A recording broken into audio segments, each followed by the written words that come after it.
All right, a very, very good morning from India, from Calcutta, from the global campus. How are you all doing? I think after yesterday's opening ceremony, I'm sure all of you are really looking forward to an action packed day today. That is right, ladies and gentlemen. I'm sure all of you who are in fact watching us live right now from all parts of the country and definitely from the global world are really excited for the day to begin. So we are here, myself, Sanchari Chaudhary, and with me I've got my co-anchor, of course, my colleague, Ms. Rupinder Khurana, Hi. all the way here, and of course, welcoming all of you for an action-packed day. So the first, you can say the action-packed performance would be, of course, a very, very nice session, which is in fact going to be an interactive session with a hospitality leader. So I'm going to be taking you all the way to another room of ours in the global campus again, wherein Ms. Ritu Jolly is waiting with Mr. Sandeep Johari, who's the general manager of Novotel Calcutta, for an amazing session with all of you. Let's see what is packed in there.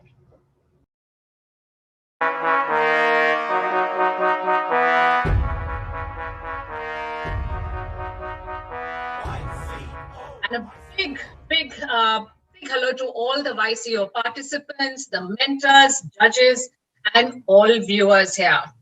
And in this YCO, we have a very special guest here with us, and we have Mr. Sandeep Johari, who is the general manager at Novotel Kolkata.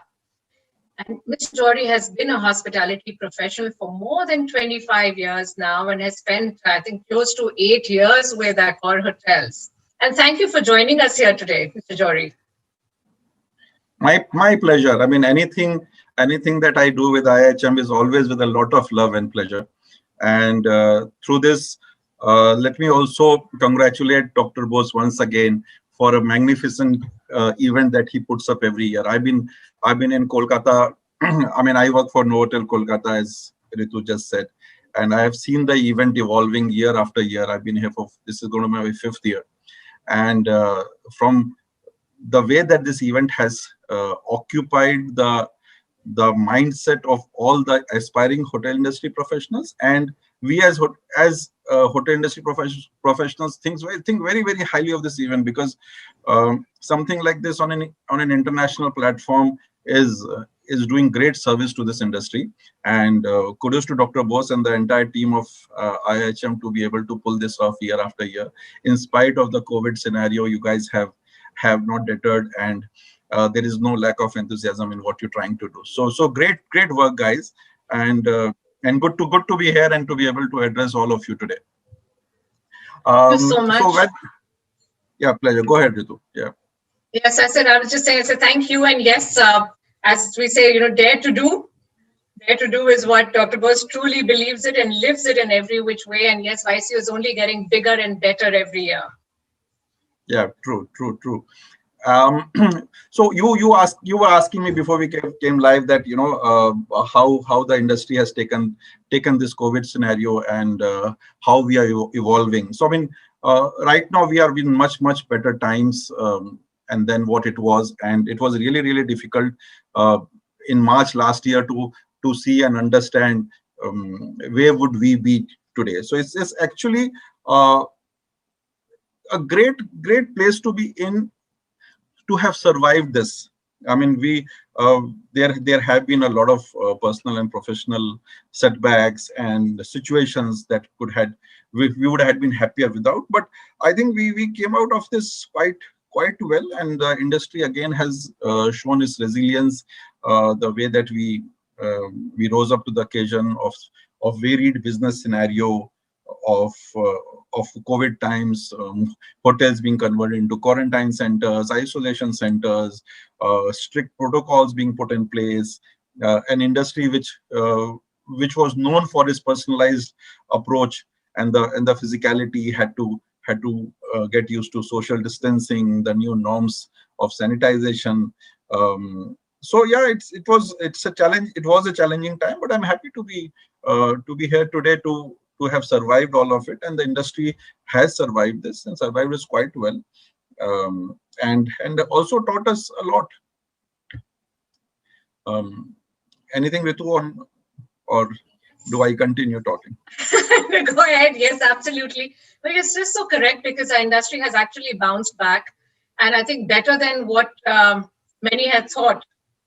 So it's yes, a lot of positivity, and we see a lot of hope really now in 2021, and a lot of changes, a lot of innovation, and yes, of course, yes, there has been social distancing, and yet, many hotels are still haven't lost touch with or have not really shied away from creating some wonderful guest experiences despite that. And I believe Yes. Novotel, you yourself have also done and made a lot of changes with regard to this. Yeah, I think, I mean, that was the need of the hour, and a subject like sanitation and the protocol of hygiene um, were not, I can't say were ignored, but were not taken as seriously as it should have been. And it needed something like COVID to draw home a point that how important sanitation and correct operational procedures are. So a lot of it is going to stay, and I think we should look at it as a huge positive. Lot of stuff changed. I mean, we in Accor had an all safe plan, an audit plan which was put in place, a very stringent audit plan, which it was a certification that every hotel had to pass.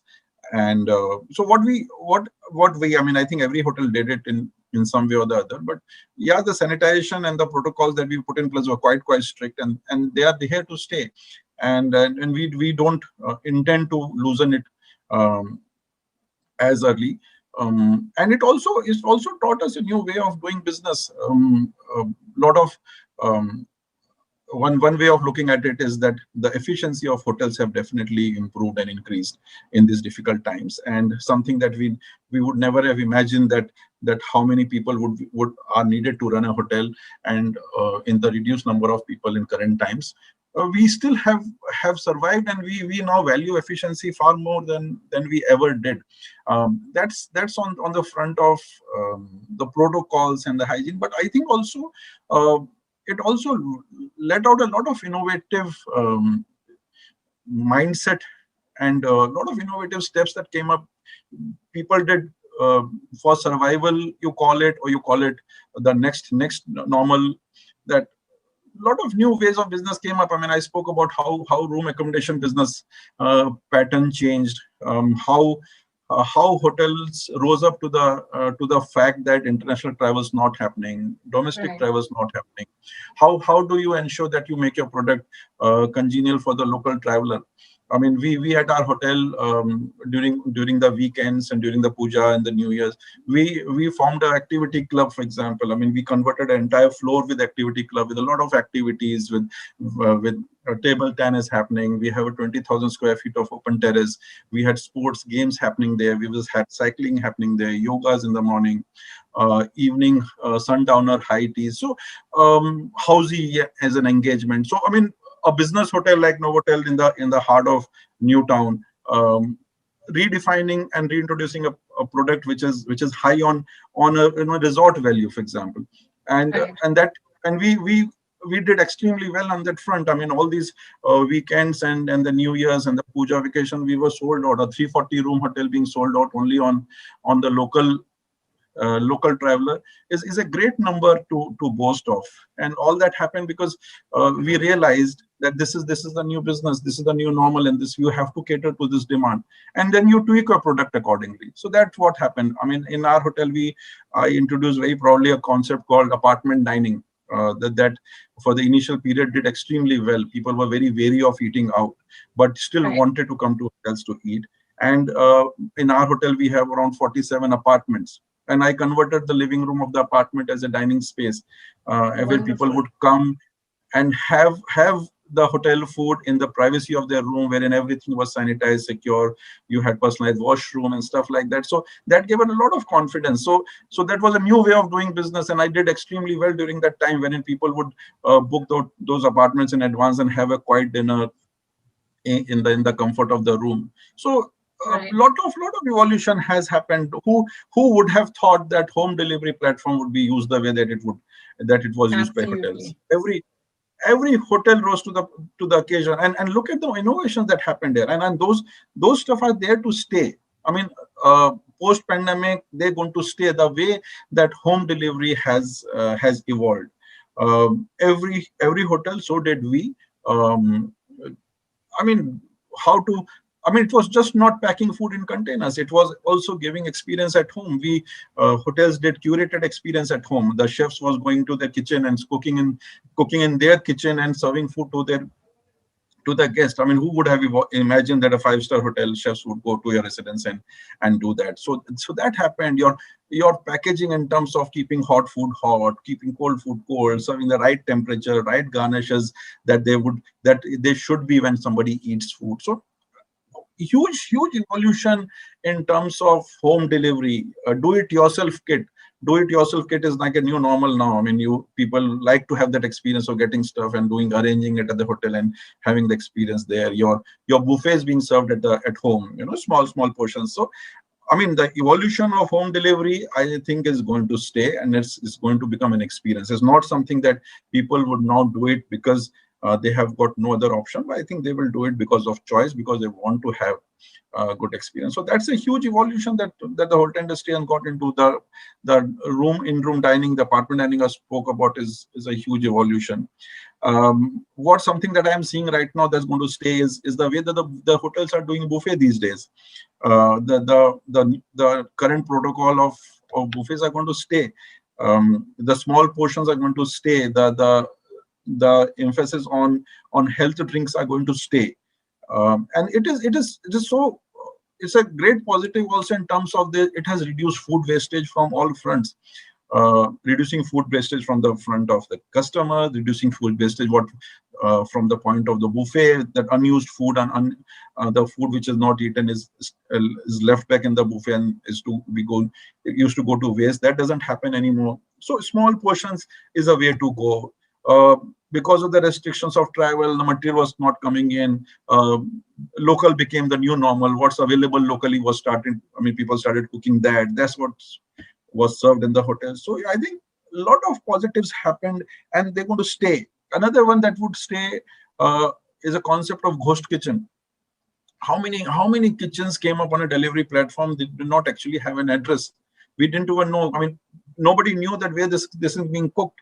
The ghost kitchen just came up, and you are ordering specialized food from an outlet. You don't even know where that exists, and that's going to stay. And that's a good model of business. So I think if you have to draw positives from the last year in the terms of evolution of food industry and the hotel industry, there are far too many. And I think on top of it would be efficient operations.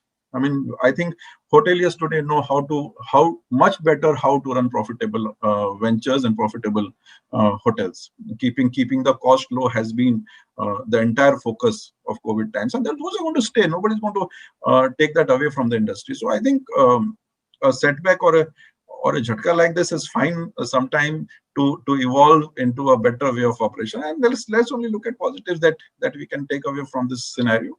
But yeah, happy to be on the other side of COVID, and happy to be able to speak to all of you.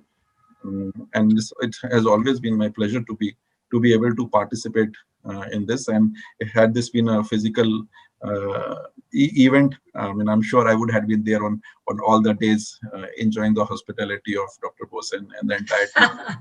We So, missed that, but yes, we are going to get there very soon. We're definitely yeah. getting there.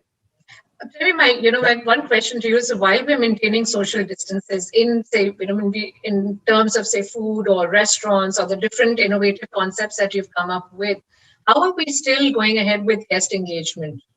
How are we still ensuring that it's still a memorable experience for guests, despite all the protocols that we are following? Security, safety has become a very, very topmost priority for everybody. I mean, while people have started coming out, but there's still a fear. And when anybody comes into a public space, this fear has to be addressed with a lot of confidence that the organization shows in maintaining. So that from the time of somebody stepping out of the car, the way that the person is greeted, while maintaining the social distancing, and you make the entire environment so safe and secure, which gives the prime comfort. Right now, today, it's not about shaking hands.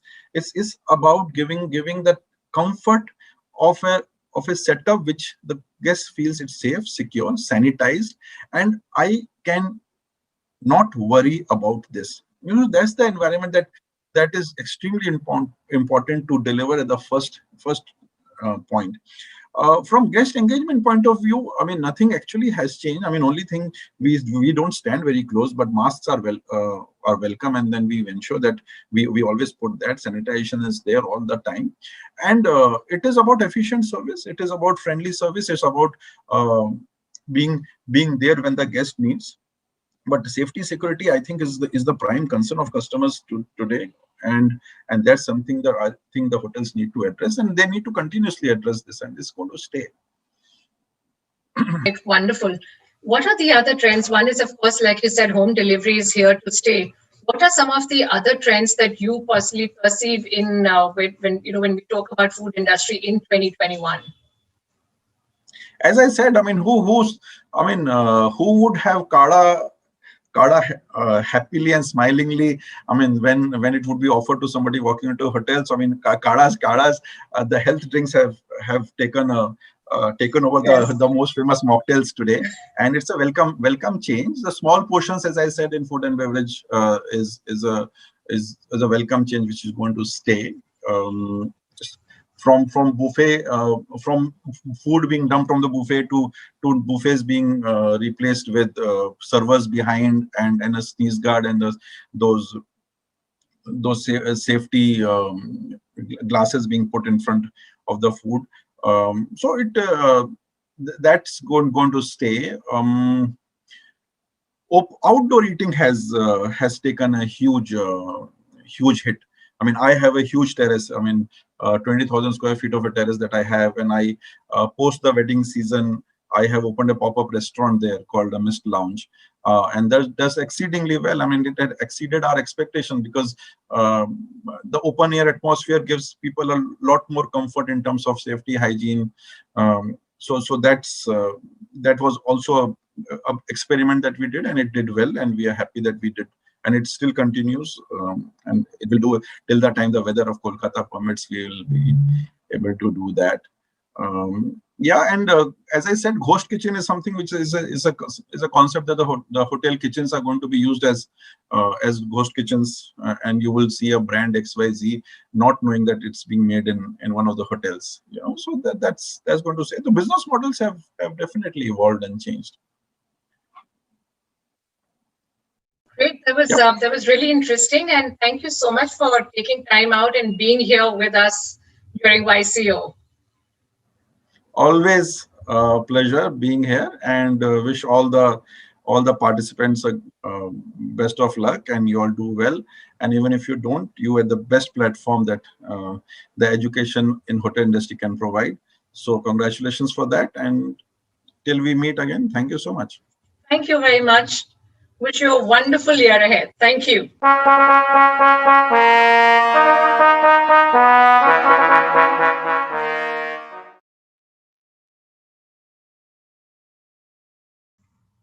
All right, and that was Mr. Sandeep Jory here with us. And that was a very interesting, really, discussion on the new initiatives taken by the hospitality industry and hotels and Novotel, his hotel, post this pandemic. Should you have any questions, we would be happy to answer them for you. Please post your questions in the chat box, if you have any, and we would be happy to answer these questions for you.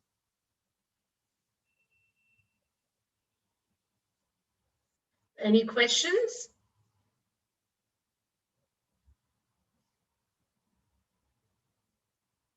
Any questions, anything whatsoever?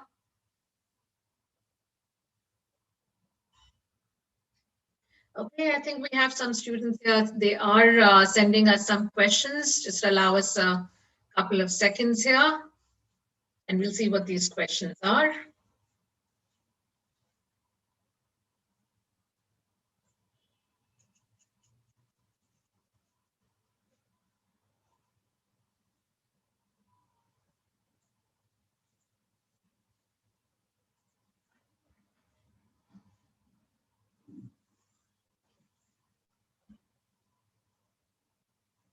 No, I don't, nothing here. Karishma, Trishti, Pranoy, Adrish, Anything that you'd like to ask? Anything that you'd like to discuss, Sonika? Okay, so we have some other students who are watching us and who are texting me some of the questions.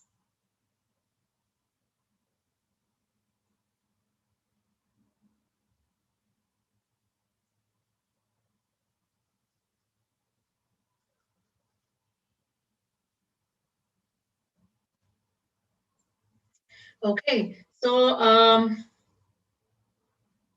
we have a question from a viewer here who says, to decrease point of contact all over the hotel, what all initiatives have been taken? It seems Mr. Jory seems to have gone offline, but I'll be happy to answer these questions for you. So this was what Mr. Jory just shared with us. And yes, to decrease the point of contact, there are various initiatives that hotels have taken, such as the QR codes, that even if you go to various restaurants, you don't really have to hold a paper menu. You have QR codes, so you can just scan those codes on your mobile phone, and you have the entire menu here there in front of you. So those are a couple of initiatives that are very widespread and most of the hotels are following. You also have payment methods which are completely contactless now. You don't have to pay, you don't even have to use your card, be it the various platforms that we have for payment, which are being used by all the hotels. At the same time, you also have in the in-room, where you have in-room dining in hotels. There also in in-room dining, also you have various methods of, again, online, where a guest can actually see the menu on the television screen, or he can, once again, there's a QR code. So earlier, where one would need to be in contact with the food servers and with order takers, now the entire process has become completely online. In fact, so much so that some of the hotels and restaurants also have iPads where not only can you see the menu, but you can also see the pictures of the dishes.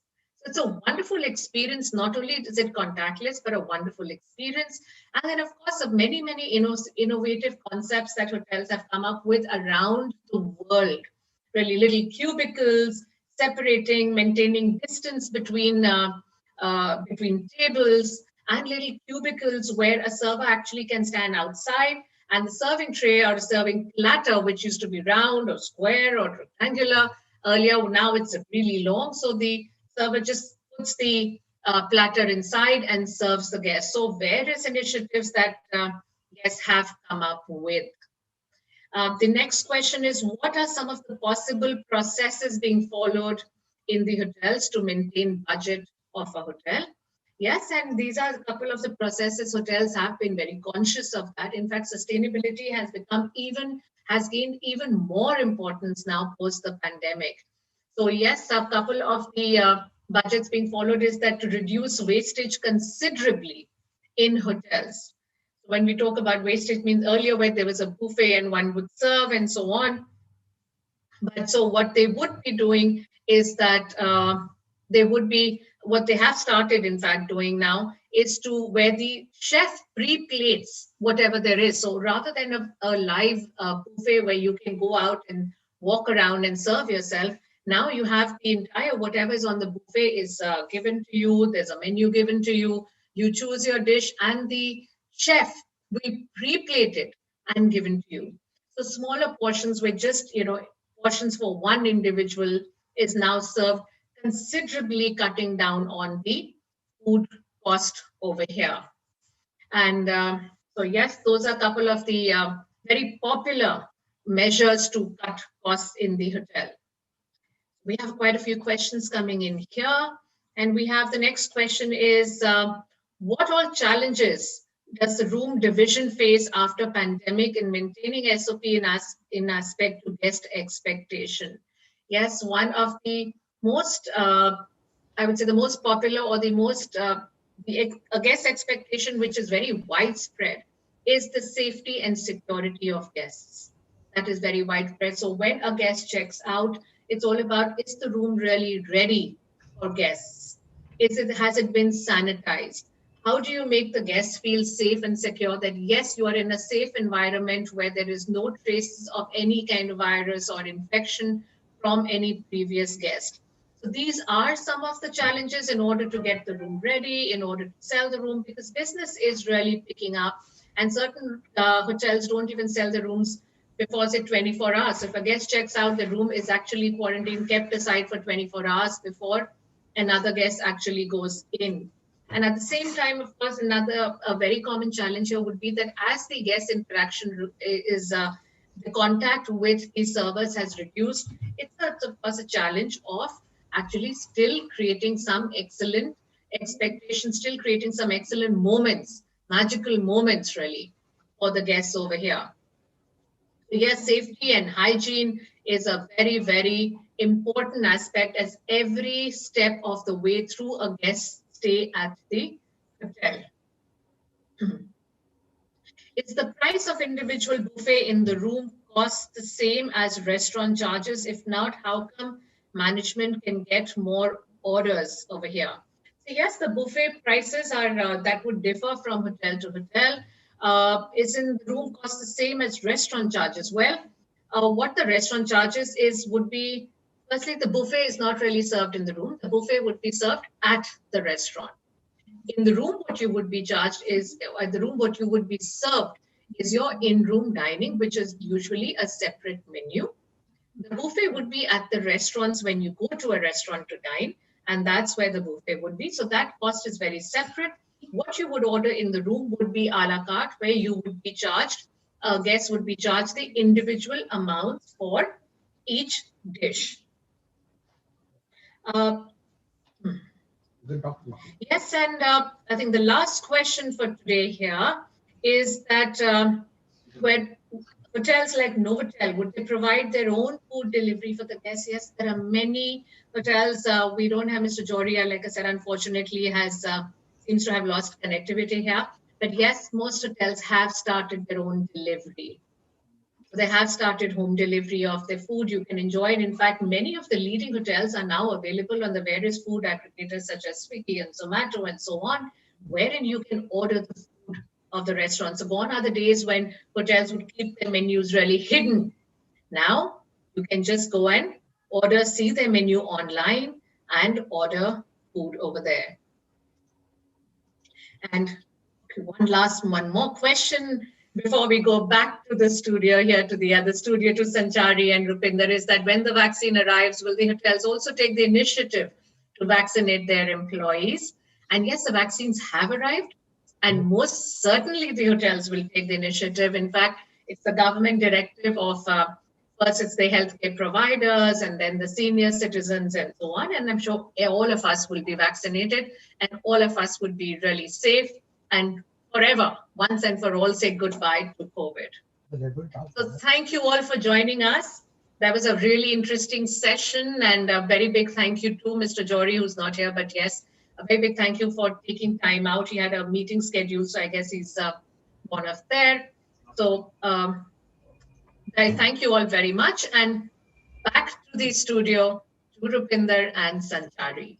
Thank you so much, Ritu. It was indeed a great session by Mr. Sandeep Johri. So much of insights, new insights that's been given by him. And I'm sure you would also say that, you know, there were a lot of learning for the new students, in fact, the aspiring hospitality students, and also for the world to know as to what are the different things which is in fact happening in the world of hospitality, especially post-pandemic. So Ritu, you know, since you were the one who was in fact interacting with Mr. Johari, right? What would basically have to say about, you know, he being a very seasoned hotelier and you being too, you know, and of course a great rapport that you also share with Mr. Johari. What you basically want to say as a message to all the students and all the audience who are in fact here today, you know, across the world listening to us? Well, my message would be that the pandemic has gone. It was there. It is now gone. The hotel industry is picking up, bouncing back, as we say, and business has increased leaps and bounds. So yes, we look forward to a wonderful career. I think hospitality industry, we're very eager to get back to exactly where we were. Yes. And some great initiatives, you know, like Mr. Jory just said, that this whole pandemic has actually forced us to rethink some of our processes and bring in a lot of new initiatives. So I think this year ahead for hotels is going to be superbly interesting and exciting. Thank you so much, Ritu. That was indeed a wonderful, session indeed. And we're looking forward to the next session, isn't it, We Mr. are really Khurana? looking forward to that next Yes. session. And coming up next is somebody who's very special to us. We are looking forward to welcome to the IIHM Global Studio somebody who has been a part of the hospitality industry for a very long time, much experienced, much loved, and somebody who we really are looking forward to welcome to our studio. And I'm talking about none other than Mr. Gaurav Singh, who's the Market VP for Southeast India, Bangladesh, and Sri Lanka for Marriott Hotels. And he'll be here to talk about trends and fashion in the new age food society. And this is going to be a very interesting session, a lot of takeaways from there. And Ritu, over to you for Mr. Gaurav Singh's session. Hello, everyone, all your YCO participants, mentors, and all who have joined us here today. We have a very, very special person here today with us. We have Mr. Gaurav Singh, who is the Market Vice President, Southeast India, Bangladesh, and Sri Lanka here with us. A very seasoned hotelier who's been been in the industry for more than 2 decades now. Began his career with ITC Hotels, has been with the Oberoi Group, and has been with Marriott International for more than 7 years. In fact, it's his 8th year now at Marriott International. Thank you so much for being here with us, Mr. Singh. Thank you, Ritu, and it's wonderful to be here on this platform again as we, celebrate another year of the YCEO, as it's popularly called. And I'm glad that even in these difficult times, we are continuing to find a hybrid way to connect and be able to do this whole very large ceremony that takes shape during these days on a online platform. Oh yes, technology has certainly brought us all, made the world much smaller, really, and brought us all. The connection is lovely now, brought everyone closer. Missing, you began your career as a food and beverage, been in the food and beverage department. Really, you've spent more than 2 decades. So, as a food and beverage person, or as a general manager, you've seen a lot of changes that have come around in food and beverage in particular. And especially this past 1 year, one has seen a lot of innovation that has come into food and beverage. What are some of these trends that have come in? What are some of the things that you have possibly implemented at your hotel? It's been an exciting time, while we all look at all the difficult stuff that's happened over the last year with the pandemic. I understand, and the industry on the whole, restaurateurs, hoteliers, food and beverage professionals, chefs in particular, have always been on the forefront of leading change and innovation. In today's day and age, I believe the chefs have actually led the platform to the best of its ability. They've continued to evolve. They've continued to change the way things have happened over the last many years, in fact. And as we go into the last year and we look at how this pandemic has changed, customer behavior, the fact that we've not been able to do things that we would otherwise do, whether it be social distancing, whether it be the fact that we are quite conscious about where we sit and what surfaces we touch or how many people we come in contact with. That's made the industry change in a big way. It's brought about changes which I feel some of it was being resisted in the past for good reasons. Yes. And I think some of it has come about today just because we are in this world where people have gotten to understand the pandemic as is. So if we were specific about what's taken shape in the innovative space or in the food and beverage space, I think what's happened is, let's localize it to Kolkata and to this part of the world where we are at this point of time. Kolkata is a big market for food and beverage. All the hotels and restaurants in and around the city have always been, known for its food. It's a city which loves its food. They call themselves a foodie city. So in that sense, Absolutely. in that sense, it was only something that was bound to get its attention in the times that we were in. The attention that it got was that I think first and foremost, a large part of the industry took stand and took notice to the fact that hygiene and sanitation needed further attention. If it's not, I think everyone did it, but everyone had an opportunity to review the standards, relook at how they could take things into a new way forward. And I think cleanliness became a part of the whole ecosystem that we operate in. So that was the first thing that took shape. I guess from there on, innovative methods of being contact light or contactless started to come in. Digital technology and use of that came in a big way. So menus moved away, paper moved away, and you started to go into these QR codes and online platforms to be able to access the menu on your own phone and so on. And if you look at it, a few years back, hoteliers used to be really scared of having their menus be available to public on the whole, because they didn't want their dishes to be known to someone else or their Right. prices to be known to someone else. And now you could actually carry your menu away on your own handset. And it's anyways available on various online platforms on which restaurants are being promoted through aggregators as well as hotel websites as it is. So the change was quite drastic in that sense, that almost everything went into this online digital sort of space. It then also moved to ordering of your dishes or your beverages to become technology savvy. Many restaurants and hotels adopted a methodology where you could do that without contact of a human interface, or you could do it on an iPad or a tablet or on your own phone. So that came about. Billing became contactless. You started to not actually have a printout, but get an email, or choose not to even have that if you don't wish one. Or take a WhatsApp message as a bill of what you had consumed, and even pay contact less by not using traditional money and doing it through either an online channel or through banks or what is popularly called Google Pay, Amazon Pay, or many of those other platforms, digital platforms that are available. So these were things that I think happened across the board. It's not new. I think all of us know that all of this took shape. From an industry standpoint, and particularly from a food standpoint, there was a lot of change that happened in the way that food was being presented to our guests.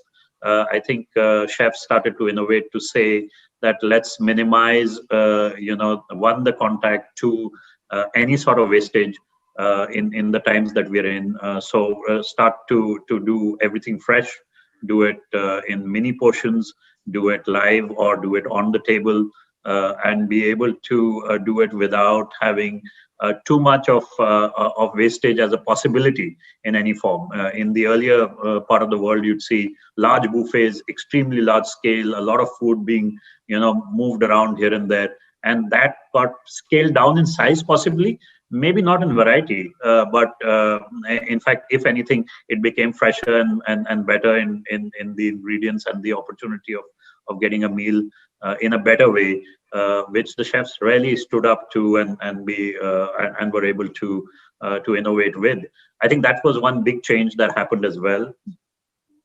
Another thing which was forced upon, I guess, was the fact that we didn't have international travel happening, and therefore there was this love for international ingredients, and that sort of decreased over time, and people started to go local more and more, start to dig into their own recipes from the back home or from your grandmother's kitchen, and bringing that out back into the hotels and restaurants, and with ingredients which were locally available, again fresh, grown in the region that you're actually operating in, and helping the ecosystem on the whole. So that became another big change, and I think you saw many menus move pretty much to being able to offer just that local taste, rather than have various sorts of international ingredients and fruits and cheeses and vegetables which aren't grown in this part of the world, or are not supposed to grow in the weather conditions that we are in. Those weren't available, and hence they went off the menu. So that was another a change. I think another big change was that there was a huge influx of people who started to speak about immunity and boosting that through food and through beverages, and seeing how they could be healthier. They could look at eating better, habits of exercising and keeping that balance between your food and beverage, as well as your diet and your work routine. So those things came about in a big way as well. So you saw many unknown ingredients. People had, I don't think how many people had heard of Giloy juice, say 2 years back. And then, now it's on every menu, I think, when you look at immunity and so on. So many of those things started to evolve. And I think the industry on the whole has taken huge steps in being able to innovate and correct themselves in the time of the pandemic, and be able to look at it in a positive way and say there is so much more that we can do, and we have done so. So with that, if anything, I actually salute the guys in the food and beverage industry, because they've probably been through the toughest time over the last year. With the pandemic, restaurants were shut, people could not go out, hotels and were also pretty much shut over a pretty large period of time. And to be able to sustain livelihoods, able to continue to stay engaged, innovate. At the same time, most of them were warriors during this period, serving the communities, helping the local communities, whether it be the special forces, whether it be the hospitals and the frontline workers in the hospital, or the police services, or the administrative services. And they were all dishing out food, support, ingredients to each other, and be able to help the community on the whole. And it just showed again the resilience of the industry, and the fact that everyone looked at each other and supporting each other and holding hands and coming through this in a big way. And as we look at it now, that almost a year has gone by since the first lockdowns in March of 2020. We are now 11 months in, I guess. With that, we do see a resurgence in people now understanding how they can continue to enjoy food and beverage services in restaurants and hotels, with ensuring that they maintain the protocols that are laid out, whether it be seating with distances, social distancing during their meals, and using all the technology that's been made available to them during this period of time, to ensure that they actually keep themselves safe.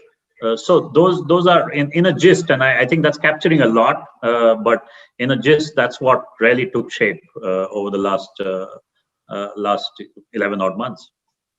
Right. However, despite all of this social distancing and safety hygiene playing such a major, it's a very, very, playing a very major role now. How do you still ensure creating that, the staff members create memorable moments for guests? That's an interesting one. The smiles have been hidden behind masks. Right. It's tough for team members, whether in the kitchen or even in the service, frontline team, to be able to attend to customers in a manner which they used to in the past. Guests have started to be more cautious about not having too much interaction. As I said, the smiles are hidden. Many are wearing gloves in their whole services. And those things have actually taken away from the contact that used to be. But I do believe, again, a lot of innovation has happened there. I think getting efficient and quick service, getting the service right, that what you asked for is what is delivered. What is hot is delivered hot. What is cold is delivered cold. The basics came back into the system, and if you do it right, generally you'll see appreciation from the customers. And if the food is or the beverage is prepared to the specification. It's prepared in the manner that is expected. It tastes good. It's prepared in the right dishes or glassware for presentation. It has the right ingredients in it, uh, and the textures, colors, flavors, the entire gambit of things. If they all come together, then at the end they anyways leave a mark on the fact that you had a good experience, and that starts to create the memory again. I don't think that this is something that you can actually do at home.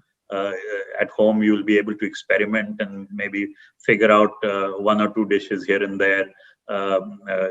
Find a new recipe and try it out, and maybe get it right as well. But more often than not, you need the specialist in the chef to be able to dish out something that really makes you really lick your lips 2-3 times again, I guess. Or salivate for more of the same food. So in that sense, I do believe that we've continued to create memories. The experience of coming out and eating in a restaurant, to be able to be dining in a public space in itself is an experience. You cannot replicate that at home. Many hotels, many restaurants did this whole Marriott did our own Marriott on Wheels service that we started, and we started to take home and home delivery and all of that. But you can't. It's a model that helps people to be able to experience a part of our experience at home. But I don't think it replicates the restaurant experience. There is a whole ambience that gets created. You're in a particular space. You've got decor. You've got music. You've got there's a service that comes along. It's a setting that's holistic, and it's not just the food. It's the food, the service, the chef. The whole piece comes together, and it needs to be that whole ecosystem. And I do believe that that's here to stay. We in Marriott use that term quite often when we say here to stay, and I do believe that we are here to stay as guests, as service professionals, as chefs, and we look forward to putting this behind us for good, and making sure that the days ahead are brighter and nicer, if I may say so. Absolutely, yes, and we all have a very positive outlook, and we look forward to 2021. I think everyone welcomed it with a very positive mind, really, up here ahead. So thank you so much for being here with us today. Thank you for your time. And any message for all our YCO participants and mentors here? I must congratulate Dr. Bose. He and the IIHM team, on the whole, have continued to evolve over the years, and I've seen them in the last 3 years in Kolkata, in particular, really be in the forefront of supporting the industry, being I call him a master marketeer.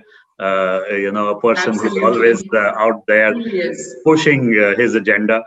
So I must congratulate him in continuing to find ways and means to engage with the community on the whole.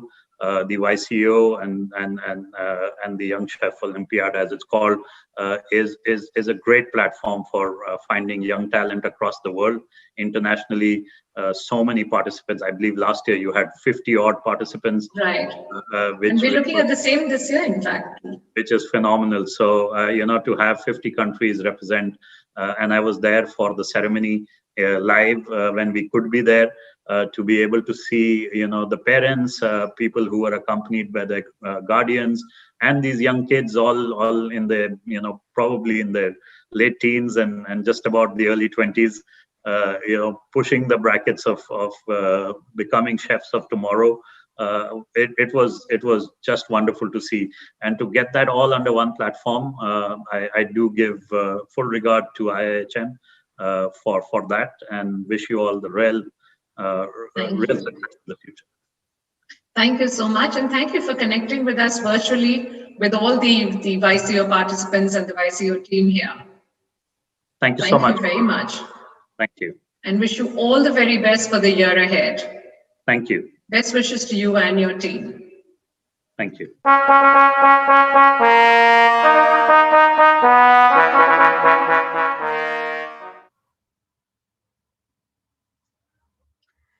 That was Mr. Gaurav Singh here with us, who is the market director for not only for East India, but also the South, Bangladesh, and Sri Lanka, speaking to us about the various new initiatives in food and beverage and all that Marriott has done here with us. So that was really interesting. In fact, we are really grateful to Mr. Gaurav Singh for he had back-to-back meetings, but he took some time out to be here with us. That always a friend of IIHM, and it's always a pleasure to listen to him. So, should you have any questions, while Mr. Singh, of course, had to rush back to the meeting, he had stepped out to speak to all of us. But should you have any questions, we would be happy to answer them for you. You may write out your questions. You may type them out on the chat box.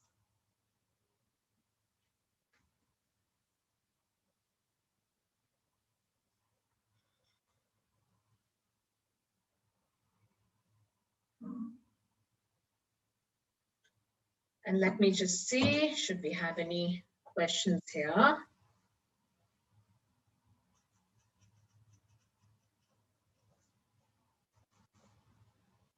How was the session like? Mr. Gaurav Singh had to say a lot of things about hospitality, and definitely he gave us a great insight, isn't it? Yes, absolutely, Sanchari. That was a really interesting session with him talking about the various new initiatives and how dining, despite all the delivery and everything that we do have, but dining at a hotel and in a restaurant is an experience on its own. And how chefs are going out of the way. And I know for a fact that the chefs at Marriott have actually created some really innovative dishes and innovative ways, styles of presenting food, like it has, the texture and the color. And if all that is good, that in itself is such an experience. And for everyone to get out of their homes after so many months of actually being locked down, yes, it's a very different experience. And hotels have done so much in terms of delivery by trying to create an experience, but you're still locked in your home. You're still in that same place, same room that you've really been in all day. So really stepping out altogether, stepping out and going into a restaurant in that whole ambience where you definitely feel very safe and secure. And you're in that ambience, that itself is a very different experience, really, for guests. So yes, again, a lot of positivity is what we really get here from Mr. Gaurav Singh. Absolutely. Ritu, while you were interacting with Mr. Singh, myself and Rupinder, we were basically talking about, no matter what happened, the most important thing that has happened to hospitality is about embracing technology on a very, very different form. And that's what has happened even in the F&B industry, So, what do you basically have to say about that, Ritu? So that is what technology has really played a very, very big role. And I think it's here to stay. It does not take away from the human touch at all, but it's here to supplement and to complement the human touch, really. So technology has played a very large role in specifically when it comes to, say, ordering dishes, when it comes to payments, when it comes to seeing things. That's such, hotels have come up with such innovative concepts, really, making the most of technology, virtually seeing the dishes in front of them. In fact, I remember seeing this restaurant, I'm sorry, I forget the name really of the hotel, but while guests are waiting for their food virtually on their table, they see a lot of the dishes that the kitchen is producing. It's all shown virtually on the table. So some very exciting and interesting concepts, really, making the most of technology here. Absolutely. And you know what? Another thing being like there were a lot of people who were a little shy of technology some time ago, but possibly today they really cannot be shy any further because they know that in case if they want to go ahead and have a wonderful dining experience, they have to learn technology. And that's what, a lot of people are doing it. Isn't it so? Absolutely. In fact, I think it's all those who were sort of shying away, as you said, from technology or were a little apprehensive about how to use technology have actually now woken up and learned how to use technology. For example, I think we had Zoom for the longest, but one never really used it. And look at the way we are using it today. It's connecting. It's just brought all of us closer. Absolutely. So it's really made us use technology. It's like they say, when there is something like a pandemic where there are a lot of negative effects, sometimes there are these positive effects of actually bringing the world closer also. and by making use of technology to I move agree ahead. with you. Do you see any change in the eating habits of people, as he was saying that, like when people are going in for dining now, do you see any change in the way they order food or the kind of food that they're ordering while, they are eating at a restaurant? Yes, of course. Like I said, one is, of course, a lot of focus on wastage. That Yes. is, when I say focus on wastage, that is to reduce wastage. Chefs are working towards that. A lot of innovative dishes, and customers and guests themselves. When I was speaking with him earlier today, earlier yesterday as well as earlier this morning, and he spoke about how guests are focusing a lot on immunity. Immunity is the key word these days. Yeah, so a lot of focus on health food. Uh, you know, the earlier general manager also, in fact, also mentioned when earlier this morning we were talking, kadha has become like a drink, something that one would really never focus on, because it's become a much sought after drink. So anything that builds your immunity and health, and there's a lot of focus on that. And Right, Ritu. yes, and I think people are also, taking up across, a lot of exercising methods as well, and that also interferes a lot with technology, So everything has a very positive effect. And, we were a little whimsical about what is exactly going to be happening to the industry, maybe about 10 months ago, Ritu. But then today, Absolutely. with so many new things happening, and especially, even if it's education, for instance, everything has to have a good change. And I think the best part of it is together we have all, come to think about it, very practically accepted the new change and focusing on the good parts rather than, kind of basically getting into a shell by yourself and thinking what will be happening or maybe anticipating of the future. So I think that positivity is very important. And for that, Absolutely. isn't it? What do you think, Ritu? Absolutely correct. In fact, I think the hotels have also, they have won over guests. They have won the confidence of guests. And Yes. in fact, Marriott, where Mr. Gaurav Singh was, and just a couple of weeks back, the restaurants were chock a block. You had to actually wait in queue to get a table. Absolutely. And Exactly. that's I would say that is how hotels have picked up, and that is how our industry has progressed Exactly. post the pandemic. The banqueting services, we were also extremely scared about what's going to be happening to the banqueting services. We thought people would not be coming out and of course celebrating, but then I think especially in India, in our hospitality out here, with of course so many festivities around, with so many new things happening, and of course Marriott has been one particular hotel group which has taken a lot of, you can say, good concern towards their guests, and of course gone ahead and opened their doors, to banqueting to so many, such guests. And I think that's how, there are blooming things happening around in the city as well. I mean, last evening I was in JW and we got to see so many great things happening in the hotel itself. And of course, keeping in mind the social distancing and all the mandates by the health ministry, I think it is a remarkable job by all hoteliers. And we have to say a huge thank you to Mr. Gaurav Singh for some, amazing and commendable job that he's doing as a hospitality leader.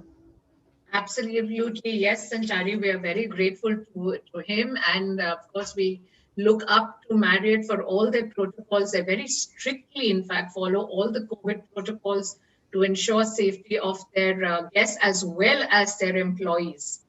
Fantastic. Really. So before we move on to the next session, where we are having somebody who's another very special person. In fact, he had been a part of the Young Chef Olympiad uh, over the past few years.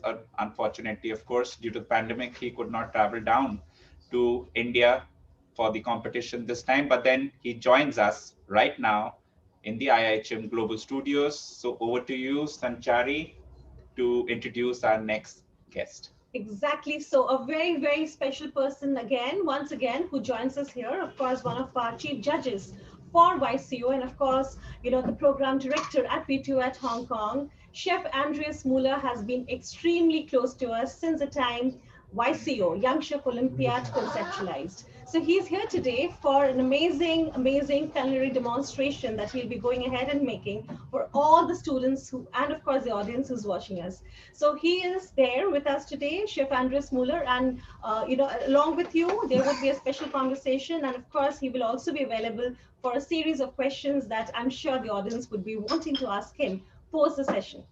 So over to you, Ritu, with Chef Andreas Muller, and a warm welcome to him.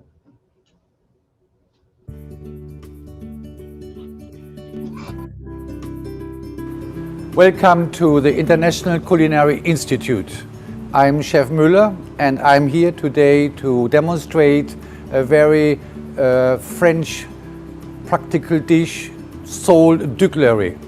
It is a very classical dish and it will look at the end so you know what you will do today. I have prepared one dish of a sole filet d'Uglerie with some potato and some mushroom as a decoration. So, for our ingredients I have presented to you here, we have a tomato concassé, where we have blanched the tomatoes, we have seeded them and then we cut them small. We have chopped parsley, we have nice diced shallots, I have a nice strong fish stock. We need some cold cubes of butter as well as lemon.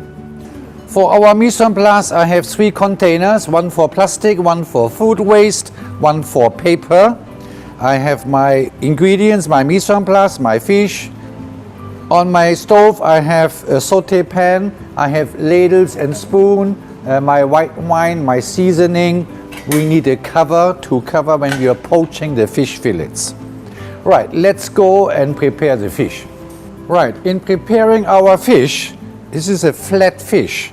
Usually we would trim a fish from head to tail.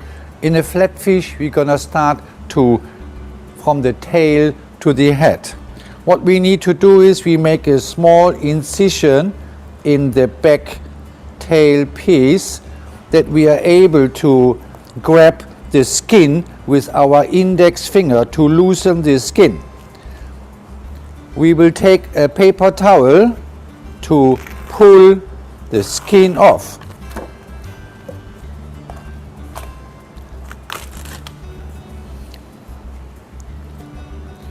We then would turn the fish around and we would do the same again.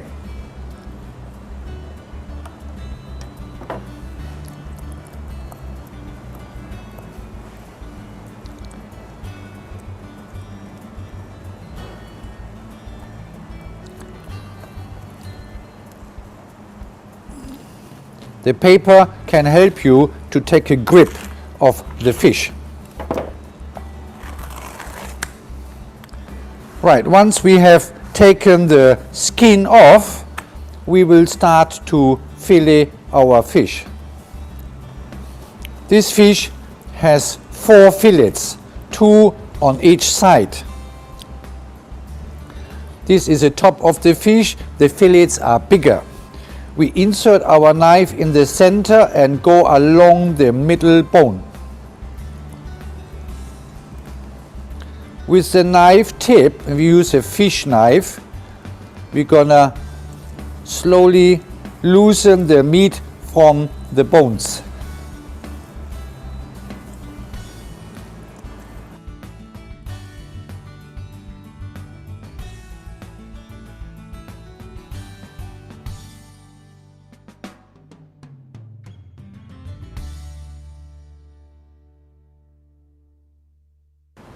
We do this from both sides. Obviously, you can see the fillets from the back side are smaller and thinner. Depending on the size of the fish, you would have different sizes of fish fillets.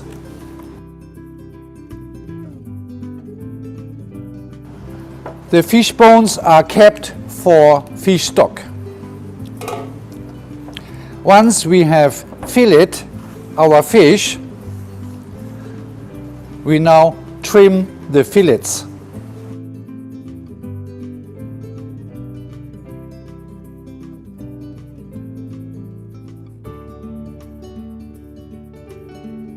Here we have now 2 smaller fillets and 2 bigger fillets. For our sole fillets, we will now roll them.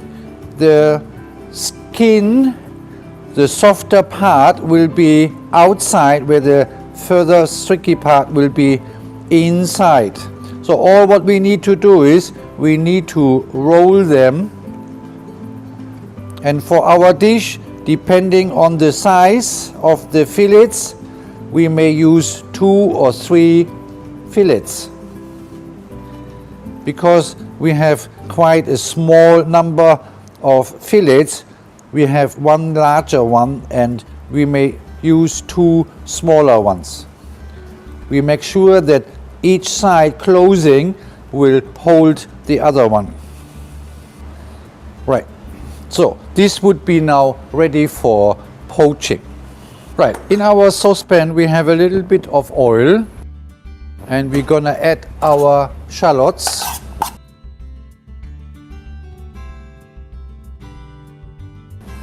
And we sweat our shallots. A small amount of butter.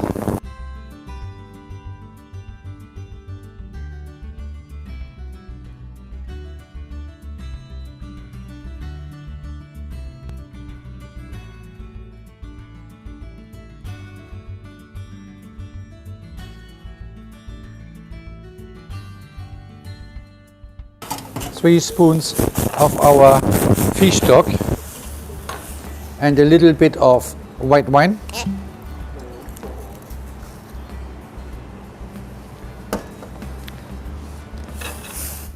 And then we're gonna place our sole fillet into the center.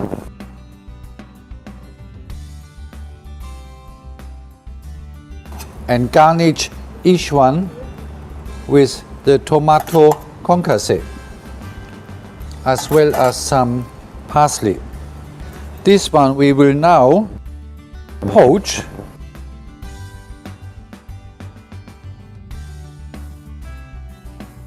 on lower heat for around 4 to 5 minutes.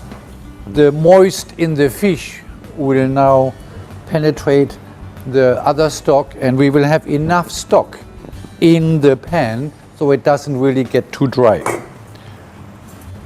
And we will transfer the sole fillet now onto the plate.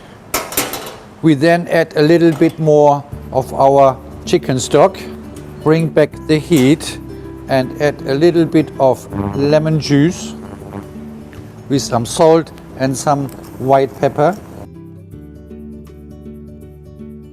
And once we have the reduction to its good contents, we turn off the heat and we will add our butter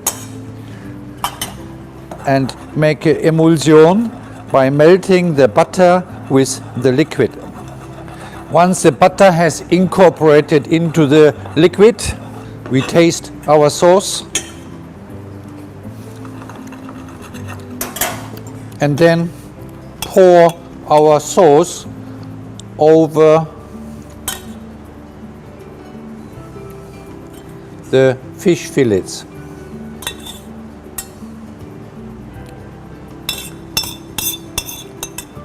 As you all know, fish dish also should have plenty of sauce. We decorate, optional, with a little bit of fresh dill and a little bit of some fresh parsley or celery leaves. Right, here we have now our sole du glare, the sole fillet with tomato concasse, parsley and lemon wine butter sauce. So I hope you enjoy the dish. It's actually not that difficult to prepare, but however, as you saw in my demonstration, a proper mise en place is required. Enjoy the day. Thank you.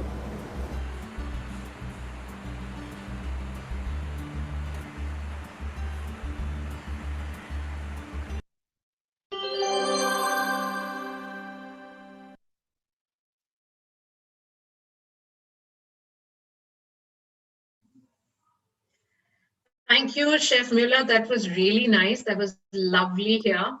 And It was a very interesting dish, and I think we have a couple of students here who are very excited, and they've seen you prepare this particular dish, and should they have any questions, then I think we can have you answer them. Is there anything else that you would like to say, Chef, over here?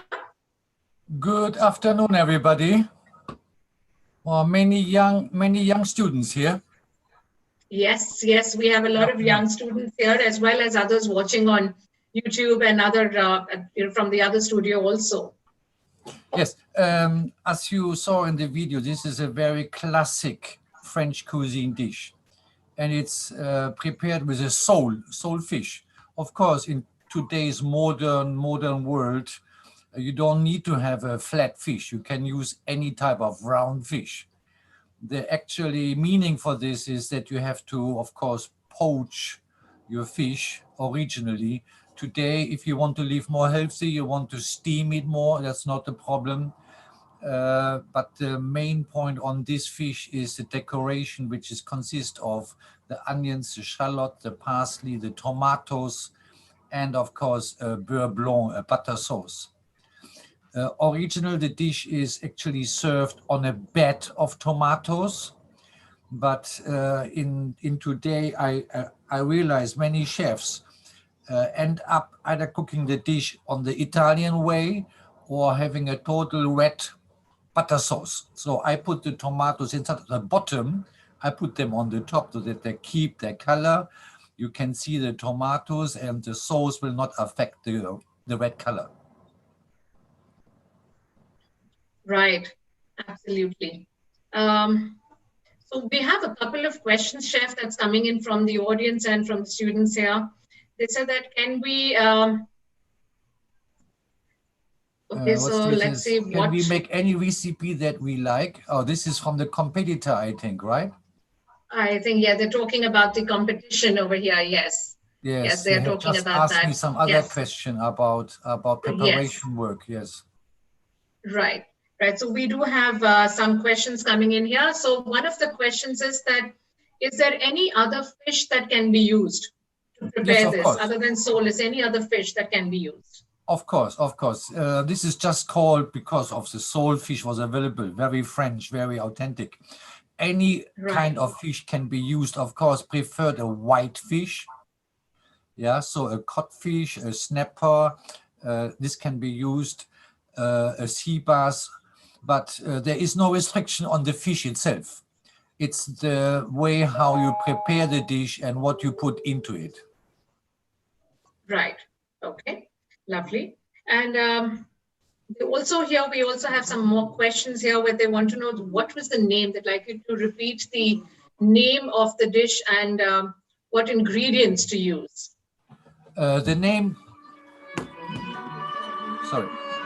The name traditional comes from Chef Ducleré. He was a French chef in the late 17th, early 1800 to 1894, as far as I know.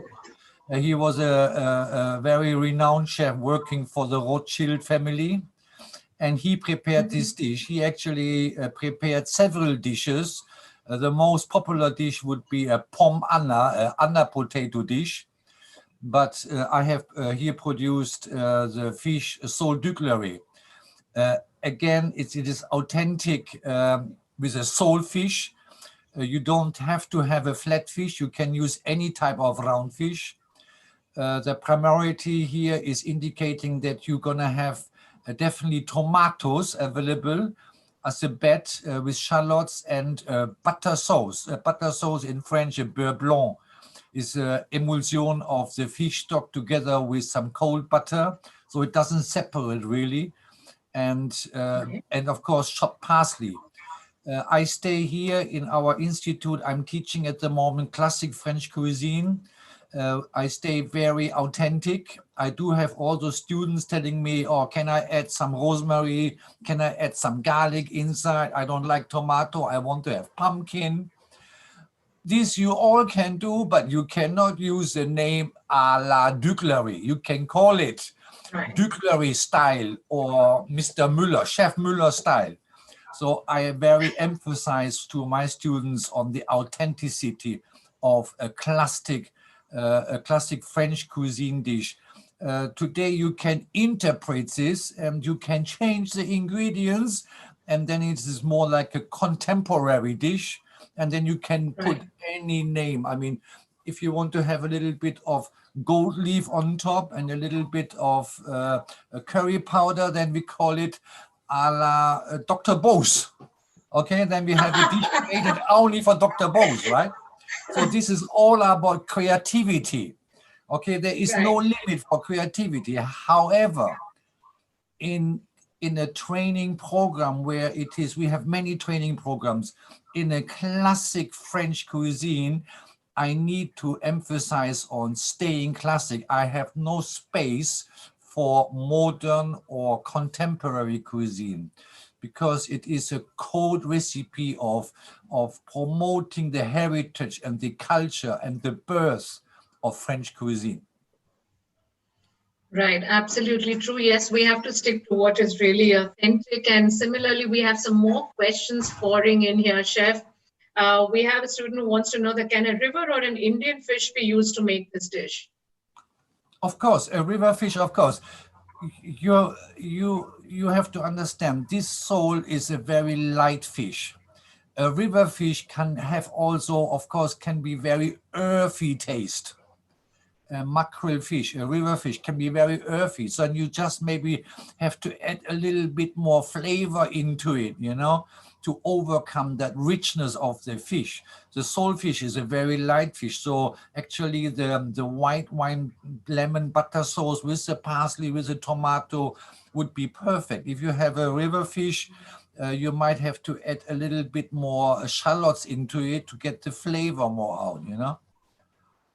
Right, but I mean, with fish, any type is available, whatever you have. You cannot just say, oh, because I don't have a sole fillet, I cannot do it in India. Of course, you can do it in India with any other fish. Yeah, that is the most important thing. Lovely. And we have someone who's asking here, what are the classical accompaniments with this particular dish? Please say again, please. The classical accompaniments.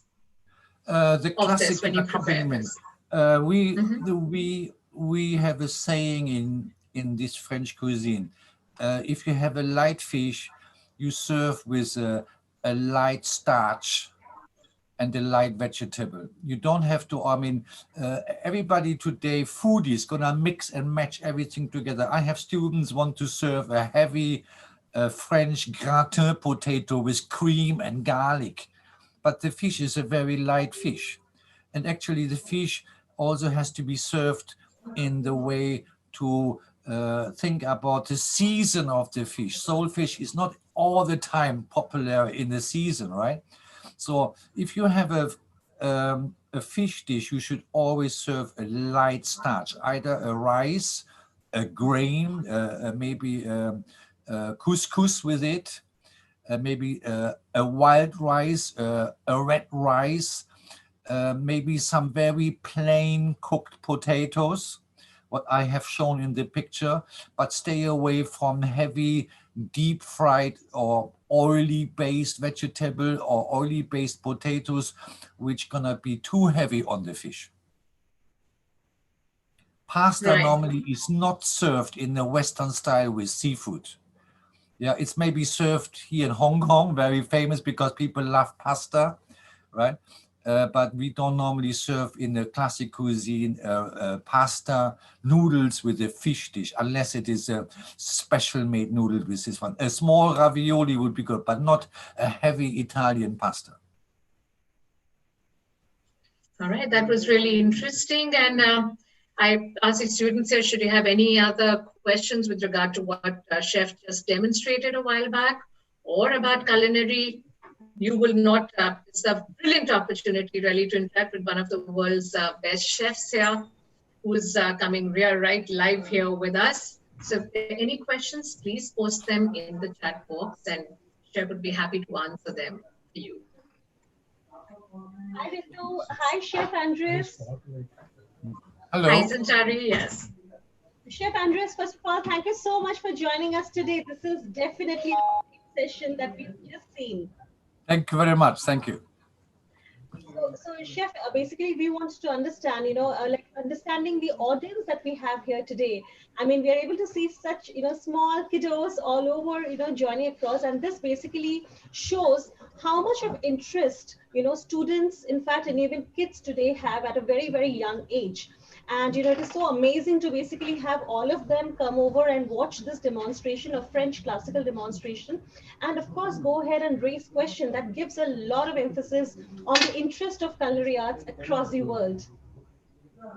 It's very interesting to see so many young chefs here, or who wants to be a chef, right? Very energetic, very motivated.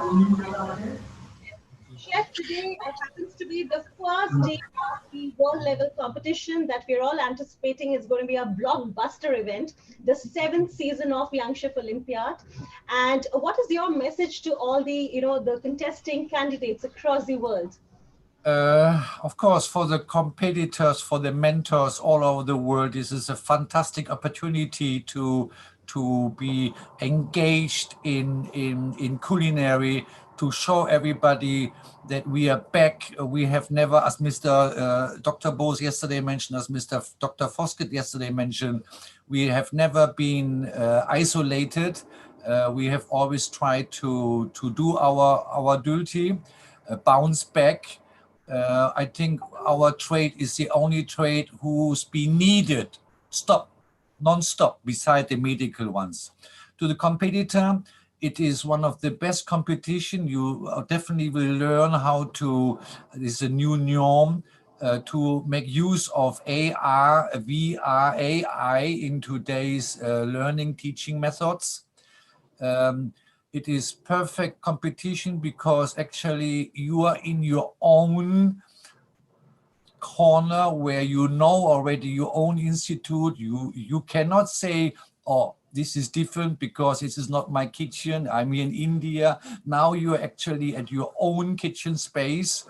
So you can really blossom out and really strive to be the best in this competition. For our mentor, very important to keep on motivating our students, especially in this difficult time. There's definitely somebody over there who will always look at you, and he will probably hire you at the later stage. So don't give up, do your best. As a mentor, you have to lead, you have to motivate, you have to be a sample. And for the judges, good luck to all the judges.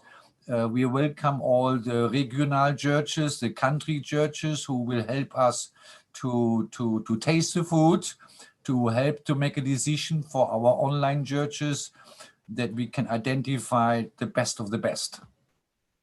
Great. Thank you so much. That was really nice. And of course, we look forward to a wonderful and a very exciting competition ahead of us. And Chef, we have a very young student here from Kolkata who has a very interesting question here. He wants to know, which is your favorite Indian dish? What is my favorite Indian dish? That's right. Wow. I have a lot, actually. I have a lot. I love to eat samosas. I love to eat. Lovely. I love to eat dal makhani. I love to eat Kerala lamb curry. I mean, lovely. Plenty and have you of tried it. making any of these, Chef, back in Hong Kong? Sorry? Have you tried making any of these back in Hong Kong? Yes. I do have, in my institute, we have 2 training restaurants and a hotel. And our students operate this operation, the training hotel and the restaurant. And I do have Indian chef from New Delhi. He is here hired, and he's training not only the students, but he's also training the trainers. So it is very interesting to see new recipes coming up, very interesting on the spices. I do love more the robust, heavy northern style rather than the sweeter, more lighter southern style from Goa, which of course is also very, very exciting. But coming from a cold country, from Germany, I need a lot of heat and a lot of heavy food to keep warm. So I love more the northern Indian food. Yes, I guess from Goa it would be the pork vindaloo, which is heavy and it's spicy, really. Yes, So yes. yeah, yes. Another, the same young chef who is this young student who aspires to become a chef. He wants to know that what qualities would you look at? What qualities should he have in order to become a good chef? What quality would I look for? I think the most important is you are motivated.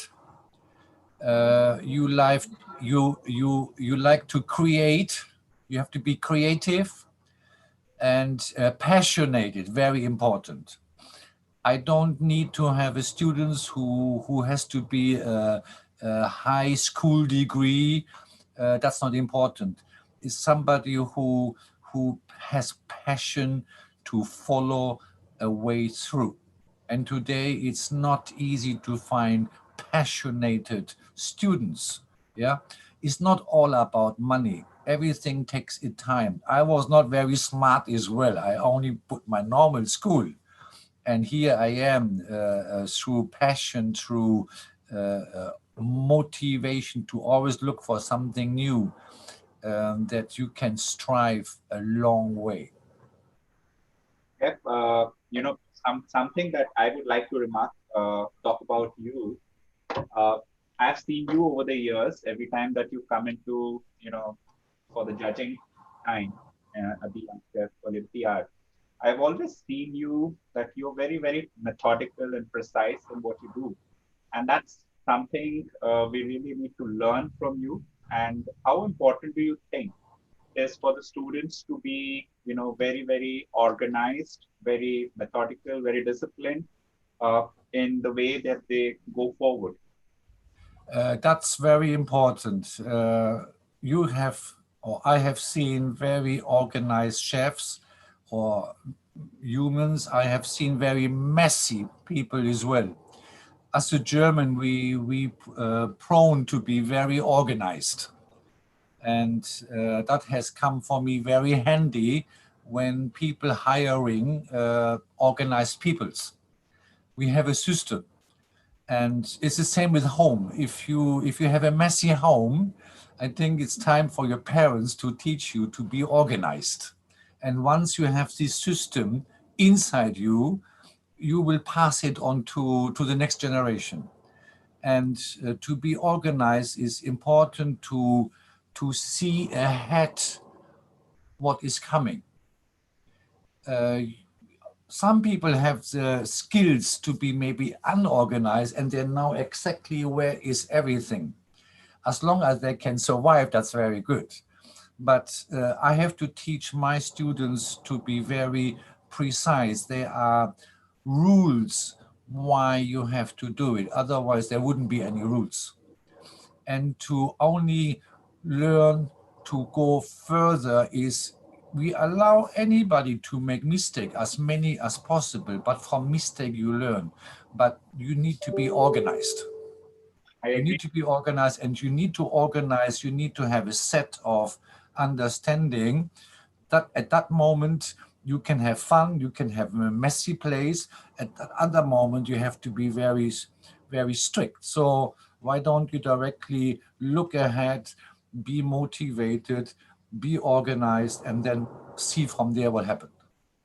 Another thing that I've seen you do, and I do not see many chefs doing, but then there are many who have seen doing the same. But then I've seen you hitting the streets. I've seen you escape and walk down the lanes, try out the local cuisine. So, would you like to talk about some interesting experiences that you have had when you sort of escaped and Indian cuisine? In fact, I would like to add that, with what Rupinder had to say about it, Chef Muda, because we've seen you, in fact, sneaking out into the spice market as well, when you were here in India. any city that you have been with us, whether it was Delhi, Pune, or Bangalore, we have seen, amazing quality in you, basically, to be very, very comfortable and definitely understanding where to go ahead and hitting the market and the spice market especially. So we want Absolutely. to, of course, understand that adventurous streak in you. I think I mean, I'm not a beach type person. I would never love to go on a holiday on the beach and sit there doing nothing. I always, when I go to visit other countries, I need to go under the people to understand what is their needs and what is their want and what is available, how do they survive. I think I've been very fortunate to travel the world, and I I can afford a lot of things. Coming to India, India is a very great place, but India has also very or many very sad situations, very poor peoples, and food for some of us is very easy to come and easy to go. And to understand as a chef what actually is available in their local market, how do they live, what is their daily lifestyle. They love to talk, they love to eat, they love to drink that masala tea, but at the same time, you, I see so much poverty over there, but you don't see people complaining. If you would come to my country, you would have poverty. Everybody would only make a big story and complain and complain and don't know how to go on. And that is something, uh, when I saw every country, either in Goa or in Kolkata or in New Delhi, I directly arrive the hotel, I take a shower, I have spare time, I directly go out to see how it's life, to really experience just a moment. I put myself into the situation. How would I live in this place here? Right. And Chef, you being from Germany again, in fact, you've spent a lot of time in Hong Kong, of course, in the Far East and also in India. So, Chef, how much do you like, this part of the world, and definitely how much do you like India? I have to ask you this because we have been having you over with us, of course, in this journey for the last 7 years. And each time you come, there's always a lot of positivity, a lot of adventure that you speak to us about, and definitely a lot of learning that you in fact give us before you leave and before of course you take off. So wanted to understand from you, Chef, how much do you basically like this part of the world, being from another very, very beautiful country yourself, and how much do you think the growth of culinary education is required in our particular country for all the aspiring chefs tomorrow? As a chef, you need to travel around to see different cultures, different heritage. You'll never learn. You never finish learning. I stay in Hong Kong already almost 40 years. I never planned to stay so long. And as a chef, you need to have new engagement, new activities. And Hong Kong is a very active market. And if you stay still in Hong Kong, you would not survive. So because of this work attitude of coming up with new ideas to do something new, I stay quite a long time here, and I am very easy to adapt to new countries.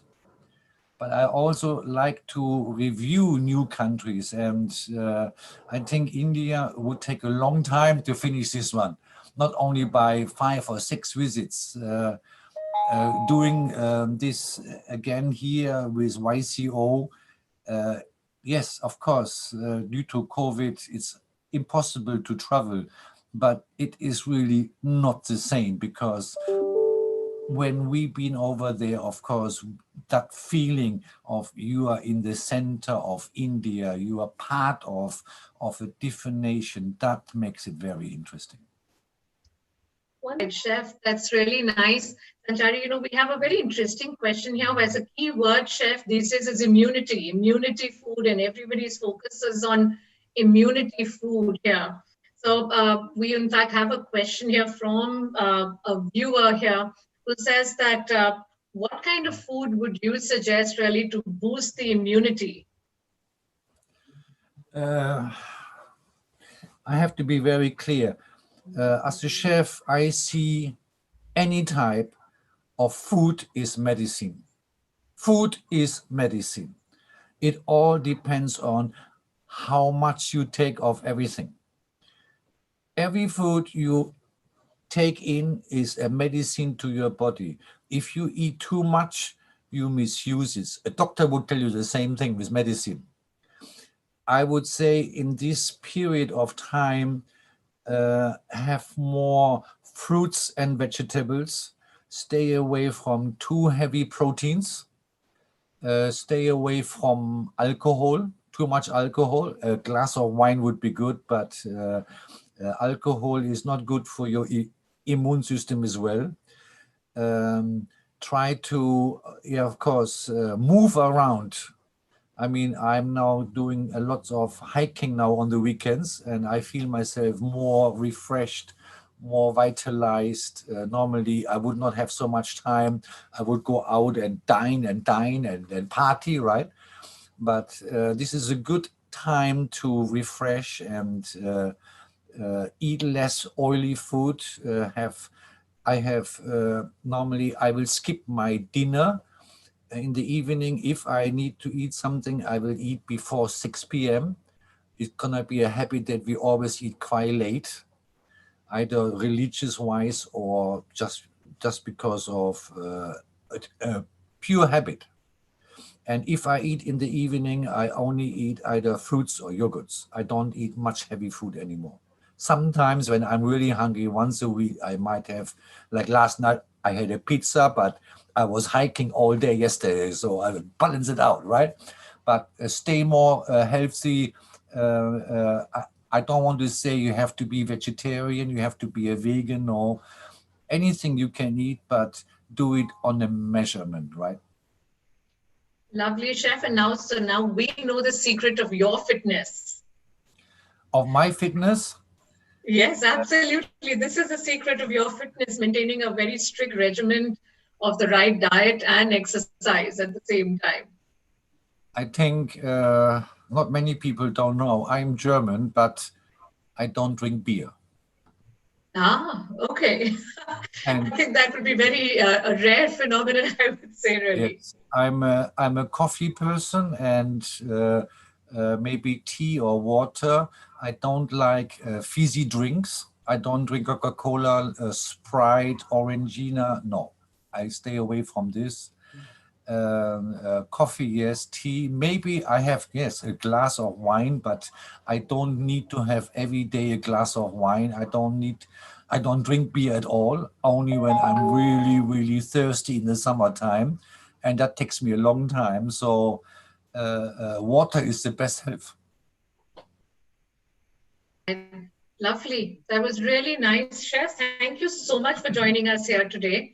Your demonstration was, of course, really interesting, and our young audience, I'm sure we'll see a lot of chefs coming up here from the young audience. Quite a I think lot. they are the Yes. future of our industry.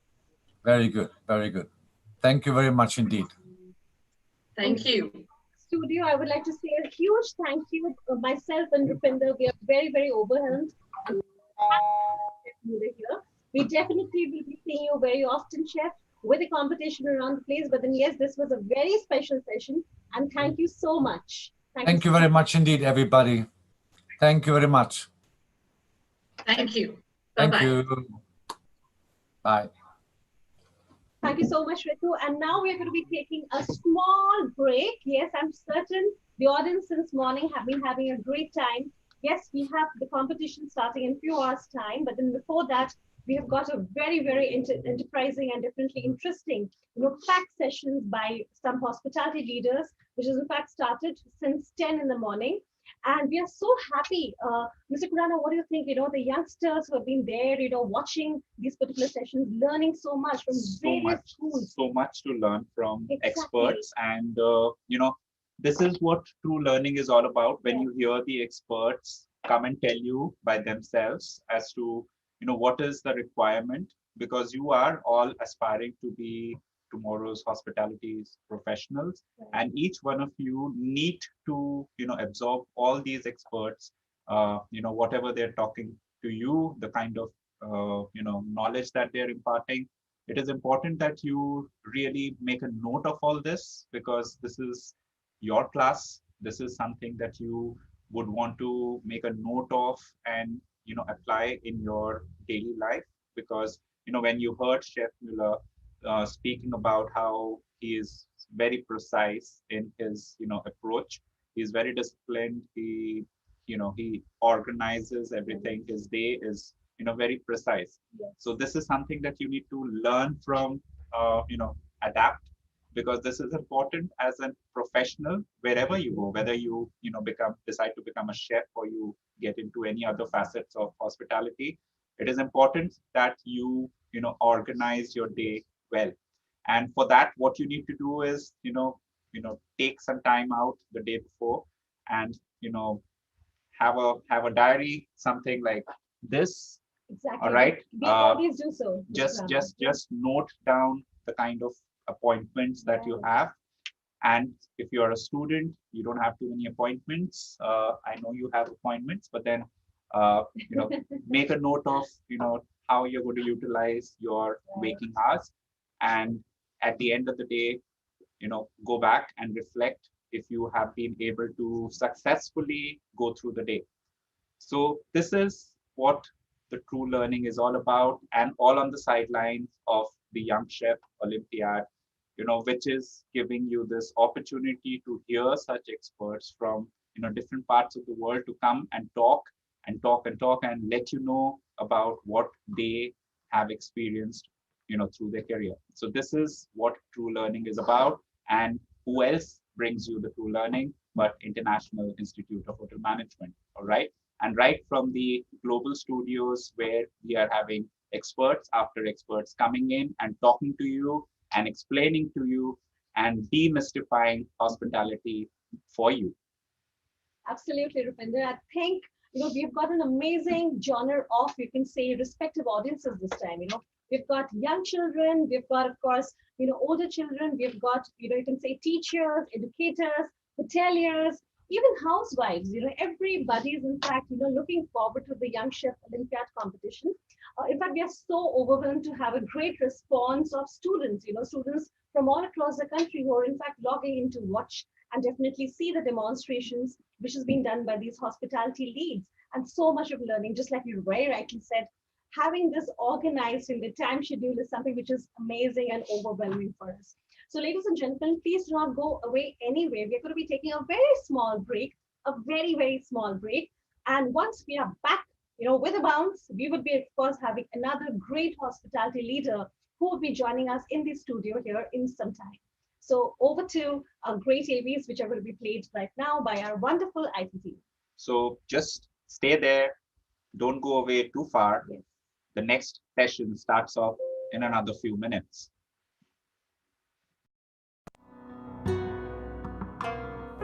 We are hospitality. We will rise.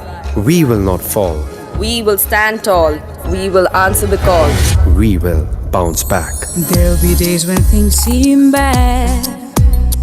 Life may seem unfair. Keep your cool, do not get mad. Breathe out, don't despair. Just say, I'll bounce back. Bounce, bounce, bounce, bouncing back. Oh. We are hospitality. We unite the world Through love and hope. and service. Things won't always go to plan. Life won't always be perfect. Just keep on going, do the best that you can. Keep things in perspective. I say, I'll bounce back. Bounce, bounce, bounce, bouncing back. Ooh, yeah. Pick yourself up, dust yourself off and bounce back. Bounce, bounce, bounce, bouncing back. Just say bounce back. We are hospitality. We will rise. We will not fall. We will stand tall. We will answer the call. We will bounce back.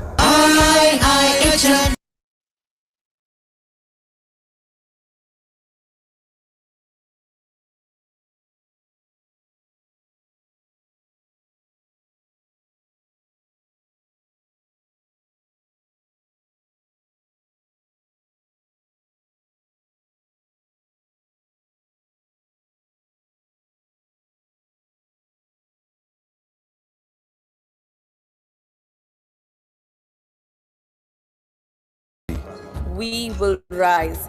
We will not fall. We will stand tall. We will answer the call. We will bounce back. There'll be days when things seem bad.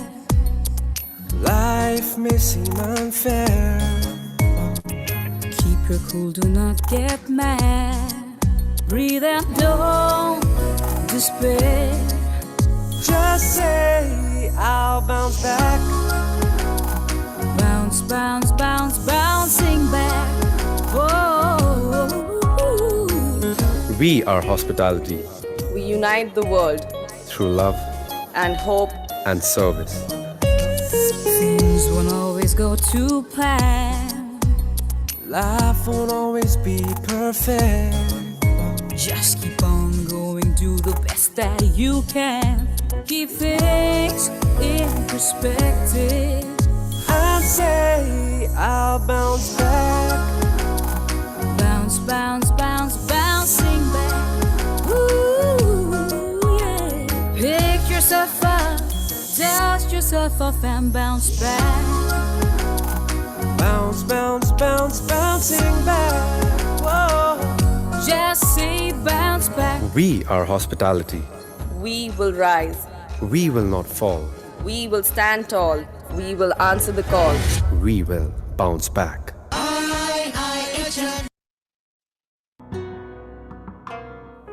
We are hospitality. We will rise. We will not fall. We will stand tall. We will answer the call. We will bounce back. There'll be days when things seem bad. Life may seem unfair. Keep your cool, do not get mad. Breathe and don't despair. Just say, I'll bounce back. Bounce, bounce, bounce, bouncing back. Whoa. We are hospitality We unite the world through love and hope. and service. Things won't always go to plan. Life won't always be perfect. Just keep on going, do the best that you can. Keep things in perspective. And say, I'll bounce back. Bounce, bounce, bounce, bouncing back. Ooh, yeah. Pick yourself up, dust yourself off and bounce back. Bounce, bounce, bounce, bouncing back. Whoa. Just say bounce back. We are hospitality. We will rise. We will not fall. We will stand tall. We will answer the call. We are hospitality. We will rise. We will not fall. We will stand tall. We will answer the call. We will bounce back. There'll be days when things seem bad. Life may seem unfair. Keep your cool, do not get mad. Breathe and don't despair. Just say, I'll bounce back. Bounce, bounce, bounce, bouncing back. Whoa. We are hospitality We unite the world through love and hope. and service. Things won't always go to plan. Life won't always be perfect. Just keep on going, do the best that you can. Keep things in perspective. And say, I'll bounce back. Bounce, bounce, bounce, bouncing back. Ooh, yeah. Pick yourself up, dust yourself yourself off and bounce back. Bounce, bounce, bounce, bouncing back. Whoa. Just say bounce back. We are hospitality. We will rise. We will not fall. We will stand tall. We will answer the call. We will bounce back.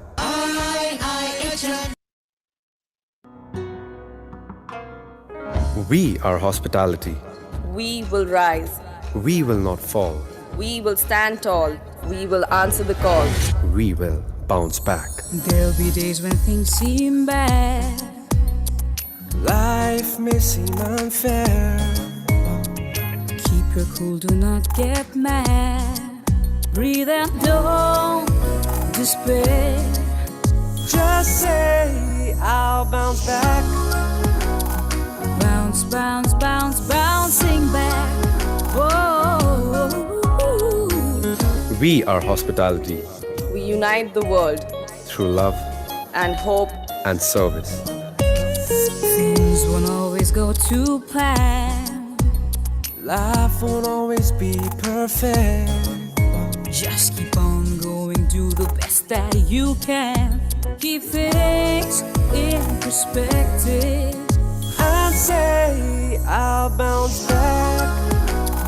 Bounce, bounce, bounce, bouncing back. Ooh, yeah.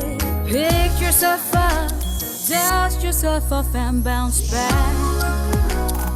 Bounce, bounce, bounce, bouncing back. Whoa.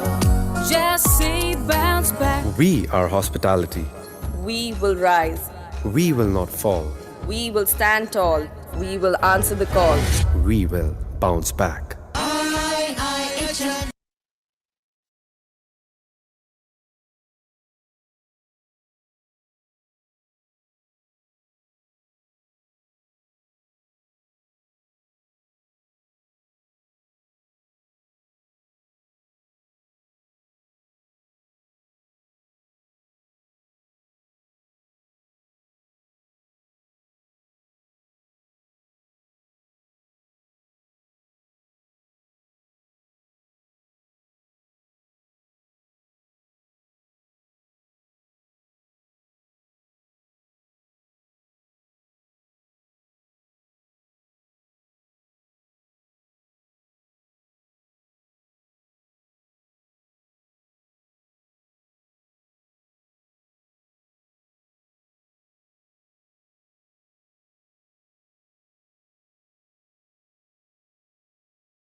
The world's largest culinary event started in 2015 with over 60 participating countries and has been making waves ever since, even gathering support from the Ministry of Tourism, India. YCO is headed by Professor David Foskett, Chairman of the Panel of Judges ICO 2021, Chairman of International Hospitality Forum, Head, London School of Hospitality and Tourism, University of West London, UK. Food is our heritage. Food is what we are about.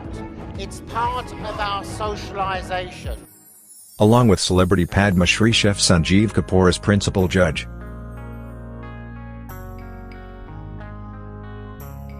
To see this happen, I think it's like a dream come true for many Indians. I wouldn't just say chefs, because India has always had good food. Celebrity chef Ranveer Brar and Kunal Kapoor are the brand ambassadors of Young Chef Olympiad. I am very excited to be here at the Young Chefs Olympiad. I think young talent is what the world needs when it comes to kitchens. India especially, there's a lot of talent that needs to be recognized.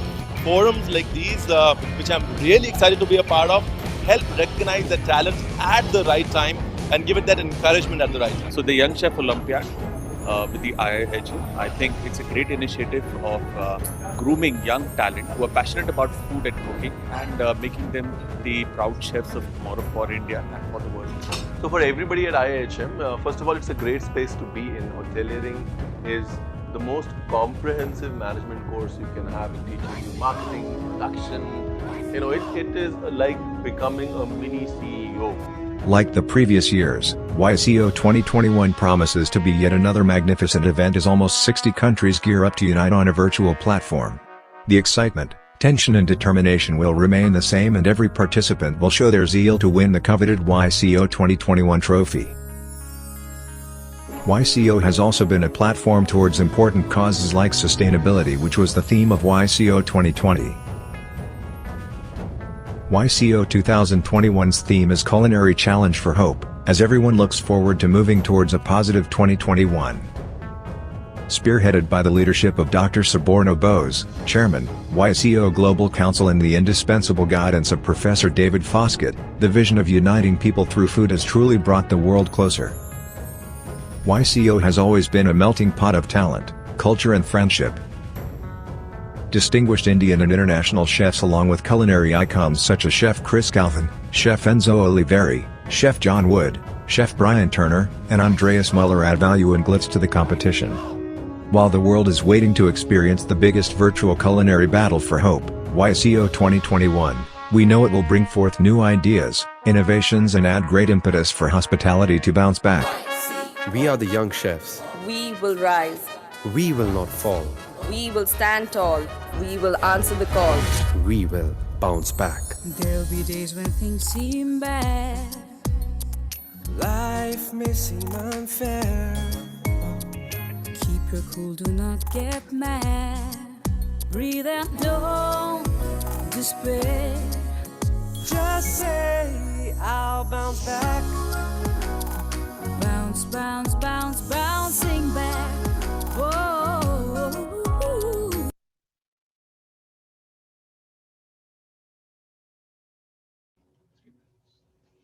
All right. Not much time left yet for the competition to begin in the next couple of hours together. I'm really hopeful that all of you are looking forward to the competition to begin, the Olympiad to begin. And in the meantime, we're close to noon right now, and we have a very important personality once again in the studio, the global studio today, who would be talking to all of you audience, and of course all the youngsters, and definitely people who are aspiring hospitality leaders of tomorrow. So we are having a very important personality, Mr. Kumar Shobhan, who happens to be the General Manager of the Hyatt Regency, Kolkata, who is here in the studio today talking to Ms. Ritu, and he would be talking on the restaurant strategy post-pandemic. So Mr. Shobhan, Kumar Shobhan, in fact, brings in a lot of experience. He's been a professional with over 20 years of experience, and most of the experience has been in the food and beverage service aspect. And he's somebody who is the right person to talk about this particular topic. So, Sanchari, what do you have to say? The kind of changes that and innovation that we are seeing post pandemic, and the restaurants have to readjust all the tables, the kind of innovations that they're bringing in. Do you think this session is going to be a great session where our students can learn a lot? I'm sure it would be, Rupinder, because with so much of enhancements in education and learning, and definitely new strategies which has been adapted by the F&B market, by the industry, I'm sure students would be able to understand the new approaches which is in fact there. While the time they are graduating and becoming a part of the hospitality industry tomorrow, they already know about the new strategies in place. So what have your experiences been? So I'm sure you would be you look like somebody who visits a lot of restaurants at the weekend. I love that. Yes. So what has your experience been? So post the unlock, right. When we started going back to the restaurant. So obviously there was a little bit of an hesitation. Yes. All of us had that right. because we were not too sure about whether we should be going out. Correct. And whether we should be going to restaurants and all that risk aspects. But then I think as we grew accustomed to the new normal, I think all of us learned that all the hotels, all the restaurants are taking lot of safety precautions. They have really worked on the sanitization aspects. So when you go down for any dining experience in restaurants or go to any hotel, you'll definitely be very safe. So Your experience, Sanchari? Well, I have to say something very, very similar to what you had to say, Mr. Kurana, because I echo completely what you just mentioned right now. I think pre-pandemic, there were a lot of things that we were not aware of, right? We definitely saw the best parts of everything, but then we also didn't know the things which were already being followed at the hotels, restaurants, and so many precautions already in place by them. But yes, post-pandemic, we were all very, very self-aware. We suddenly thought that, there are a lot of things that we aren't doing. So as guests, if I'm actually on the front end, if I'm actually going and having a dining experience, earlier I was not giving so much of emphasis on maybe hygiene, or maybe even, keeping a complete distance from another person, and even the dining etiquettes. But today, every diner who's very, very self-aware, they are adapting themselves to the new culture, the new technology. And technology is something that we all have embraced now. What do you think? Because, somebody who was not very familiar to a lot of things, like, how to go ahead and scan a barcode and definitely see the menu, that is something which is very simple, yet so sophisticated. And of course, I have to say it is very easy.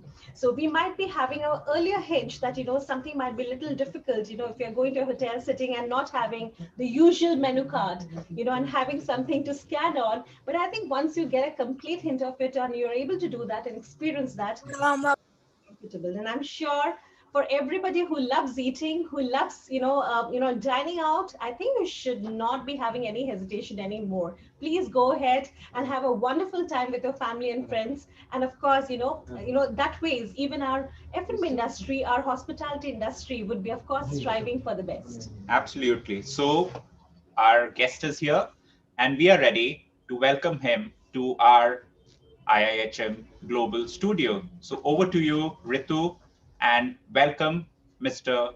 Kumar Shobhan, who is the General Manager of Hyatt Regency, Kolkata, to the studio. Hello, everyone, and a big welcome to this YCO.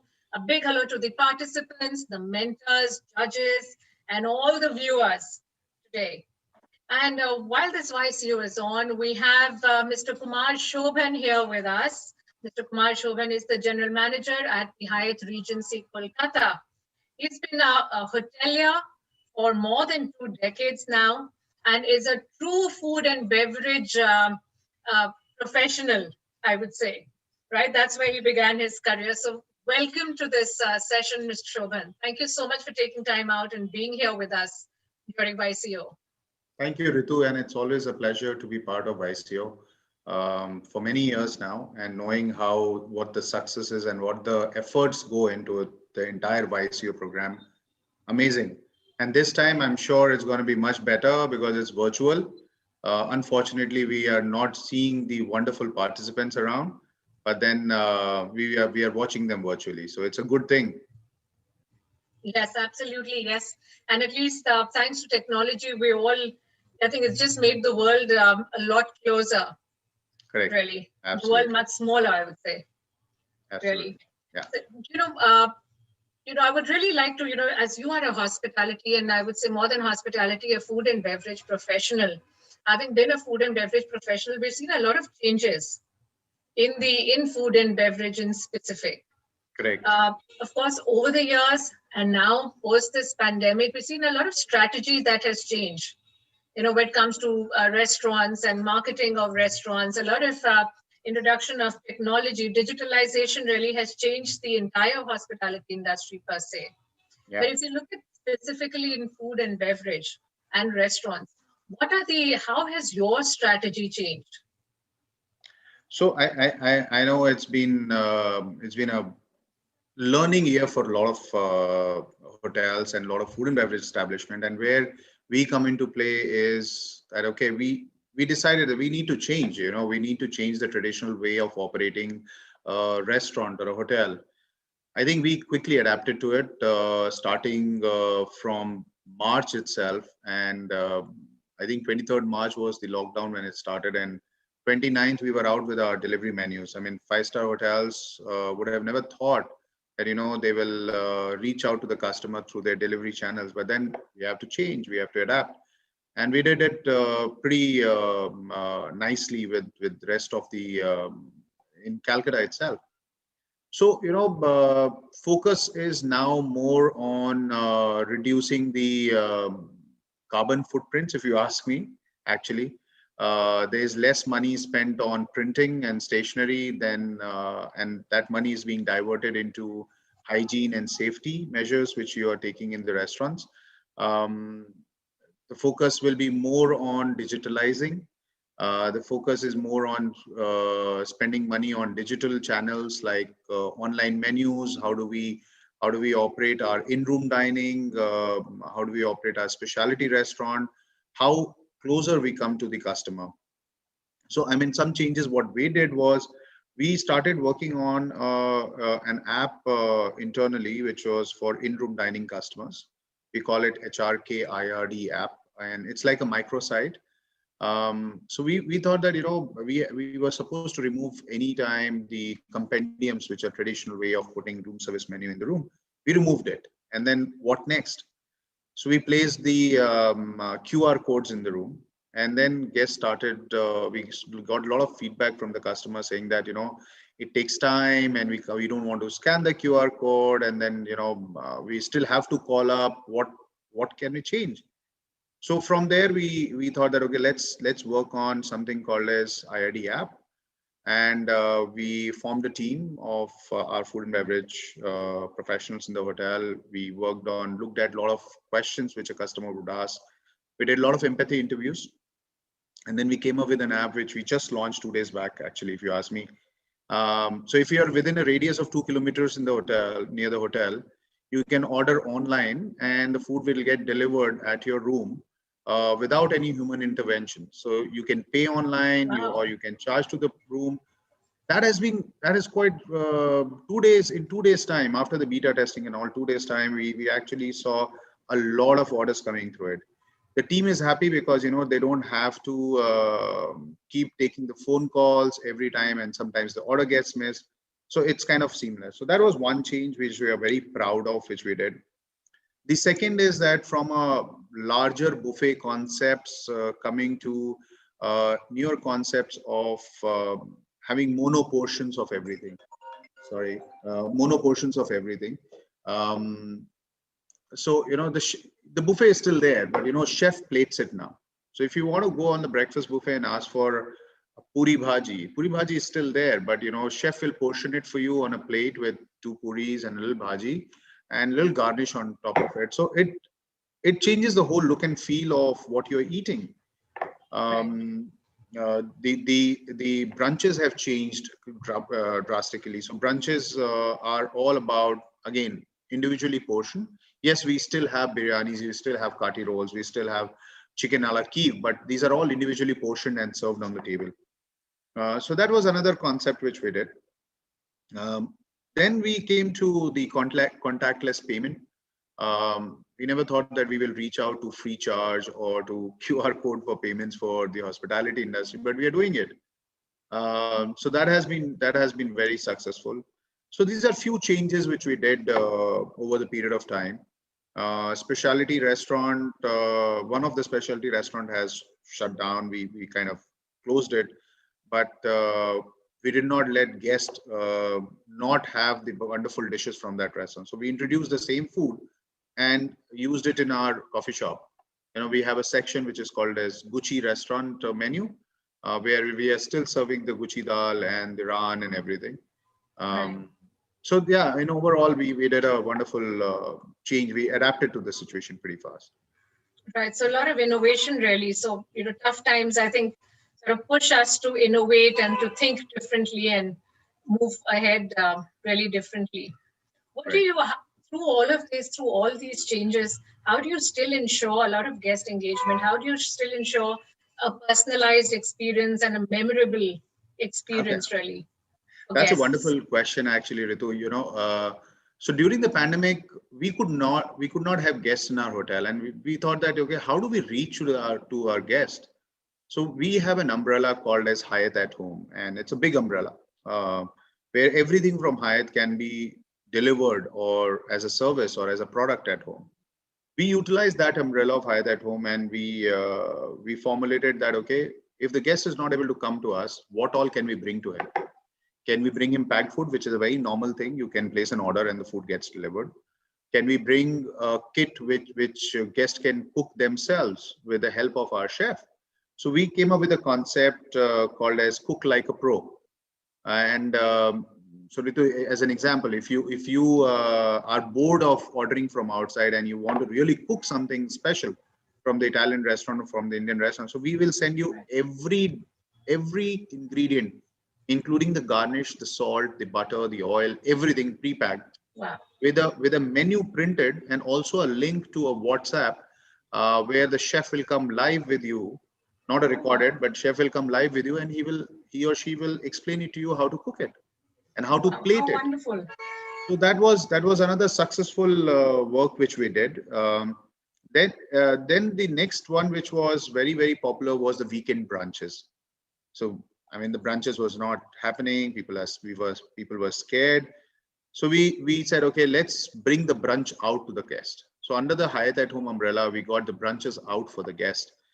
We created a picnic basket. Actually, if you ask me, we created a picnic basket where you could choose from the food, and we put it in a basket like a picnic with some board games, and it was sent across. Board games as simple as the Rubik cubes, or Ludo, or snakes and ladder, something. So every picnic basket had something like this.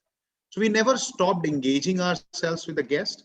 There was, at every touch point, we were engaging somehow or the other with the customer. That was important because I stay inside the hotel, and while I was staying inside the hotel, I also socialize a lot, and I was not able to go anywhere. So I kind of thought that, okay, how will the customer feel if they're not able to go? How do we engage them? So that's where these ideas came in. That at every touch point, not only food, but also for the laundry, for housekeeping services, what all can we do for our customer that they are happy and engaged? How interesting that is. That's really nice and wonderful. Some wonderful innovations really over here. And how do you now perceive the way ahead? What do you think would be the strategy now in 2021? I think 2021 is, currently what we are doing that will get in. People will still prefer to go to places which gives them more open spaces, an open area to sit.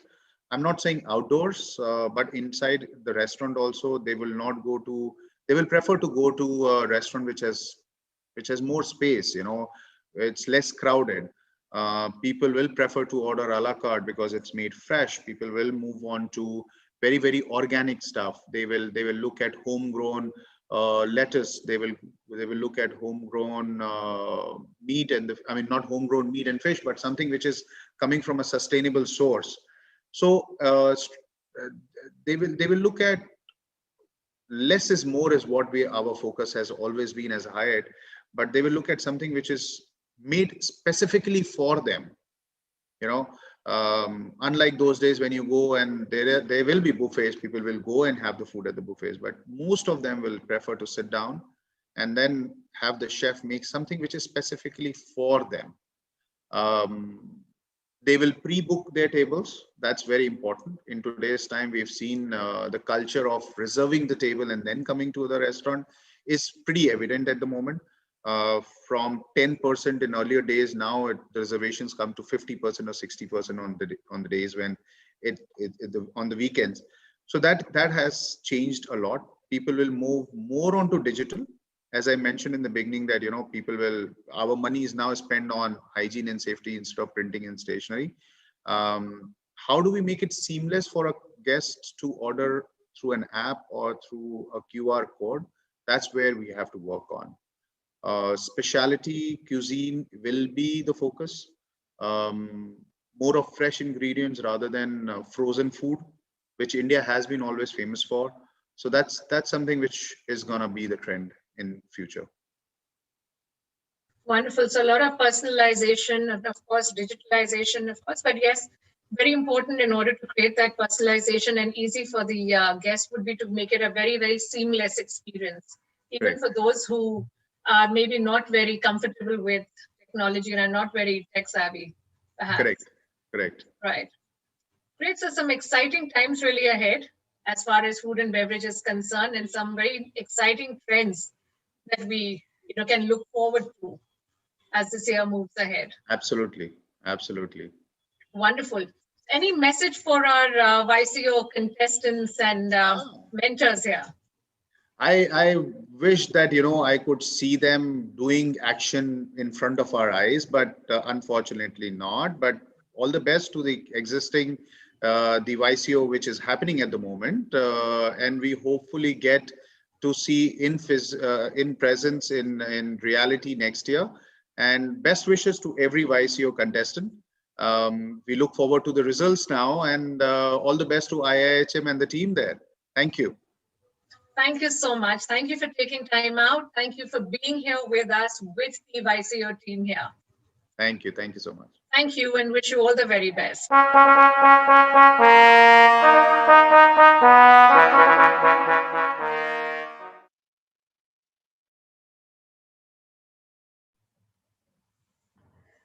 Yes, and that was a very dear friend of IIHM, Mr. Kumar Shobhan, talking about such innovative initiatives, such innovations taken by Hyatt in not only in Kolkata, but across the country in the various Hyatt hotels. Mr. Shobhan had to log out, but however, he says that he wishes to answer any questions that you might have, and he'll answer them on WhatsApp so we can quickly put in your questions in the chat box, and he was looking forward to answering them for all of you. Do share your questions, anything that you might have about hotels. You're aspiring to become a hospitality professional, any questions, any advice from a leader, feel free to ask your questions. And like Mr. Shobhan says, yes, you can order your food from there and you get some wonderful experience really. You don't necessarily have to be there and eat at the restaurant at Hyatt. Of course, if you can go there, that would be wonderful. But in case you cannot go across to a Hyatt hotel, you can order food to your, order food home, and it would be a wonderful experience. So Ritu, like, around this time last year, we would not have imagined the kind of changes that would come around due to the pandemic.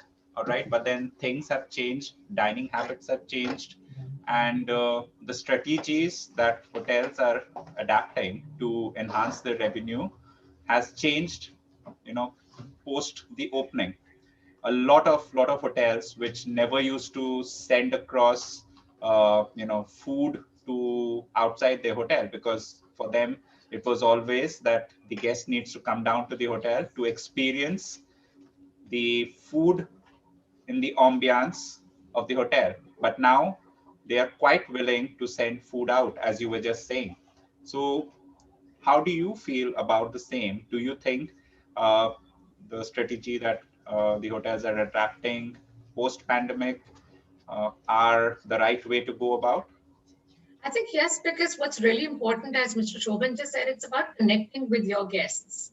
That is the basic thing. It's about, you cannot lose contact with guests just because one is a little apprehensive about stepping out. Well, yes, while we have bounced back and while we have restaurants who ensure your safety and a wonderful experience, however, at the same time, there are some who are still a little shaky about stepping out. Of course, a vaccination has been introduced, so this will improve. But for those who are still not stepping out, or for not just for the pandemic or for any other reason, now I think this whole pandemic has brought about this innovative thought process of staying connected with guests through, say, picnic baskets or home delivery, creating an experience. As in, imagine a chef actually cooking, even your salt and the oil used is sent to you. And on WhatsApp, a chef actually teaches you how to cook. And how wonderful would that be for somebody like me who doesn't cook very well? I think that's a fantastic thing, really. So it's all about staying connected with your guests, and still, despite not really the guests not really being there, but if the food comes in from Hyatt and a whole hamper comes in from Hyatt, and you have a chef online who teaches it, I think the experience is absolutely wonderful. So they would still ensure loyalty of guests. They would still, the whole concept of guest engagement or creating great moments for guests can actually now be created in your home by actually thinking out of the box. Yeah.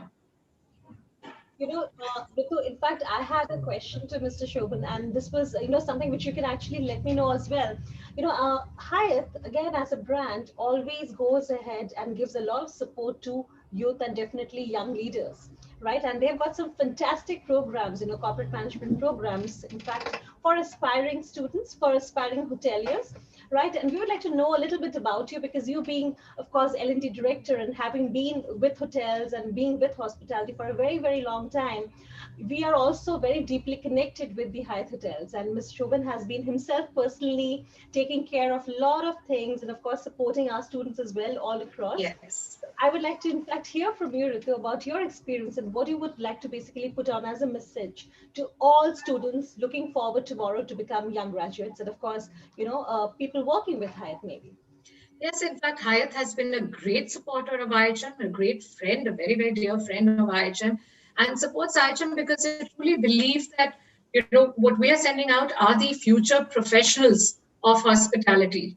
So it's not only about, what's in the curriculum or students going there to train only when it's time for their internship, but there's so many of our students, in fact, yeah, who are who go there and work there. They do on-the-job training there whenever required. They get that extra experience. They get practical experience, and Hyatt has always supported us on that. So we speak to them for students who are really interested in getting some extra experience, maybe on their off day when they are free and they want to give their practical experience. Hyatt has always opened its doors, and a lot of guidance by their heads of departments, a lot of guidance by their supervisors. And in fact, the Hyatt Regency Kolkata executive chef is also an alumnus of our college. And similarly, across India and even internationally, we have our ex-students who are in very senior positions now, including even another Hyatt property in India. We have our alumnus who is the general manager of the Hyatt Hotel. So yes, that's how Hyatt has really been supporting us, and our students are, of course, creating waves across the country and across the world. So, we have a couple of questions, and Mr. Shobhan is online with us and answering these questions, and he seeks the apology for not really being there. He's in the hills, in fact, and that's where he connected with us. So the connectivity being a little poor. So we had a question which from a student who asked that how do you manage your staffing post this COVID and food and beverage? And he says that the staffing is done purely on the basis of efficiencies. So there a lot of focus on multitasking here. Gone are the days when one would only be in F&B service or only be in front office. But today it's like we said, the pandemic has always forced us to rethink. So here, once again, the focus is on multitasking. So you have a guest, you have a particular, say, an associate or an executive who even meets the guest at the time of check-in, would also probably do his room, would service his room, would also serve him in the restaurant. And that is how the staffing has been planned. And as he said earlier during his interview, said while they have closed their restaurants, but yes, the same menu is available in their all-day dining. And a lot of focus once again on digital is his answer. Now, another question that we received here, Sanchari and Rupinder, was that how can we get these ideas of picnic baskets and Hyatt at home? How did he get these ideas? So he says, well, these ideas are actually, surprisingly, and this speaks actually volumes for Hyatt, that these ideas were generated by the passionate team members when they sat down and brainstormed ideas brainstormed on how to come up, how to still create a connection, how to still maintain the connection with guests. So they brainstormed and they came up with these ideas. They worked towards creating new experiences for their guests, keeping care in mind. That's one of the most important things in Hyatt is that they care not only for their guests, but also for their employees at the same time. care is very, very important over here. He also says over here that every idea is dealt with importance and a lot of thought is given to these ideas. They work through the whole thing to ensure that there's completely smooth execution and that guests benefit from this. So great thought process really, and that really talks about Hyatt, about how they engage with their employees and charities. So when you were talking about, how our students go there, this is the kind of learning that our students get when they actually go into the industry and they're part of all this. They're part of these brainstorming sessions, and that's the learning. It's not only about the basic skills that we teach them in college or the basic skills there, but more than just the skills are the leadership. This is how they become leaders in the industry. So a lot of thought process, a lot of involvement of the employees so that they feel a sense of ownership over here from them. Ritu, while you were talking about it and you were talking to Mr. Shobhan, in fact, we were talking here and back in the studio about how Hyatt has all throughout the years of Young Chef Olympiad supported us with so many practical, you can say the culture as well. Like for instance, the United World Chefs, so many countries came here and they had actually, went ahead and opened the kitchens to all of them, and they had all, they went ahead and in fact made their own country dishes. Now, which hotel would do that? So much of passion, so much of vision, and definitely support that they have in fact given all of us, and that made a commendable support also for the people who in fact came from across the world and they saw Indian hospitality.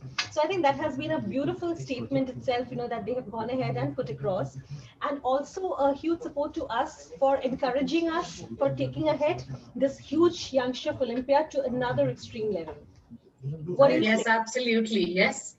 In fact, over the past few years, yes, all our competitions, the Young Chef has been all at the United World of Young Chef has been at Hyatt, and that's the kind of support that they give us. And I think that's primarily also because they look up to this competition, they look up to this initiative taken by us, and they believe in what we do, because whatever we do it with complete passion.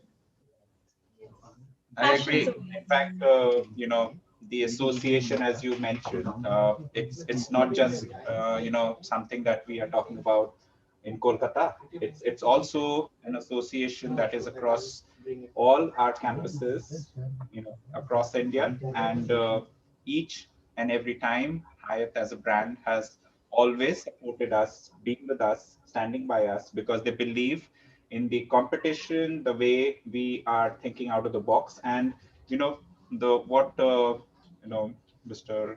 Kumar Shobun was talking about, that you need to think out of the box when you are faced with survival.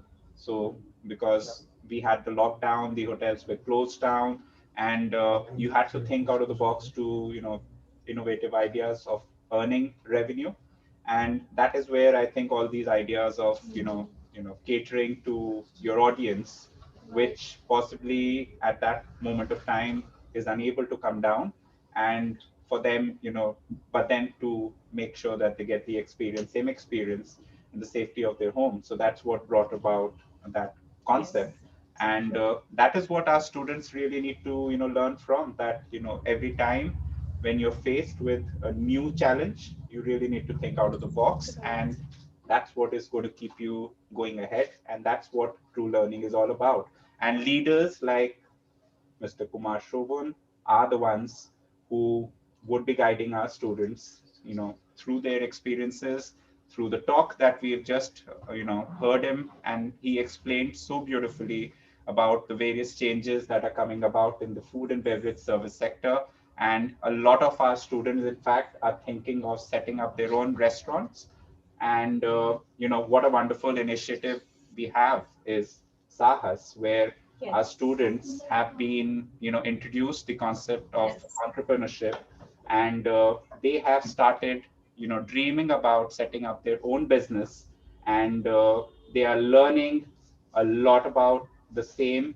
There are classes going on at the campuses where they're learning about how to go about thinking of an idea, new idea, developing a business plan, you know funding, how to go Yes. about looking for a funding. All these concepts will definitely help them in good stead, and I'm sure this particular experience of listening to Mr. Kumar Shobun is something that they will make a note of, and they will apply whatever is the learning today in their future, whatever businesses that they will be going into. Even if they don't go into businesses, I'm sure if they start working with a hotel as well, you still need to think like an entrepreneur. Absolutely, yes. And in fact, that's why in Sahas also we have a lot of guidance by hospitality leaders. And in fact, that was one of the questions where, before we just end this session, and we have a next guest who's in fact very also, but, he very close. He also guides the students who asked about starting their own business. And he says cloud kitchen is a great idea because the future is going to be digital.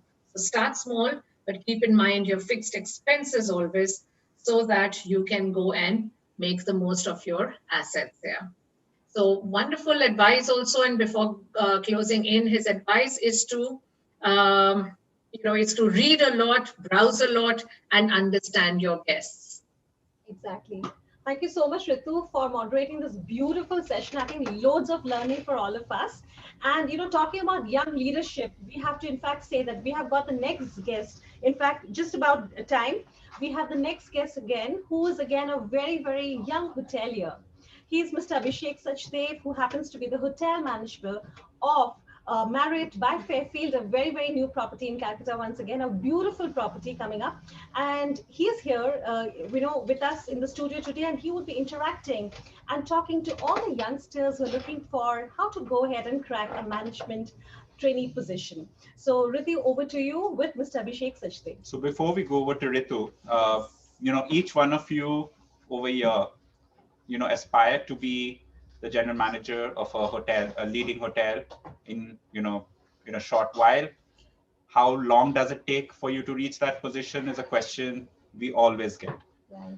A very difficult question to answer, but then this gentleman that you're going to be meeting is a general manager, is a hotel manager, and he's got an experience of just over 15 years. All right. He's gone on to do, after completing his hospitality degree in 2006, he went on to do his master's, and today he heads the hotel, and we will learn from that expert how to crack an interview. Over to you, Ritu. A big hello to all the YCO participants, mentors, judges, and all our friends who are watching this today. During this YCO, we have the hotel manager at Marriott International, Mr. Abhishek Sachdev, here with us. Mr. Sachdev has been a hotelier, yes, with various chains such as ITC, Taj, and of course Marriott at present. He has also been in events where he has worked in India as well as internationally, and even as a hotelier, he's worked internationally in Switzerland with the Mandarin Oriental Group. And thank you for joining us here today, Mr. Sachdev. Thank you, Ms. Joy. Thank you for having me over. Always a pleasure.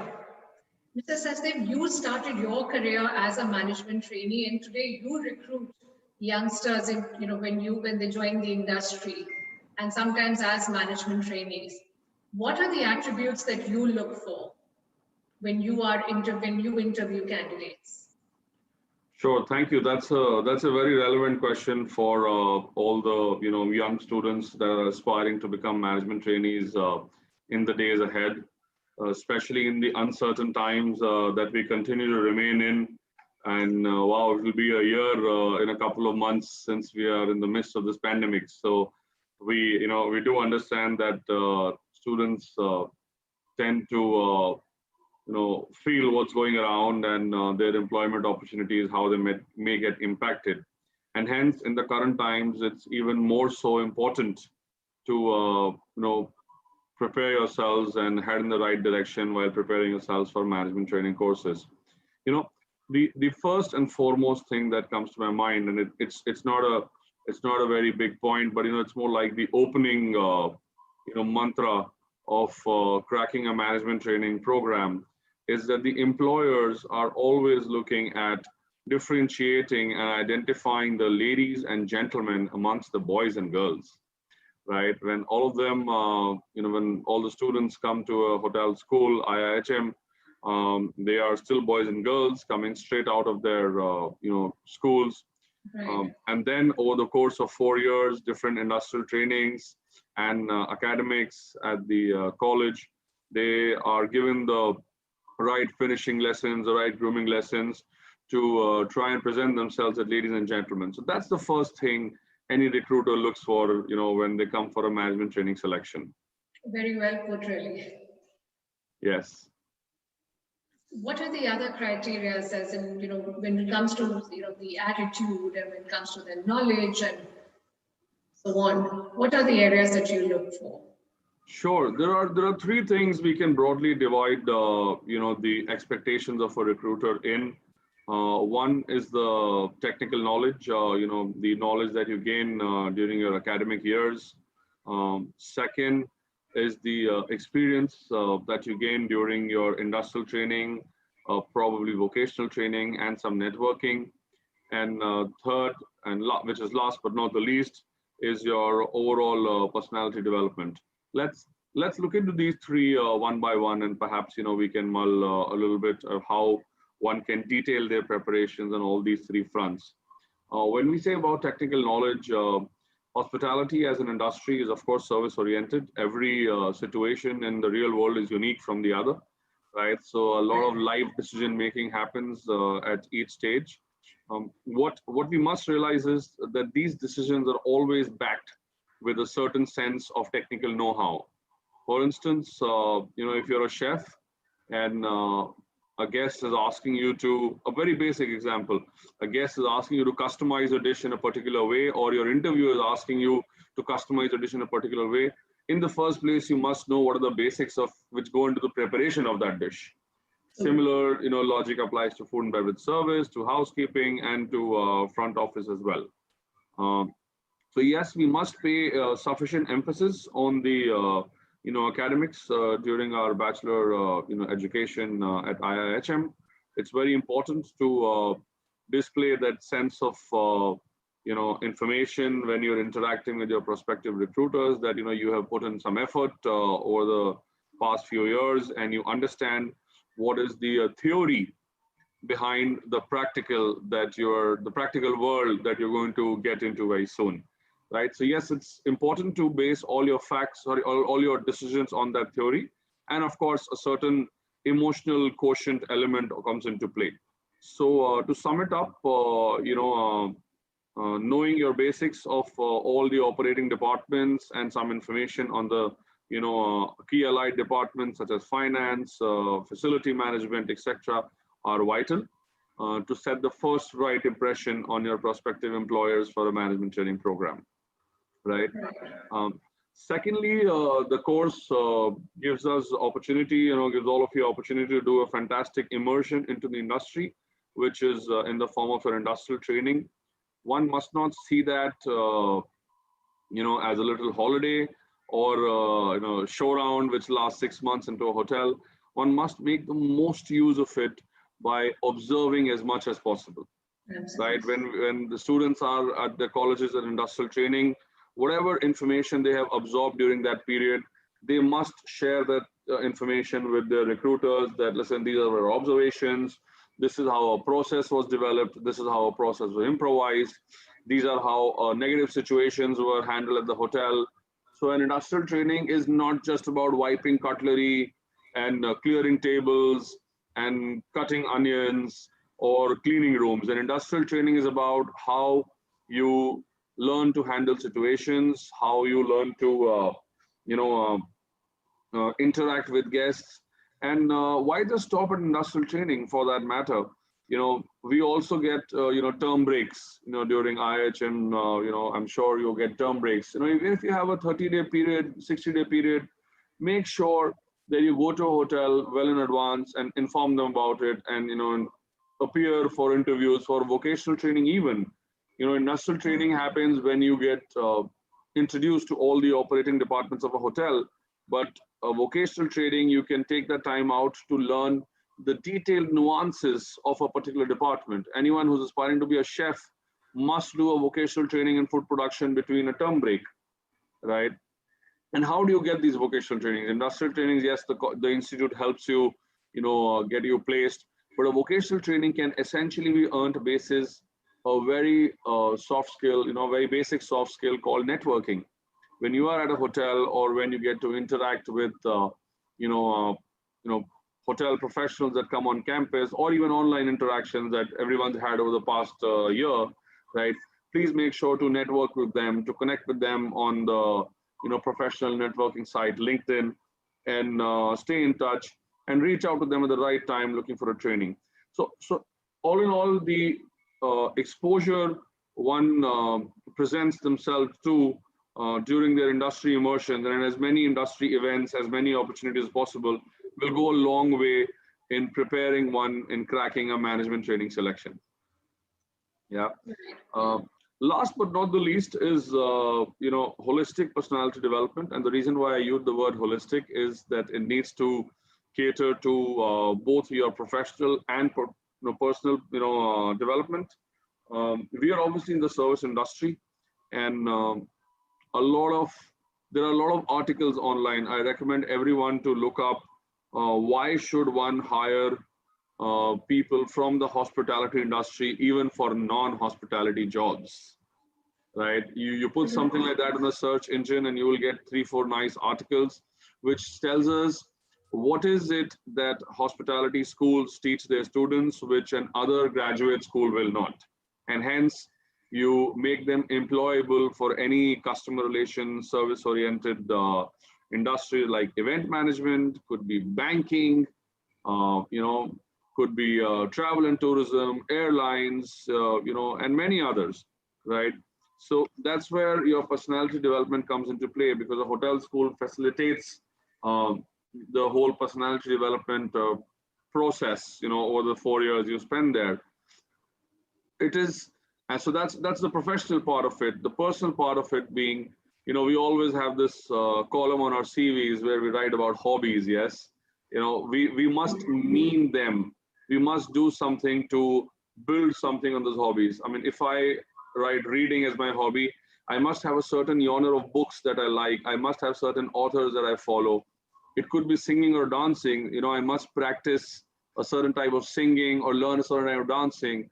In fact, your hobbies could be something as simple as learning new languages, because hospitality is an industry which can take you to different countries as well.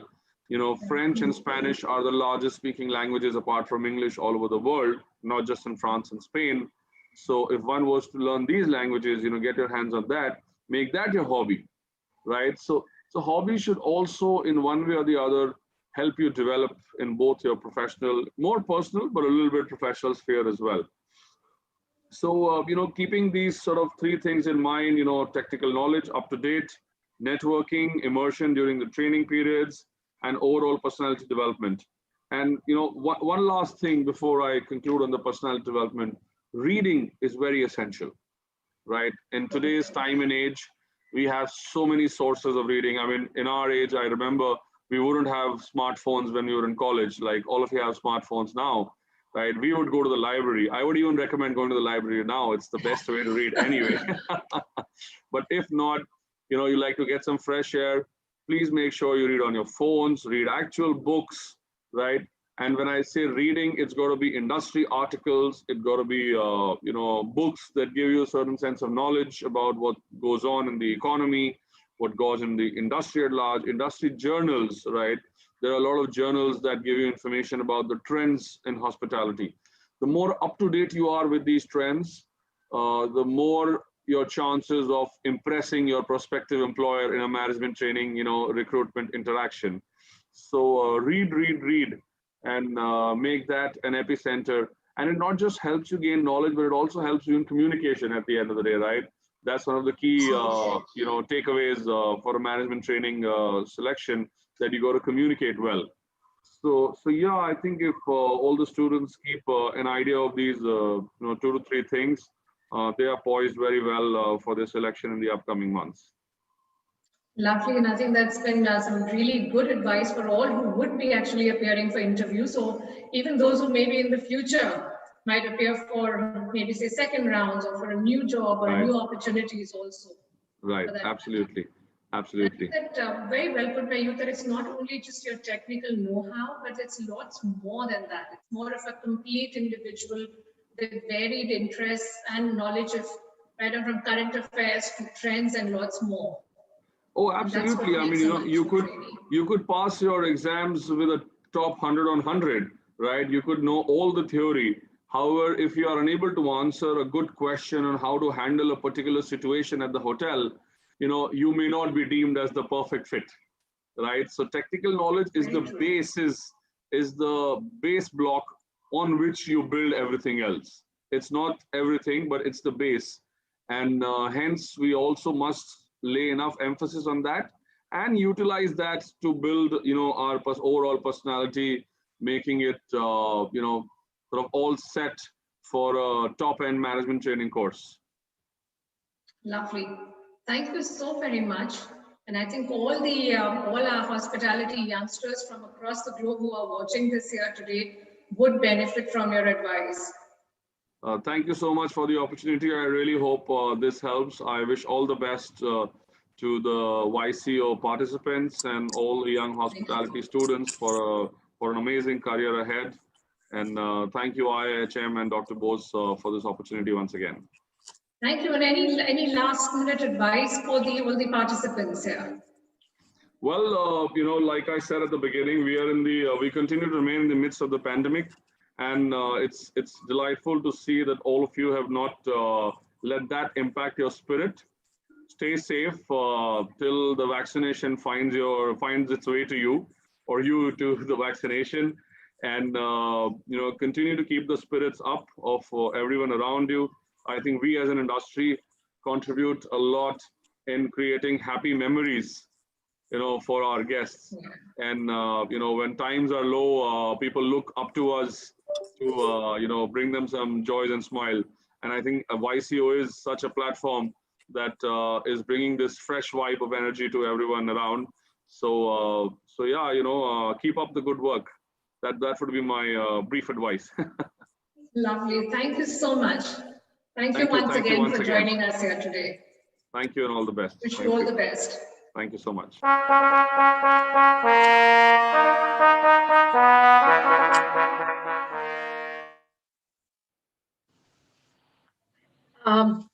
Mr. Sajdev, before you leave our studio here, we do have a couple of questions here from the audience here and all those who've been listening. They have a couple of questions. So we request you to answer these questions before you leave us today.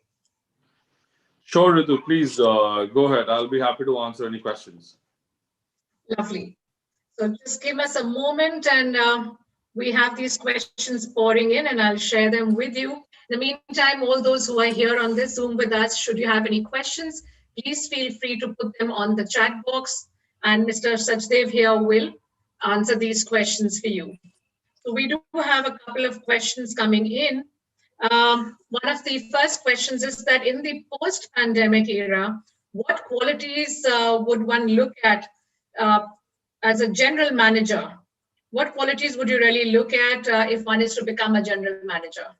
I think you answered this, but I think here they're looking at specifically as a general manager.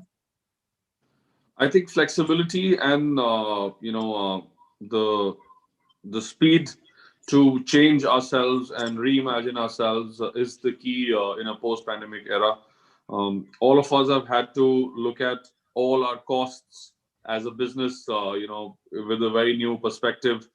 Every rupee that goes out of the system must be, bringing in some value in one way or the other, right? Which we continue to believe was the case in any way, before the pandemic occurred.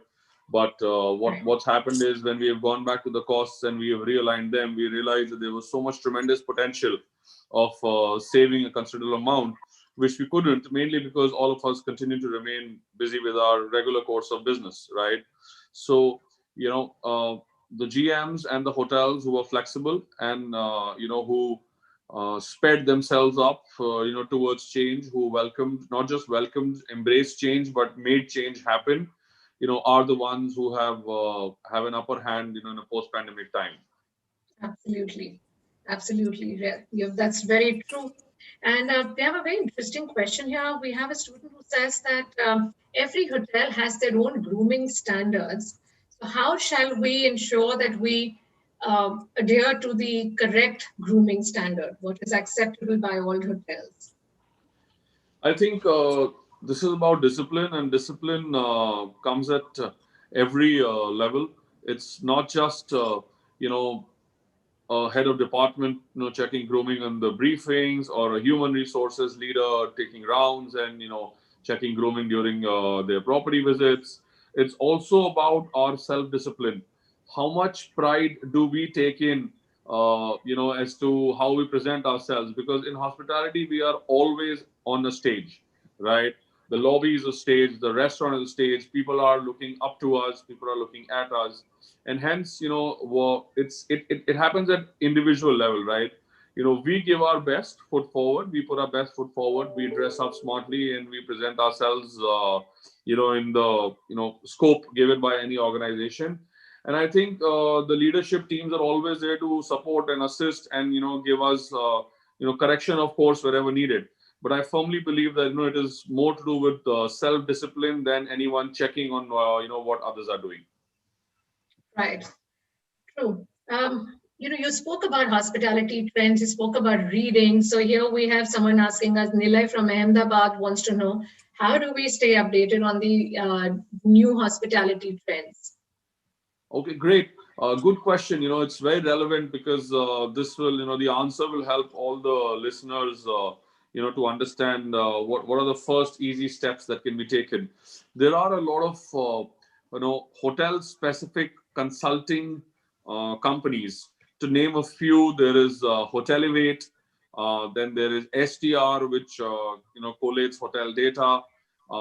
So essentially, what you got to do is understand which are the hotel consulting companies, and Hotelivate is a big one in the country. Jones Lang LaSalle, JLL, CBRE, all of them have hospitality verticals. So go on to their websites and put in your emails and register for their hospitality updates. And your inbox will, get updated week after week with what are the trends, what are the new happenings, what are the numerical trends in terms of ADR, RevPAR, occupancies, etc. Not just on a weekly update, they also send periodical reports, which are very easily, which can be downloaded very easily, which get us a perspective, of city-wise updates of the industry.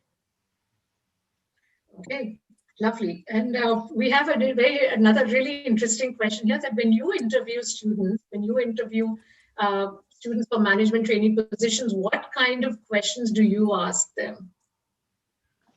One of the classic questions that was asked to me even 15 years ago is where do you see yourself 10 years down the line?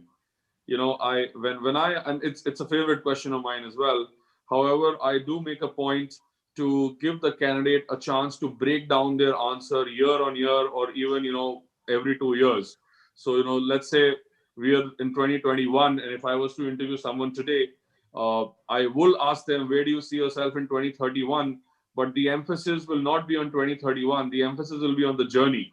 Where do you see yourself 2 years down the line? Add another 2 years. Where have you reached? And keep adding these 2 years, and talk about your progress over the next decade, and how do you intend to reach where you intend to reach over the 10 years. So I think it's important to emphasize, on small baby steps, in a professional journey, as much it is to have a long-term goal. So both must go hand in glove. Right, the short-term goals, which will eventually lead to your long-term goal. Absolutely right. Right. I think one of the last questions here today is that what is the difference that you see when it comes to personality traits or knowledge? What difference would it be if one were appearing for, say, the kitchen management training program as well as a general management training program?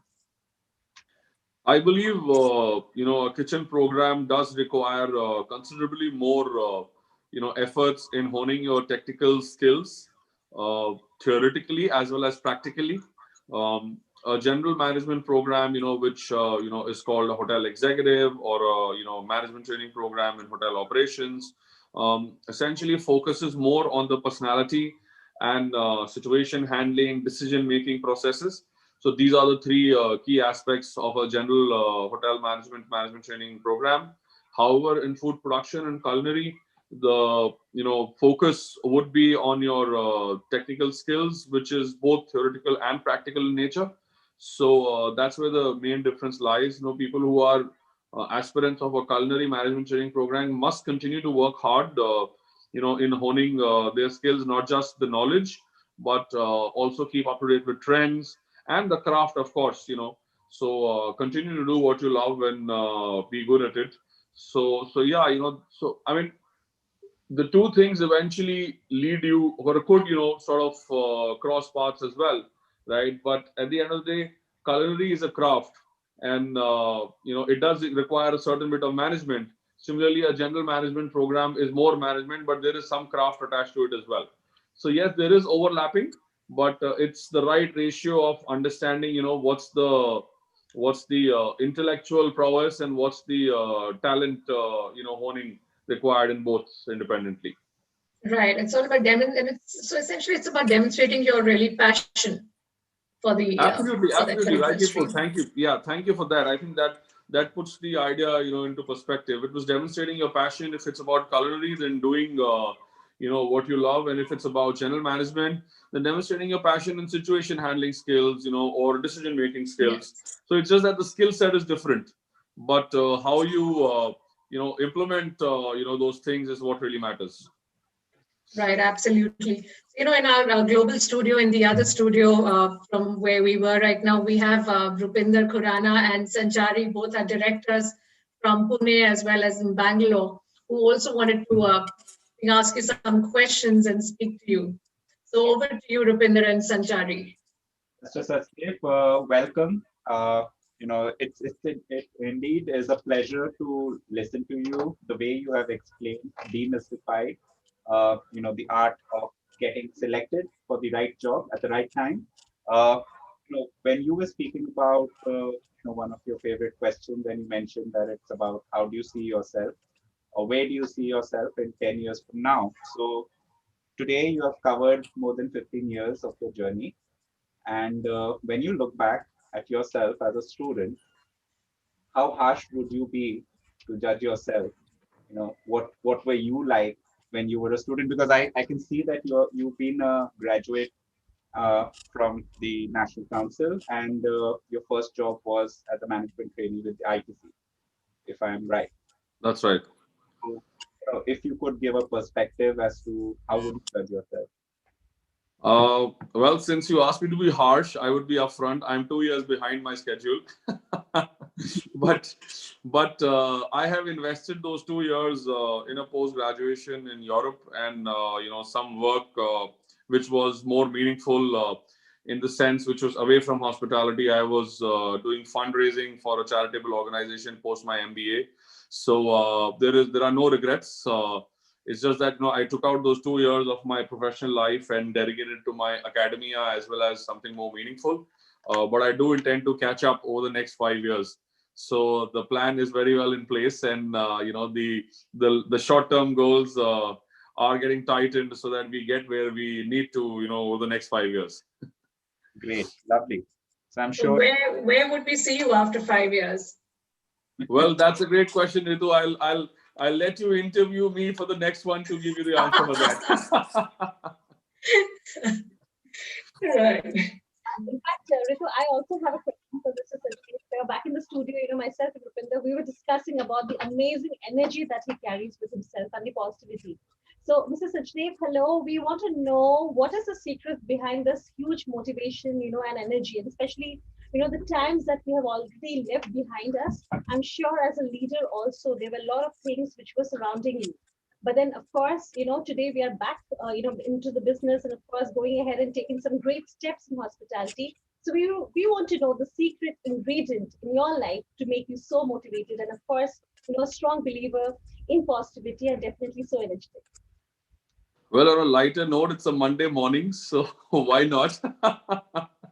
And you know, to be yeah, more candidly, I would sort of give a little bit of credit to the city that we are in. Both Ritu and I live in Calcutta.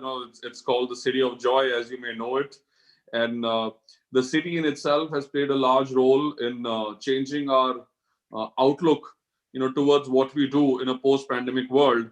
I mean, you might be surprised to know that the month of January, and it's a Monday morning, it's the 1st of February. I was looking at our financial figures from January. Even in a post-pandemic world, we have closed at 60% plus occupancy for the entire month of January, right? Yeah, so this is fantastic, and this happens, is only in Calcutta. Let me tell you that. I was reviewing the occupancies of other hotels as well, across the country. No one really reaches that benchmark. So, and most of our guests, since travel is restricted, are from the city. So you see, the city has this upbeat feel about it. I have been here for about a year and a half, and I would say probably that reflects on it now. Yeah. Wonderful. Thank you so much, Mr. Suthi. Thank you. Thank you so much. Thank you very much for joining us here today. That was really interesting and very insightful indeed. Thank you so much. Congratulations on a great opening ceremony yesterday, to Dr. Bose and to the entire team at IIHM, and wish all the participants the very best for YCO 2021, and look forward to see you all in due course. Lovely. Thank you. While you basically exit here, we would like to basically have you along with all of us here with the bounce back theme message, and that would be by clicking a picture together. Sure, let's do that. All right, so that's going to be for the thumbs up and of course for the victory sign.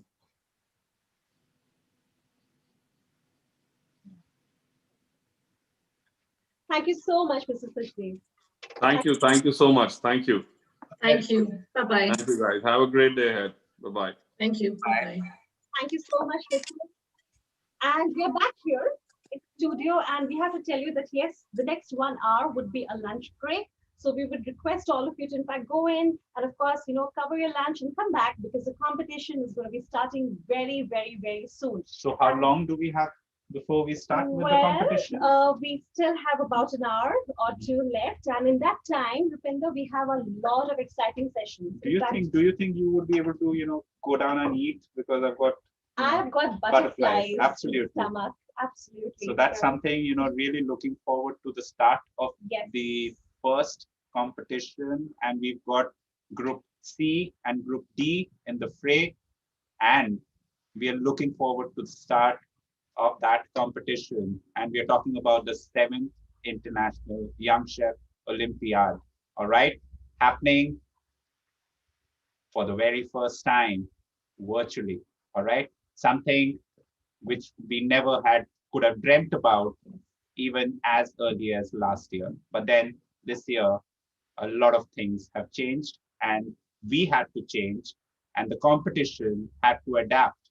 And we made sure that the competition carried on, and it happened. And how is it happening? It's happening virtually. So Sanchari, what's different about the Young Chef Olympiad this year? Well, first of all, technology has embraced it completely, Rupinder, as we've all seen, and that for the very, very positive effect. Secondly, all the countries are going to be, going ahead and cooking from their own home countries. There's no travel here anymore. So they are basically going to be taking all of us in their own kitchens. You'll be able to see those lovely countries, countries like Lesotho, Tunisia, Arabian countries, and so many such beautiful countries who are participating this season. And you would be able to see them locally cooking from their home stations virtually live across 24 time zones. I mean, this is unbelievable. This is so fantastic. And this is going to be a blockbuster event. So look forward to a great Olympiad ahead. Do not go anywhere. Just a small lunch break. A lunch break, and then you come back at 2 o'clock and you join us for the next bit of learning. More experts coming up. All the best. Enjoy your lunch. And in that meantime, definitely we are not going to be switching off at all, because we are going to be giving you a complete glimpse of how the Young Chef Olympiad opening ceremony went last evening.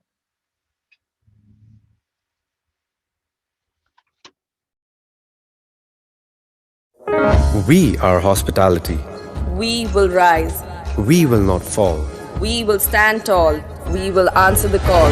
We will bounce back. There'll be days when things seem bad. Life may seem unfair. Keep your cool, do not get mad. Breathe and don't despair. Just say, I'll bounce back. Bounce, bounce, bounce, bouncing back. Oh. We are hospitality. We unite the world Through love and hope and service. Things won't always go to plan. Life won't always be perfect. Well, we will bounce back. We are bouncing back right here, live from the studios at the global campus of IIHM, the International Institute of Hotel Management. You know, this is Jimmy with me, Satchari. She's got a gorgeous smile.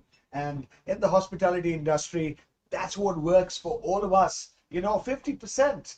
You know, when you walk in, the smile kind of kills you. Well, today, being a very, very special day, because in a very short while, we are going to be launching, and there's going to be the inauguration of YCO 7, the 7th year.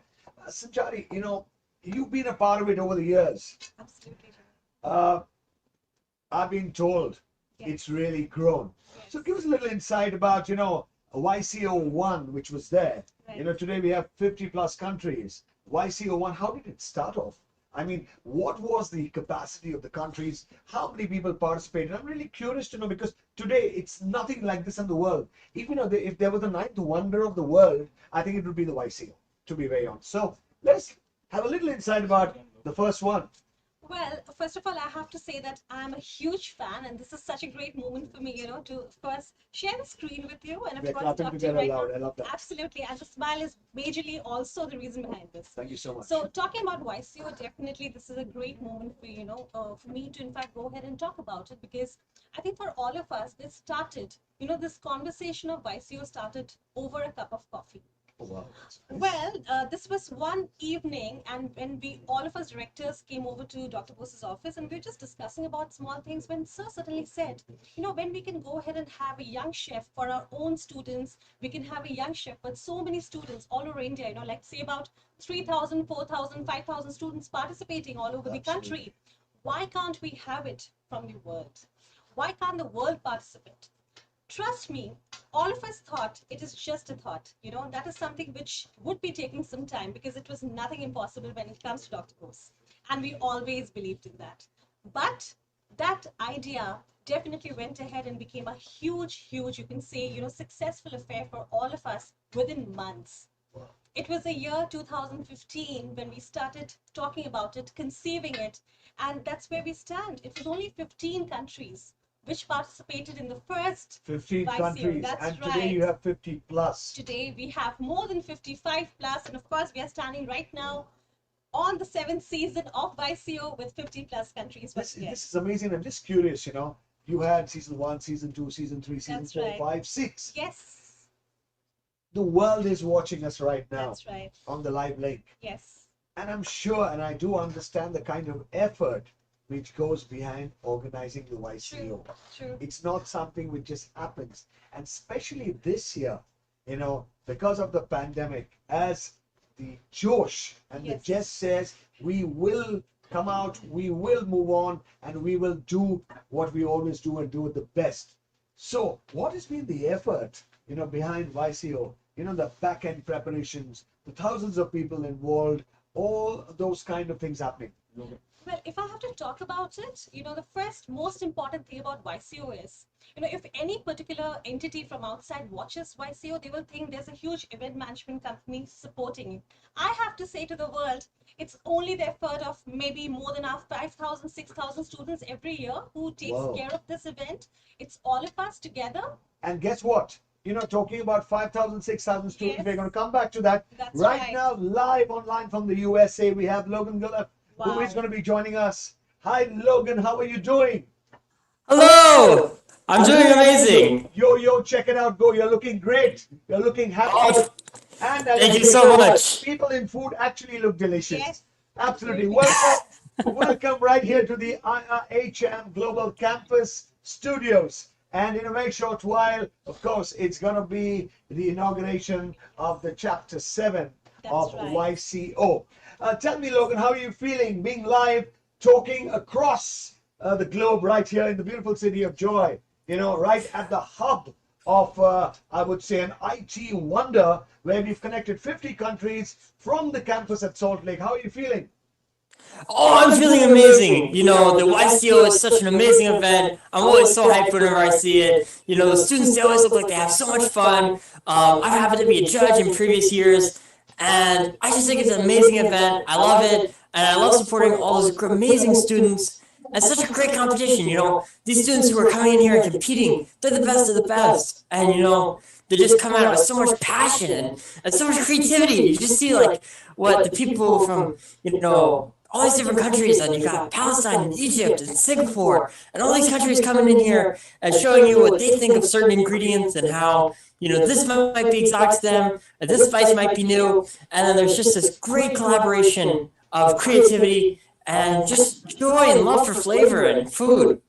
Wow, I just love your energy, you know, and no wonder people loved you in 2018 when you were the mascot. Yes. You know, and people still love you with the cute smile of yours, and I'm sure the magic you create, being the junior master chef, and continuous magic you create. So, you know, looking forward for a lot of engagement, and I would love you, you know, before we actually get into the inauguration, I would love you to give a message, you know, I would love you to give a message to the entire world right here from the Global Campus of Hospitality, I would say, the seat of hospitality. Well, I'd have to say that my global message is, you know, to stay strong, and that, you know, 2020 may not have been a great year for us in the industry, the hospitality, and the cooking, and all that. But we're going to come back stronger. We're going to do amazing work. You know, we're upping our standards. We're doing great stuff. And it's just this push for innovation and creativity and, you know, really pushing ourselves to next level. It's really important. And I guess that's pretty much my message. And, you know, for a message for the competitors and for all the IHM students out there, you know, best of luck. Always think outside of the box, and always work on your dreams. You know, always keep fighting, and yeah, you know, I'll just never forget that amazing time that I had in 2018. Superb. It's going to be a lot of amazing time this year too. You know, and of course we all agree it's time to reimagine, reinvent, and reboot yourself and come up with exceptional stuff. Thank you, Logan, for joining us. It's been such a wonderful time in Kenya and talking with you. All right, thank you so much, and have an amazing opening ceremony. Thank you so much. Looking forward. All the best. Ciao. Well, that was Logan all the way from the US of A. You know, and I love technology here. You know, it makes you like you're, you know, talking across the road. And this has been possible because of the amazing IT hub which the global campus has become, connecting across 24 time zones, connecting across 50 countries, and absolutely live. Thanks for the amazing hookup and technology which the global campus boasts of, not only talking to all of you all, but streaming education, connecting with personalities, and talking about behind the scenes. You know, how was the work built up to today's inauguration? Well, talking about it, Jimmy, definitely, you know, when the world almost came to a halt last year, trust me, IHM was still going strong, and it made us what we are today. You know what I have to say? Yes. International Institute of Hotel Management, truly international, yes, because it connected people, it connected countries. Right. I would say literally, yes, you know, knowing Dr. Bose, absolutely, if he had his way, we would have connected planets also. That's right. You know, if yes, there was a possibility, because he is always a gentleman, yes, with the innovation, yes, and the thought process. And you know, what a good time right now, right, if it's possible to get over and talk to the man himself, absolutely, the mentor, the boss, yes, the man who created this amazing brand of International Institute of Hotel Management, also the man behind YCO. Well, you know, we have Dr. Bose kind of getting ready. And of course, there's Dr. Bose. Dr. Bose, a warm welcome to you right here. So wonderful to see you. 7 years, the 7th edition of YCO. How do you feel about it?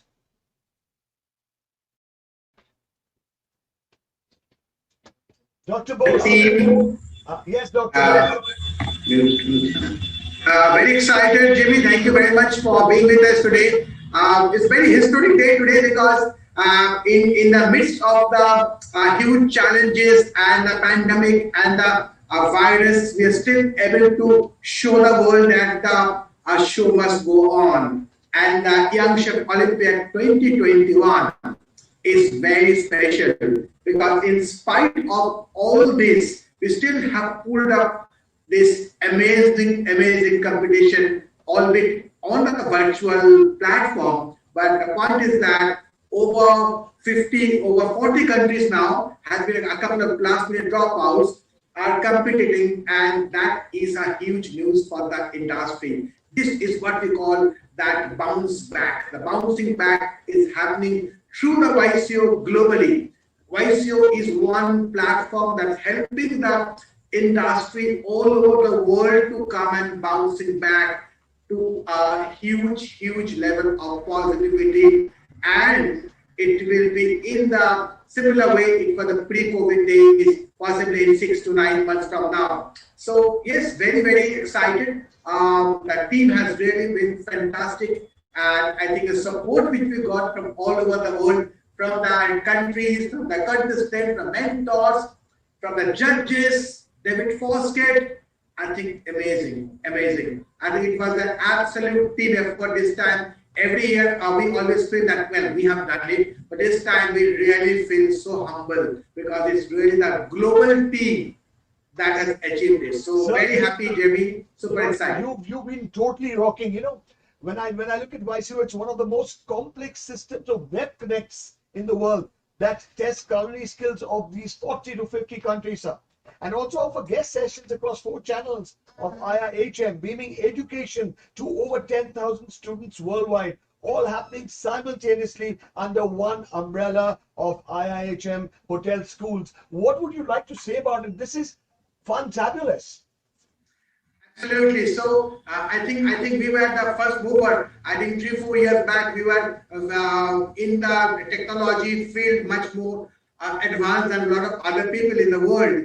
And so when the pandemic happened, we were very well equipped with our technology platform, and within a couple of days we really transferred the classes into online, and with a lot of innovation. And I think that Young Chef Olympiad should be one of the example of a very complex high-tech connectivity and high-tech IT logistic, where we can have 50 countries connected and they're cooking together in 24 time zones, and we judge by over 25 judges all over the world. And it is like it's a nightmare initially, but I think the team works so well, and is very well organized, very well synchronized. I think we're looking forward for an absolutely fantastic Young Chef Olympiad. We call it Hope Olympiad because this Olympiad is all about hope. This Olympiad is all about positivity. This Olympiad is all about bouncing back. Dr. Bose, congratulations. There's so much happening. How are you feeling currently at the moment that we are just, a couple of minutes away from the inauguration of the 7th edition of YCO, which is going to be streamed across the world, across 24 time zones, lakhs of people watching it, not just the chefs and the young ones competing against each other. How is the feeling? It's reinventing, rebooting, reimagining, and recreating, and it's only possible because you've been there. Thanks so much, Jimmy, but I really want to reiterate that it's been an absolute teamwork. The team really gave their best, and we learned so much in the process. And it's a global teamwork. Everyone throughout the world actually came and supported us. So I think it's a huge guidance we got from everybody. So we look forward for the next 6 days of very high tech, but at the same time, very high quality culinary skills and talent, and may the best chef win. I think it's about that taking that glittering trophy and of course a prize money of 10,000 US dollar at the end of it, which is a big amount. And I'm sure that the world is looking at us. So we have got a lot of hard work to do for the next 6 days. Lot of stakes are there in for the taking. I'm sure that we will do it. As we say that at IHM, we dare to do. And again, we will dare to do it again. And we'll take up this challenge with both our hands and legs, and we'll do it. Thank you so much, Jimmy. Doctor, I truly consider you a super rock star, who's creating vision, who's creating hospitality, and has taken it to another level which we can never ever comprehend. A big congratulations to you and your team. And Doctor, before we of course get on with the inaugural session, which is going to be happening in a short while, your message across welcoming everybody who may be already, getting ready to be a part of the inauguration. The message is that there is no lockdown for friendship.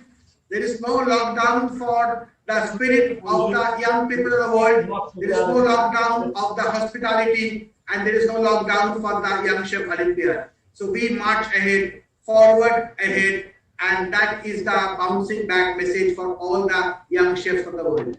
Thank you, Doctor. Thank you, Dr. Bose, for joining us, the mentor, the man behind International Institute of Hotel Management. And in a very short while, we will be going over to the inaugural session of the YCO. So thank you so much once again. World, still, being a part of it, all of us are smiles. Yes. And we are going to be taking off in a short while. And hey, guys, thank you for joining us for this prelude right here, right now. Thank you. The 6th edition of IIHM International Young Chef Olympiad is back in a bigger, better and a grander avatar. A massive event in scale and magnitude, this is the only culinary contest in the world that brings together contestants from across the 4 points of the compass: East, West, North and South. A whopping 55 countries are part of this year's edition.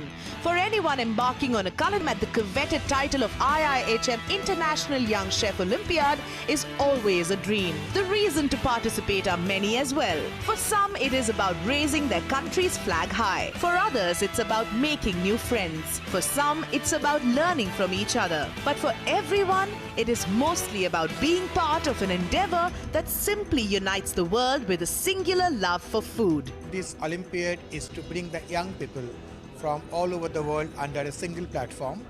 So that one hand we have got a competition, which is a very tough competition. On the other hand, we have got a lot of bonding, friendship, getting united together, and they become friends for life.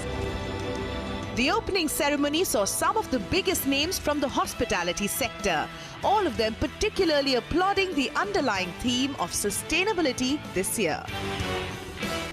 The opening ceremony also saw a unique assimilation of cultures, different ideas as the young chefs took to the stage. I think it's a major platform to bring all the world together, not just students, but all the world together. We must work together in peace and harmony and communication, build bridges. The journey for this year's edition has only begun. There will be many new stories written, many new bridges built through food as the IIHM Young Chef Olympiad 2020 unfolds over the next few days.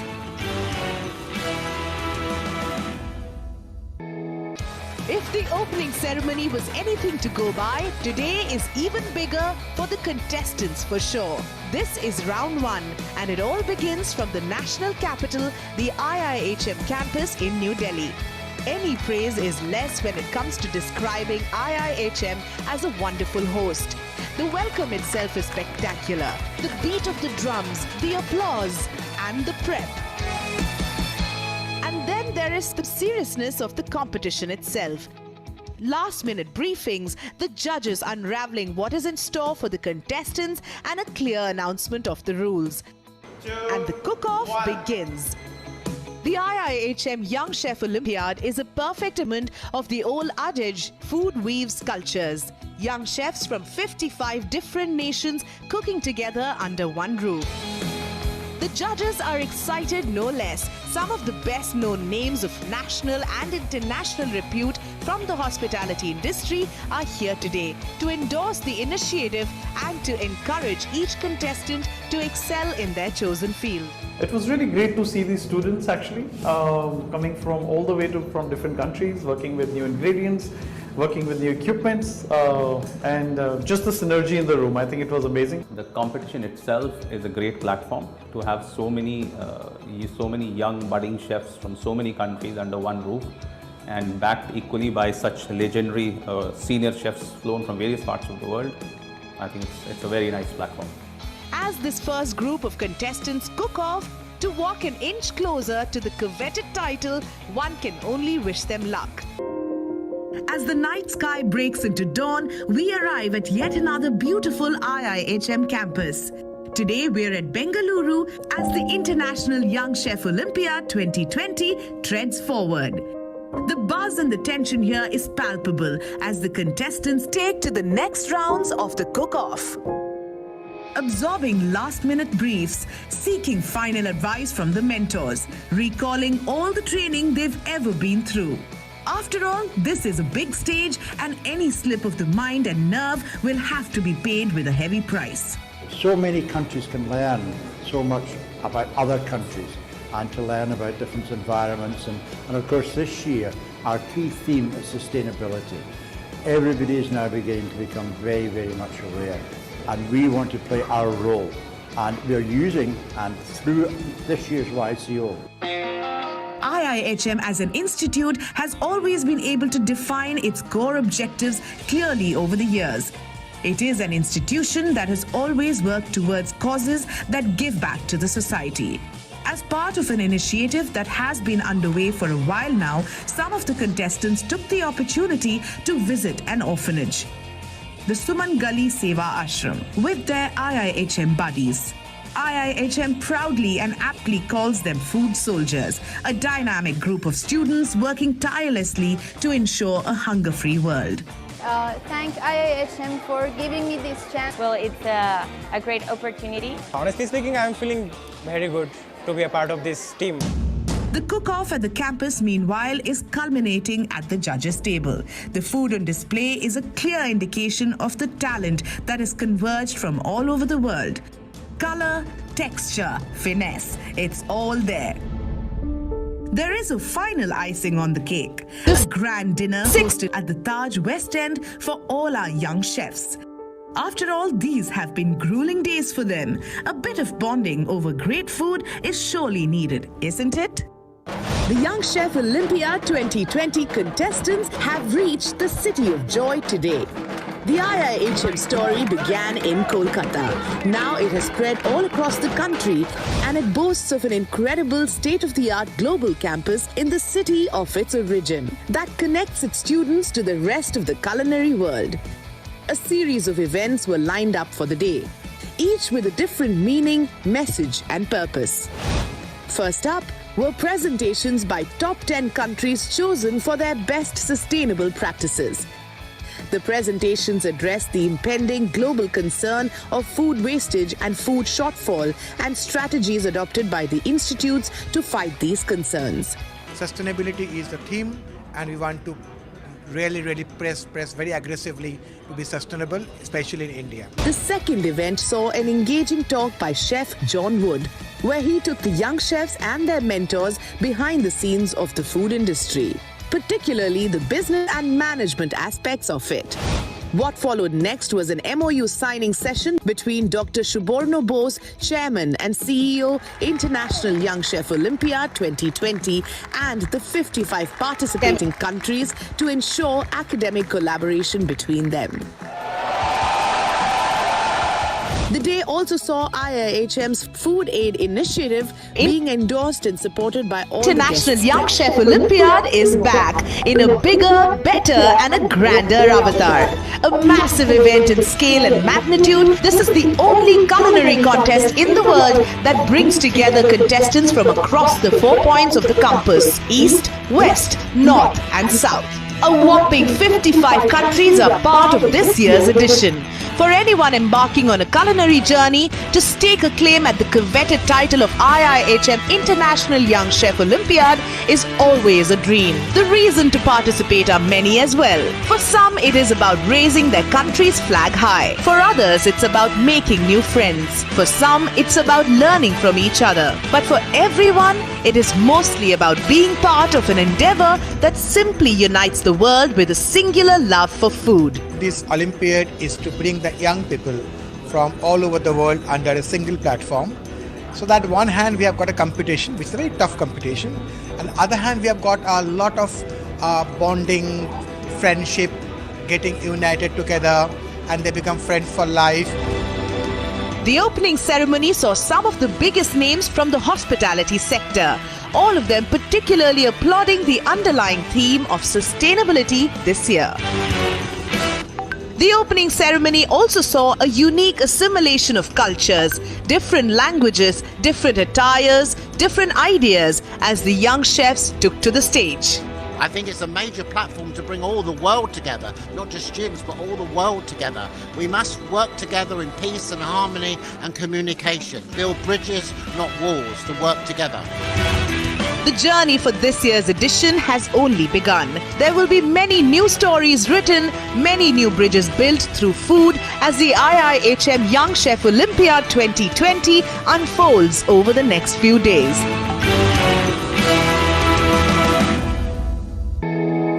If the opening ceremony was anything to go by, today is even bigger for the contestants for sure. This is round one, and it all begins from the national capital, the IIHM campus in New Delhi. Any praise is less when it comes to describing IIHM as a wonderful host. The welcome itself is spectacular. The beat of the drums, the applause, and the prep. And then there is the seriousness of the competition itself. Last-minute briefings, the judges unraveling what is in store for the contestants, and a clear announcement of the rules. And the cook-off begins. The IIHM Young Chef Olympiad is a perfect embodiment of the old adage, food weaves cultures. Young chefs from 55 different nations cooking together under one roof. The judges are excited no less. Some of the best known names of national and international repute from the hospitality industry are here today to endorse the initiative and to encourage each contestant to excel in their chosen field. It was really great to see these students actually coming from all the way from different countries, working with new ingredients, working with new equipments, and just the synergy in the room. I think it was amazing. The competition itself is a great platform to have so many young budding chefs from so many countries under one roof, and backed equally by such legendary senior chefs flown from various parts of the world. I think it's a very nice platform. As this first group of contestants cook off, walk an inch closer to the coveted title, one can only wish them luck. As the night sky breaks into dawn, we arrive at yet another beautiful IIHM campus. Today we're at Bengaluru as the International Young Chef Olympiad 2020 treads forward. The buzz and the tension here is palpable as the contestants take to the next rounds of the cook-off. Absorbing last-minute briefs, seeking final advice from the mentors, recalling all the training they've ever been through. After all, this is a big stage, and any slip of the mind and nerve will have to be paid with a heavy price. So many countries can learn so much about other countries and to learn about different environments. And of course this year, our key theme is sustainability. Everybody is now beginning to become very, very much aware. And we want to play our role. And we are using, and through this year's YCO, IIHM as an institute has always been able to define its core objectives clearly over the years. It is an institution that has always worked towards causes that give back to the society. As part of an initiative that has been underway for a while now, some of the contestants took the opportunity to visit an orphanage, the Suman Gali Seva Ashram, with their IIHM buddies. IIHM proudly and aptly calls them food soldiers, a dynamic group of students working tirelessly to ensure a hunger-free world. thank IIHM for giving me this chance. Well, it's a great opportunity. Honestly speaking, I'm feeling very good to be a part of this team. The cook-off at the campus, meanwhile, is culminating at the judges' table. The food on display is a clear indication of the talent that has converged from all over the world. Color, texture, finesse, it's all there. There is a final icing on the cake, a grand dinner hosted at the Taj West End for all our young chefs. After all, these have been grueling days for them. A bit of bonding over great food is surely needed, isn't it? The Young Chef Olympiad 2020 contestants have reached the City of Joy today. The IIHM store in Kolkata. Now it has spread all across the country and it boasts of an incredible state-of-the-art global campus in the city of its origin that connects its students to the rest of the culinary world. A series of events were lined up for the day, each with a different meaning, message and purpose. First up were presentations by top 10 countries chosen for their best sustainable practices. The presentations addressed the impending global concern of food wastage and food shortfall and strategies adopted by the institutes to fight these concerns. Sustainability is the theme, and we want to really press very aggressively to be sustainable, especially in India. The second event saw an engaging talk by Chef John Wood, where he took the young chefs and their mentors behind the scenes of the food industry.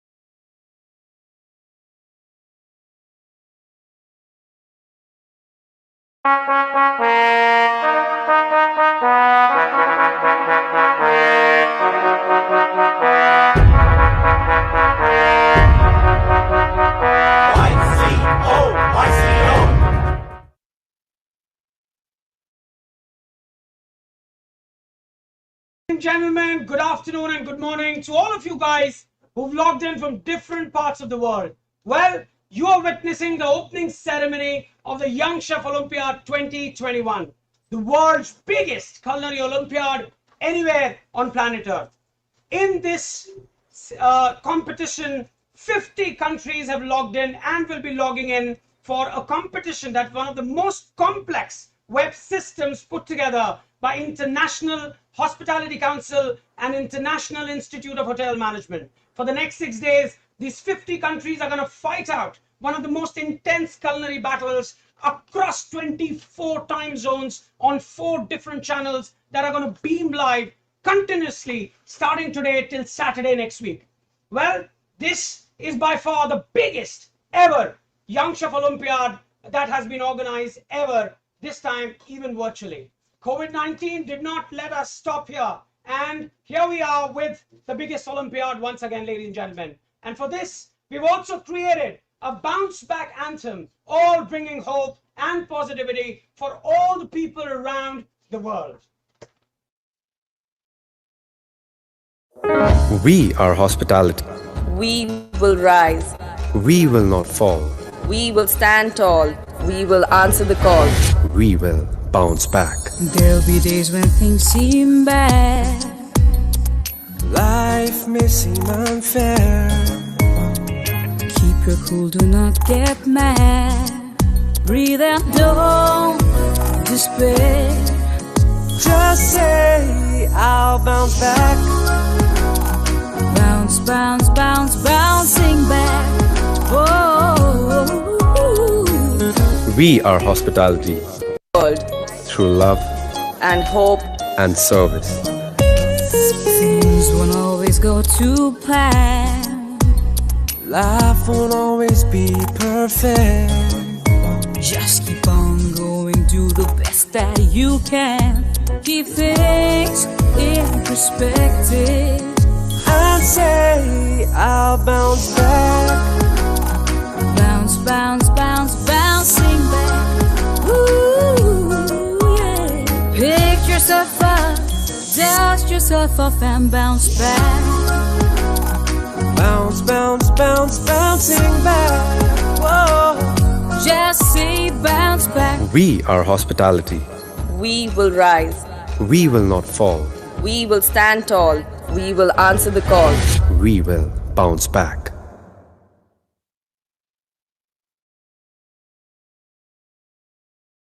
In India. Well, it all started in the year 2015 with just 15 countries that logged in for the first ever Young Chef Olympiad. Today, we are talking about 50 countries that log in across the world. Well, this year is even bigger in many ways because these countries are going to fight out across 24 time zones continuously together under one common platform. The Young Chef Olympiad has grown bigger, bolder, and better. Well, let's see the journey from 2015 till today.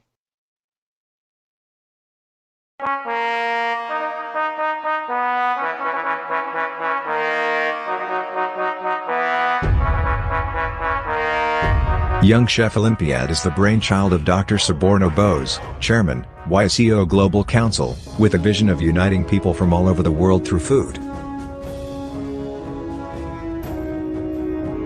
The Young Chef Olympiad is not just about a competition. It is not just about the winner. It's not just about the $10,000 of the winner's check. It's not just about the medals, but it's about friendship. We are the Young Chef, ready to do. The world's largest culinary event started in 2015 with over 60 participating countries and has been making waves ever since, even gathering support from the Ministry of Tourism, India. YCO is headed by Professor David Foskett, Chairman of the Panel of Judges ICO 2021, Chairman of International Hospitality Forum, Head, London School of Hospitality and Tourism, University of West London, UK. Food is our heritage. Food is what we are about.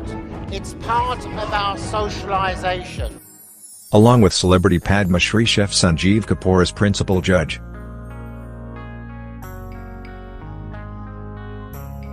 To see this happen, I think it's like a dream come true for many Indians. I wouldn't just say chefs, because India has always had good food. Celebrity chef Ranveer Brar and Kunal Kapoor are the brand ambassadors of Young Chef Olympiad. I am very excited to be here at the Young Chefs Olympiad. I think young talent is what the world needs when it comes to kitchens. India especially, there's a lot of talent that needs to be recognized.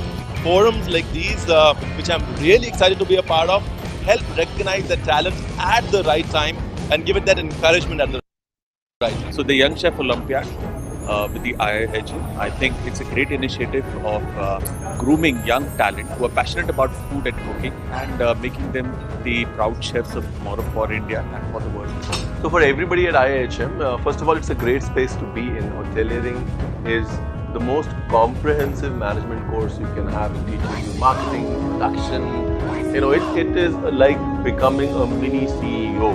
Like the previous years, YCO 2021 promises to be yet another magnificent event as almost 60 countries gear up to unite on a virtual platform. The excitement, tension and determination will remain the same, and every participant will show their zeal to win the coveted YCO 2021 trophy. YCO has also been a platform towards important causes like sustainability, which was the theme of YCO 2020. YCO 2021's theme is Culinary Challenge for Hope, as everyone looks forward to moving towards a positive 2021. Spearheaded by the leadership of Dr. Suborno Bose, Chairman, YCO Global Council, and the indispensable guidance of Professor David Foskett, the vision of uniting people through food has truly brought the world closer. YCO has always been a melting pot of talent, culture and friendship. Distinguished Indian and international chefs along with culinary icons such as Chef Chris Calvin, Chef Enzo Oliveri, Chef John Wood, Chef Brian Turner, and Andreas Muller add value and glitz to the competition. While the world is waiting to experience the biggest virtual culinary battle for hope, YCO 2021, we know it will bring forth new ideas, innovations and add great impetus for hospitality to bounce back. We are the young chefs. We will rise. We will not fall. We will stand tall. We will answer the call. We will bounce back. There'll be days when things seem bad.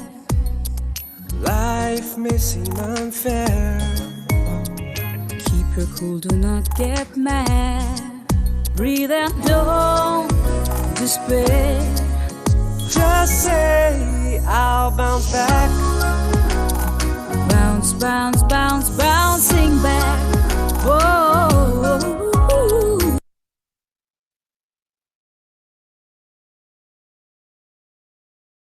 Global studio here in India. And for all the people who've just tuned in, you're watching the opening ceremony of the Young Chef Olympiad 2021, which is by far the biggest culinary competition anywhere in the world. Ladies and gentlemen, every year 50 countries come in, and it's time to introduce our countries to you. And let's see the contestants, participants who are logging in from different parts of the world across 24 time zones. Please welcome Bangladesh, NHTTI, Rihanna Rehman Khan and Jahida Begum.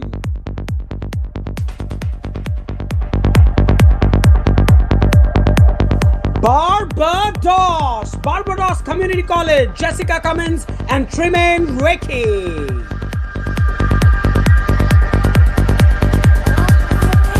Bulgaria, HRC Culinary Academy and Zela Buova and Henry Donio.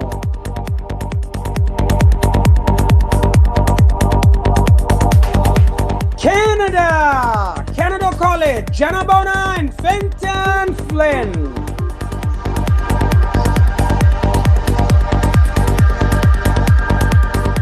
Colombia, Augustinian University, Andres Mauricio Pachon Cuentero and Julio Cesar Gonzalez Alonso.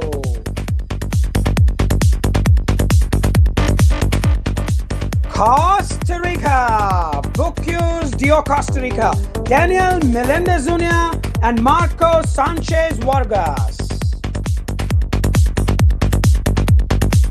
Equatorial Guinea, Grand Hotel Jibloho Culinary School, Ricardo Martin and Asim Ratnani.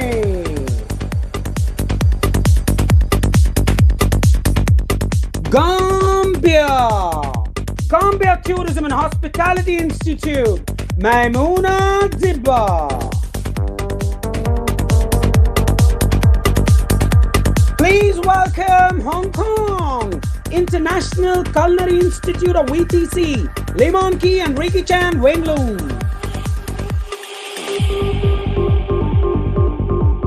Please welcome Iceland Hospitality and Culinary School of Iceland, Robert Demeriv and Aegir Frjoriksen. Ladies and gentlemen, please welcome the host country, India, represented by International Institute of Hotel Management, Shwetang Ranjan and Clement de Cruz.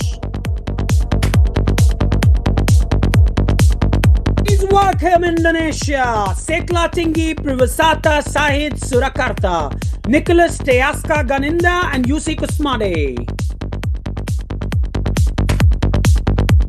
Please welcome Iran, Panis Meher Iranian Culinary Academy, Panis Zafri and Hoshi Bahrami.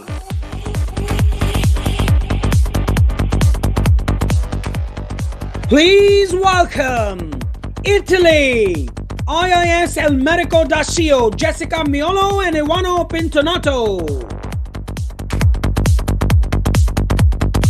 Please welcome Jordan, the Royal Academy of Culinary Arts, Yahya Khaled Abu Saad and Yusuf Jabasini. Kenya, Boma International Hospitality College, Swabra Chimolide and Chris Burton. Lesotho, Donabolos Chef School of Hospitality for Lizzie Mary and Mamutusi Moilo.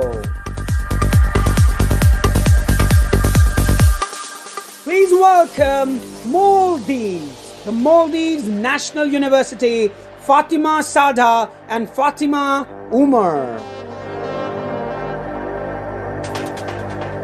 Please welcome Mauritius Institute of Training and Development, Sibarun Jason and Angelique Armugum.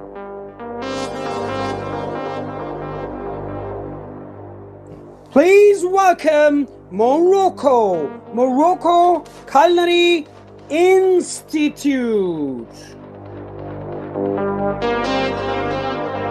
Please welcome Namibia Silver Spoon Hospitality Academy, Gadita Gwenid and Terence Jenkinson. Kingdom Country Nepal Academy of Culinary Arts and Hospitality, Abhay Limbu and Lokesh Rohila.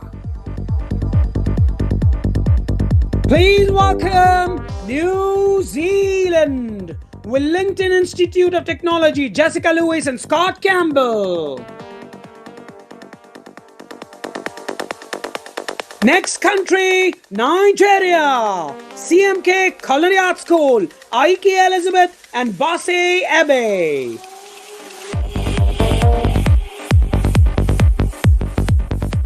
Please welcome South Korea, Wooseong University, Jiwon Kim and Per Henrik Johnson.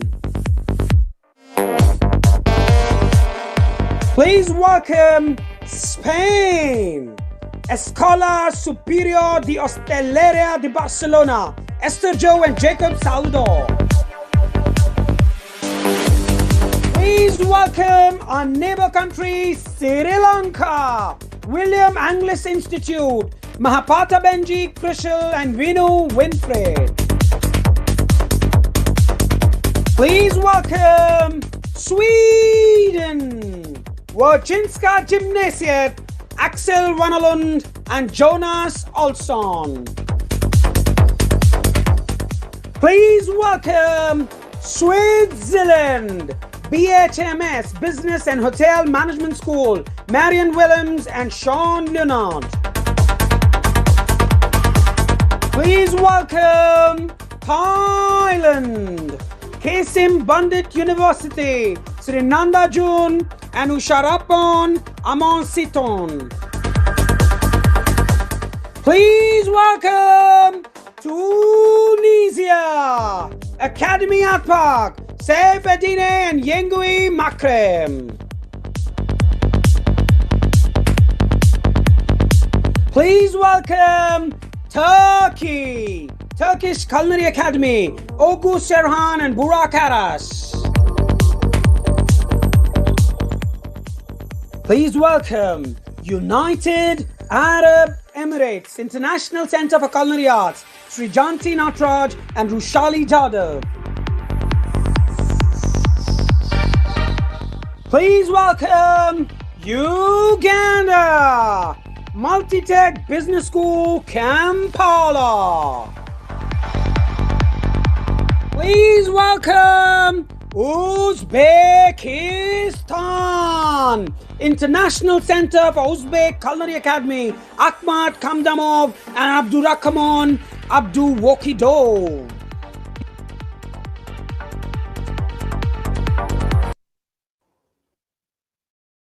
Back to the IIHM Global Studios here, ladies and gentlemen. For all those of you who've just logged into our Facebook and YouTube and across our digital platforms, you've tuned in to the world's biggest culinary Olympiad opening ceremony called the Young Chef Olympiad 2021. Ladies and gentlemen, welcome on board to all you people who've logged in from 24 different time zones today. Well, we've got a small dance performance for all of you. Mr. Somnath Kuti with his dance group is going to perform now for all of you wonderful people who've logged in from different parts of the world, and he's going to present Bharatnatyam, a dance form from the state of Tamil Nadu.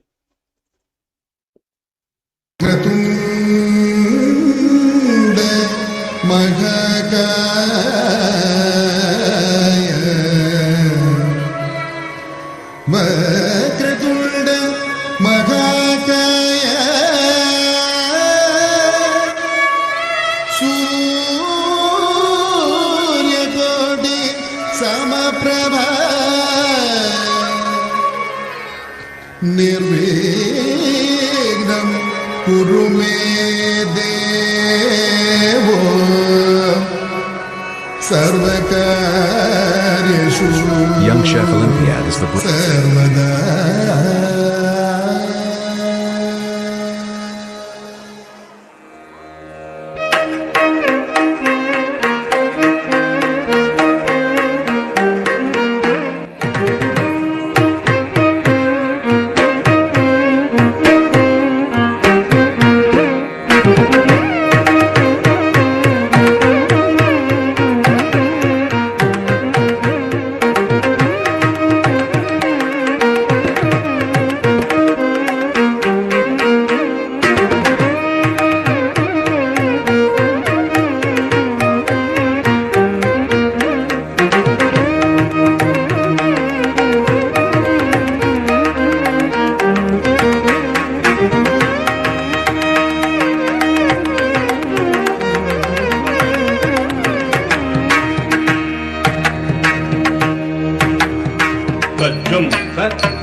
Young Chef Olympiad is the brainchild of Dr. Suborno Bose, Chairman, YCO Global Council, with a vision of uniting people from all over the world through food.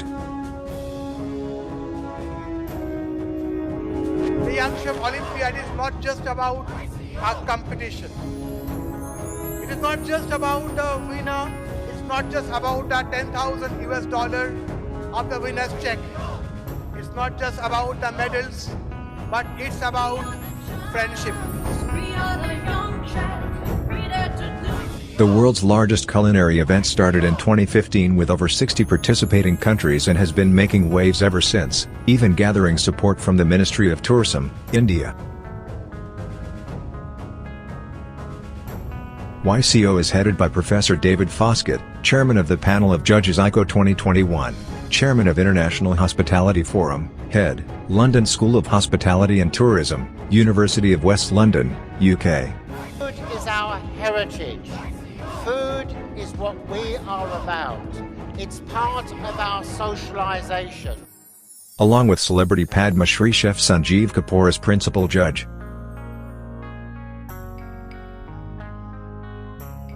To see this happen, I think it's like a dream come true for many Indians. I won't just say chefs, because India has always had good food. Celebrity chef Ranveer Brar and Kunal Kapoor are the brand ambassadors of Young Chef Olympiad. I am very excited to be here at the Young Chefs Olympiad. I think young talent is what the world needs when it comes to kitchens. India especially, there's a lot of talent that needs to be recognized. Forums like these, which I'm really excited to be a part of, help recognize the talent at the right time and give it that encouragement at the right time. So the Young Chef Olympiad with the IIHG, I think it's a great initiative of grooming young talent passionate about food and cooking and making them the proud chefs of tomorrow for India and for the world. So for everybody at IIHM, first of all, it's a great space to be in. Hoteliering is the most comprehensive management course you can have. It teaches you marketing, production. You know, it is like becoming a mini CEO. Like the previous years, YCO 2021 promises to be yet another magnificent event as almost 60 countries gear up to unite on a virtual platform. The excitement, tension and determination will remain the same, and every participant will show their zeal to win the coveted YCO 2021 trophy. YCO has also been a platform towards important causes like sustainability, which was the theme of YCO 2020. YCO 2021's theme is Culinary Challenge for Hope, as everyone looks forward to moving towards a positive 2021. Spearheaded by the leadership of Dr. Suborno Bose, Chairman, YCO Global Council, and the indispensable guidance of Professor David Foskett, the vision of uniting people through food has truly brought the world closer. YCO has always been a melting pot of talent, culture and friendship. Distinguished Indian and international chefs along with culinary icons such as Chef Chris Calvin, Chef Enzo Oliveri, Chef John Wood, Chef Brian Turner, and Andreas Muller add value and glitz to the competition. While the world is waiting to experience the biggest virtual culinary battle for hope, YCO 2021, we know it will bring forth new ideas, innovations and add great impetus for hospitality to bounce back. We are the young chefs. We will rise. We will not fall. We will stand tall. We will answer the call. We will bounce back. There'll be days when things seem bad. Life may seem unfair. Keep your cool, do not get mad. Breathe and don't despair. Just say I'll bounce back. Bounce, bounce, bounce, bouncing back. Oh. All right, a very warm welcome to all of you, and myself and Rupinder. We are basically live from the Global Campus Career Studio, and definitely we are now looking forward to an amazing foray of sessions, which is in fact lined up for this afternoon. But do not forget, we have the competition starting in a while now. Yes, we have been talking about it since morning. This happens to be the first round of our first countries who will be in fact coming this evening and starting the competition across the world. More than 50 countries joining us together for this Young Chef Olympiad, the world's biggest culinary Olympiad in the 7th season. So before I move ahead, of course, I would like to basically go ahead and welcome our chef, who would be in fact going ahead and having an amazing live demonstration all the way from Scotland. I have Chef Gary McLean, who happens to be the National Chef of Scotland and also the Master Chef 2016 winner. Of course, one of the prize chefs in United Kingdom and in the world, and happens to be also one of our judges here for the Young Chef Olympiad. He would be joining in live from Scotland and also having an amazing dish cooked for all of you, a great cooking demonstration. So Rupinder, what do you say? You know, how fantastic this session is about to be. Absolutely. Where else can you get to see such master chefs? Cook for you, demonstrate for you, and all this for all the students, all you lovely students of hospitality, people who are aspiring to be chefs. You get to learn from the best, and that's how we have arranged it. These next few days are going to be phenomenal because you will get to hear, you will get to interact with them, you will be able to ask questions, and you will be able to learn from the best of the best. All right, all the chefs who have joined and agreed to be a part of these sessions are going to be great sessions, people who will be making you learn so much from their experience. All right, and it's something that we as students should take it very seriously, because this is something IIHM has arranged for you. All right, so each one of you sit back, but then don't sit back without your notebooks, because you need to note a lot of, whatever learnings that he will be, all the things that he will be talking about. You need to note them down so that you can, take it forward and apply them in the future. All right. So Chef Gary McLean And at talking to him. IIHM Global Studios. Yes, absolutely, Rupinder. And talking to him this afternoon would be Miss Poonima Manjanda, all the way from Bangalore Career Studio, who would be, of course, moderating the session for us. Over to you, Poonima, and we look forward to the session with Chef Gary McLean. Thank you. City Glasgow College is famous for its Burns suppers. I've been involved in those Burns nights for probably 2 decades. It's a really, really great night, and I think it's something at the college we do really well. And it's a great night for seeing people that we work with throughout the year, some of our partners, and some of the people that really help put the college on the map throughout the year. So this is our kind of thank you to them, our Burns supper. Obviously, times are different, so we've got to do it a wee bit different this year. And what we thought at the college was just to give you a little taster of maybe some of the stuff that goes on behind the scenes at those Burns suppers. So what I wanted to do tonight, I wanted to top and tail your traditional haggis. There's nothing better than for me and the chef is walking through that room with the haggis held high, walking through to the piper. And again, really going to miss it. But what I wanted to do is I wanted to show you 2 super simple, traditional Scottish dishes that sit really well before and after your haggis. So we're going to be making the classic soup Cullen skink. Potatoes, onion, smoked haddock, little bit of milk, little bit of cream, bay leaf, nothing simpler. But honestly, I think it's one of the kings of the world when it comes to soup. It's an incredible pot of soup. And after that, Scotland's probably most famous dish. I'm going to make a traditional cranachan. So fresh raspberries, we've got some lovely honeycomb, we've got some beautiful Tamdhu single Speyside malt, some lovely double cream, our oatmeal, and that's it. So really super simple, really easy dishes to follow. The first thing I want to do is actually get the dessert started. So what I want to do is I want to take some oatmeal and just pop that in a pan. And again, with this kind of thing, I don't really worry too much about amounts, but I will provide recipes. You'll find them on the college website for both these dishes. So got some oatmeal on there. We're probably looking at about a medium heat. And what we want to do is just let that kind of toast away a little bit and just get some heat. Whilst that's happening, what I'm going to do is I'm going to take a couple of cups of milk. And then I'm going to take some smoked haddock and I'm just going to pop that in to the milk with a little bay leaf. And what I want to do with that is I really want to just simply poach it. And what I'm trying to do is extract as much of that lovely smokiness out of the fish as possible, which is then going to flavour the soup. The reason I always do the oatmeal and honey and the whiskey first is because it takes so long to cool down, and it has to be really at room temperature before you can start thinking about adding it to your cream. So we've given that a wee minute or two. To that I'm going to add some beautiful Scottish honeycomb, nice generous lump in there, and we'll just let that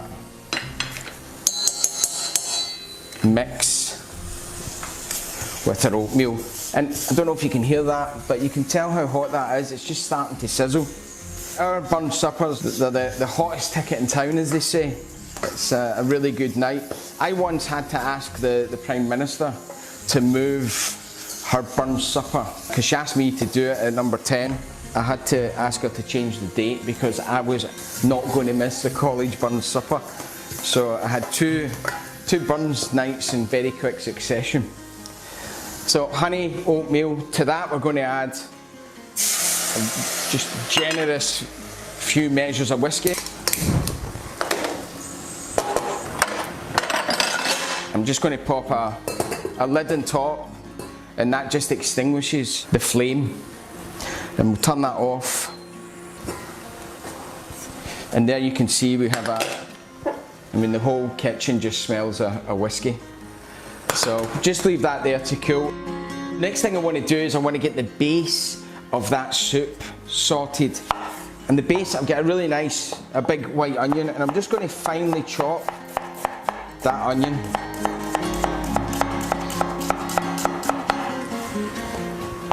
Nice as fine as you can get it. But again, what we want to do with this is just extract as much flavour as possible from it. So run the knife through.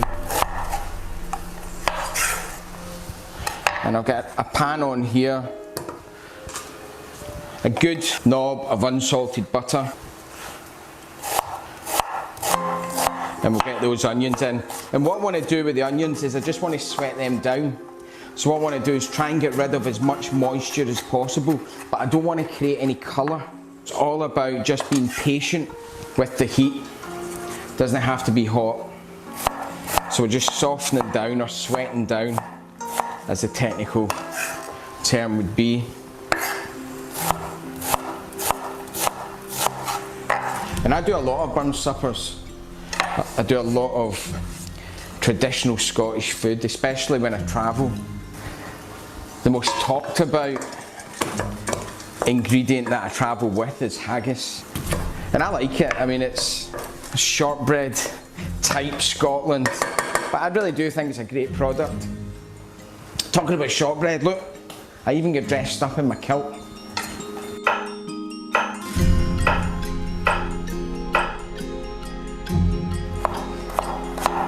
So taking these potatoes, some Maris Pipers, and I'm going to pop them in with the butter and the onion. Just going to put a little bit more heat.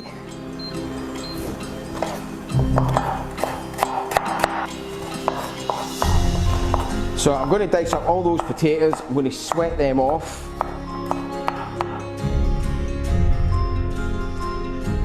I've added the potatoes to the butter and the onions, and you can see that it becomes quite kind of sticky. The haddock I'm just going to turn off, and that's just been on a really low simmer for a couple of minutes. And what I want to do is that lovely infused milk, I want to just pop in. And we're going to put that to one side because that fish is already cooked, so we don't want to add that to the soup at this stage. We just want to cook those potatoes. And I'm always a big fan. I always say that if you cook soup the day before, it always tastes better the next day. Cullen skink's a wee bit different. I find cullen skink made and then eaten straight away, you get loads and loads and loads of fresh flavour, and it doesn't become kind of stodgy. While that's cooking away, I'm going to take some double cream.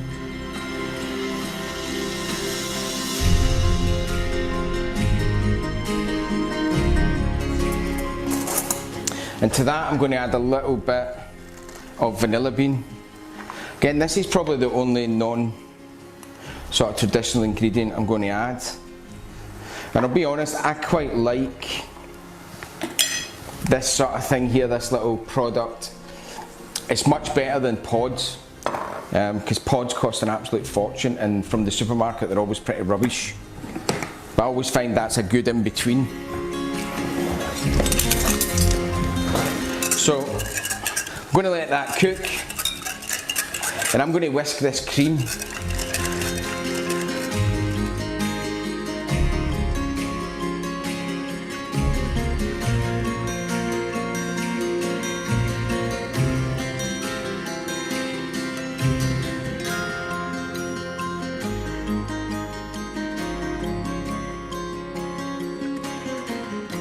You can actually start to see the soup, it just slightly thickens, and what that's telling me is the potatoes are cooked, so starch is starting to come out of the potatoes, it's starting to thicken up. And you can leave that on as long or as little as you like. I quite like having a tiny wee bite in the potatoes. So from there, I'm going to take our smoked haddock. I'm just going to pull the skin off. And I'm just going to flake that in to the soup. Just a little bit. I'm actually going to turn that off. Just flake that in. We want to leave that relatively chunky. And bear in mind that you cooked the fish when you poached it to get all that lovely flavour out of it.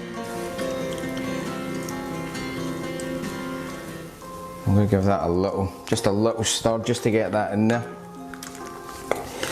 We'll move this out the way. Now again, I'm going to break the rules a little bit. I'm going to add some dill.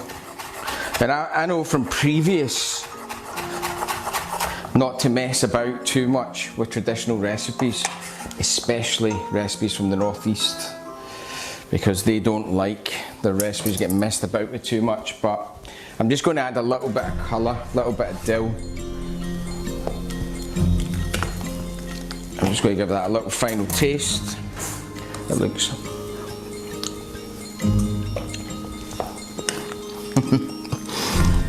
it's great when you taste something that gives you that involuntary smile.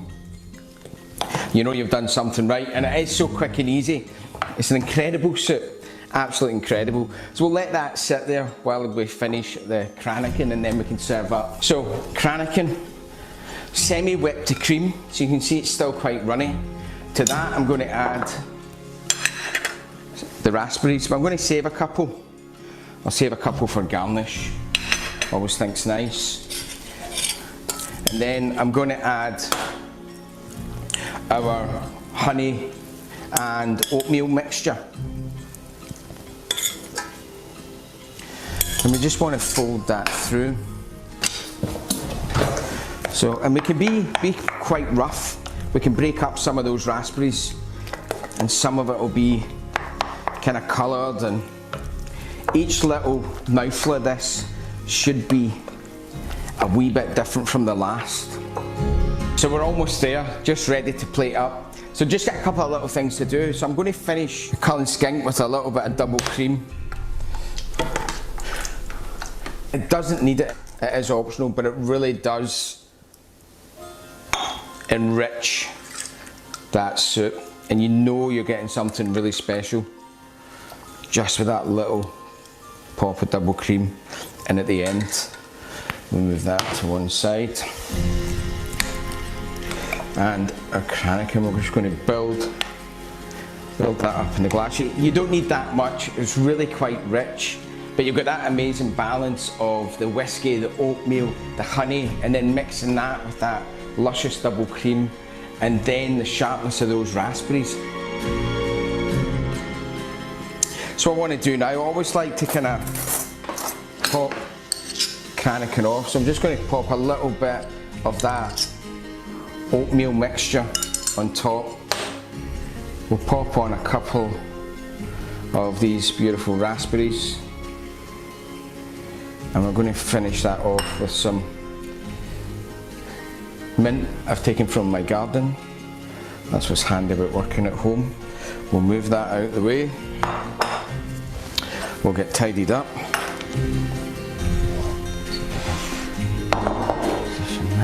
We'll move that. And the last thing I've got to do is get a wee nip of whiskey.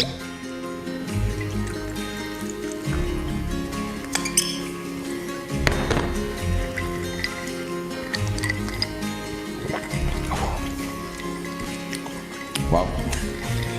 So the last thing I've just really got to say is to wish you and yours an amazing Burns night from everyone at the City of Glasgow College, and I am really looking forward to getting back in and getting this on a table for real. See you all very soon. Cheers.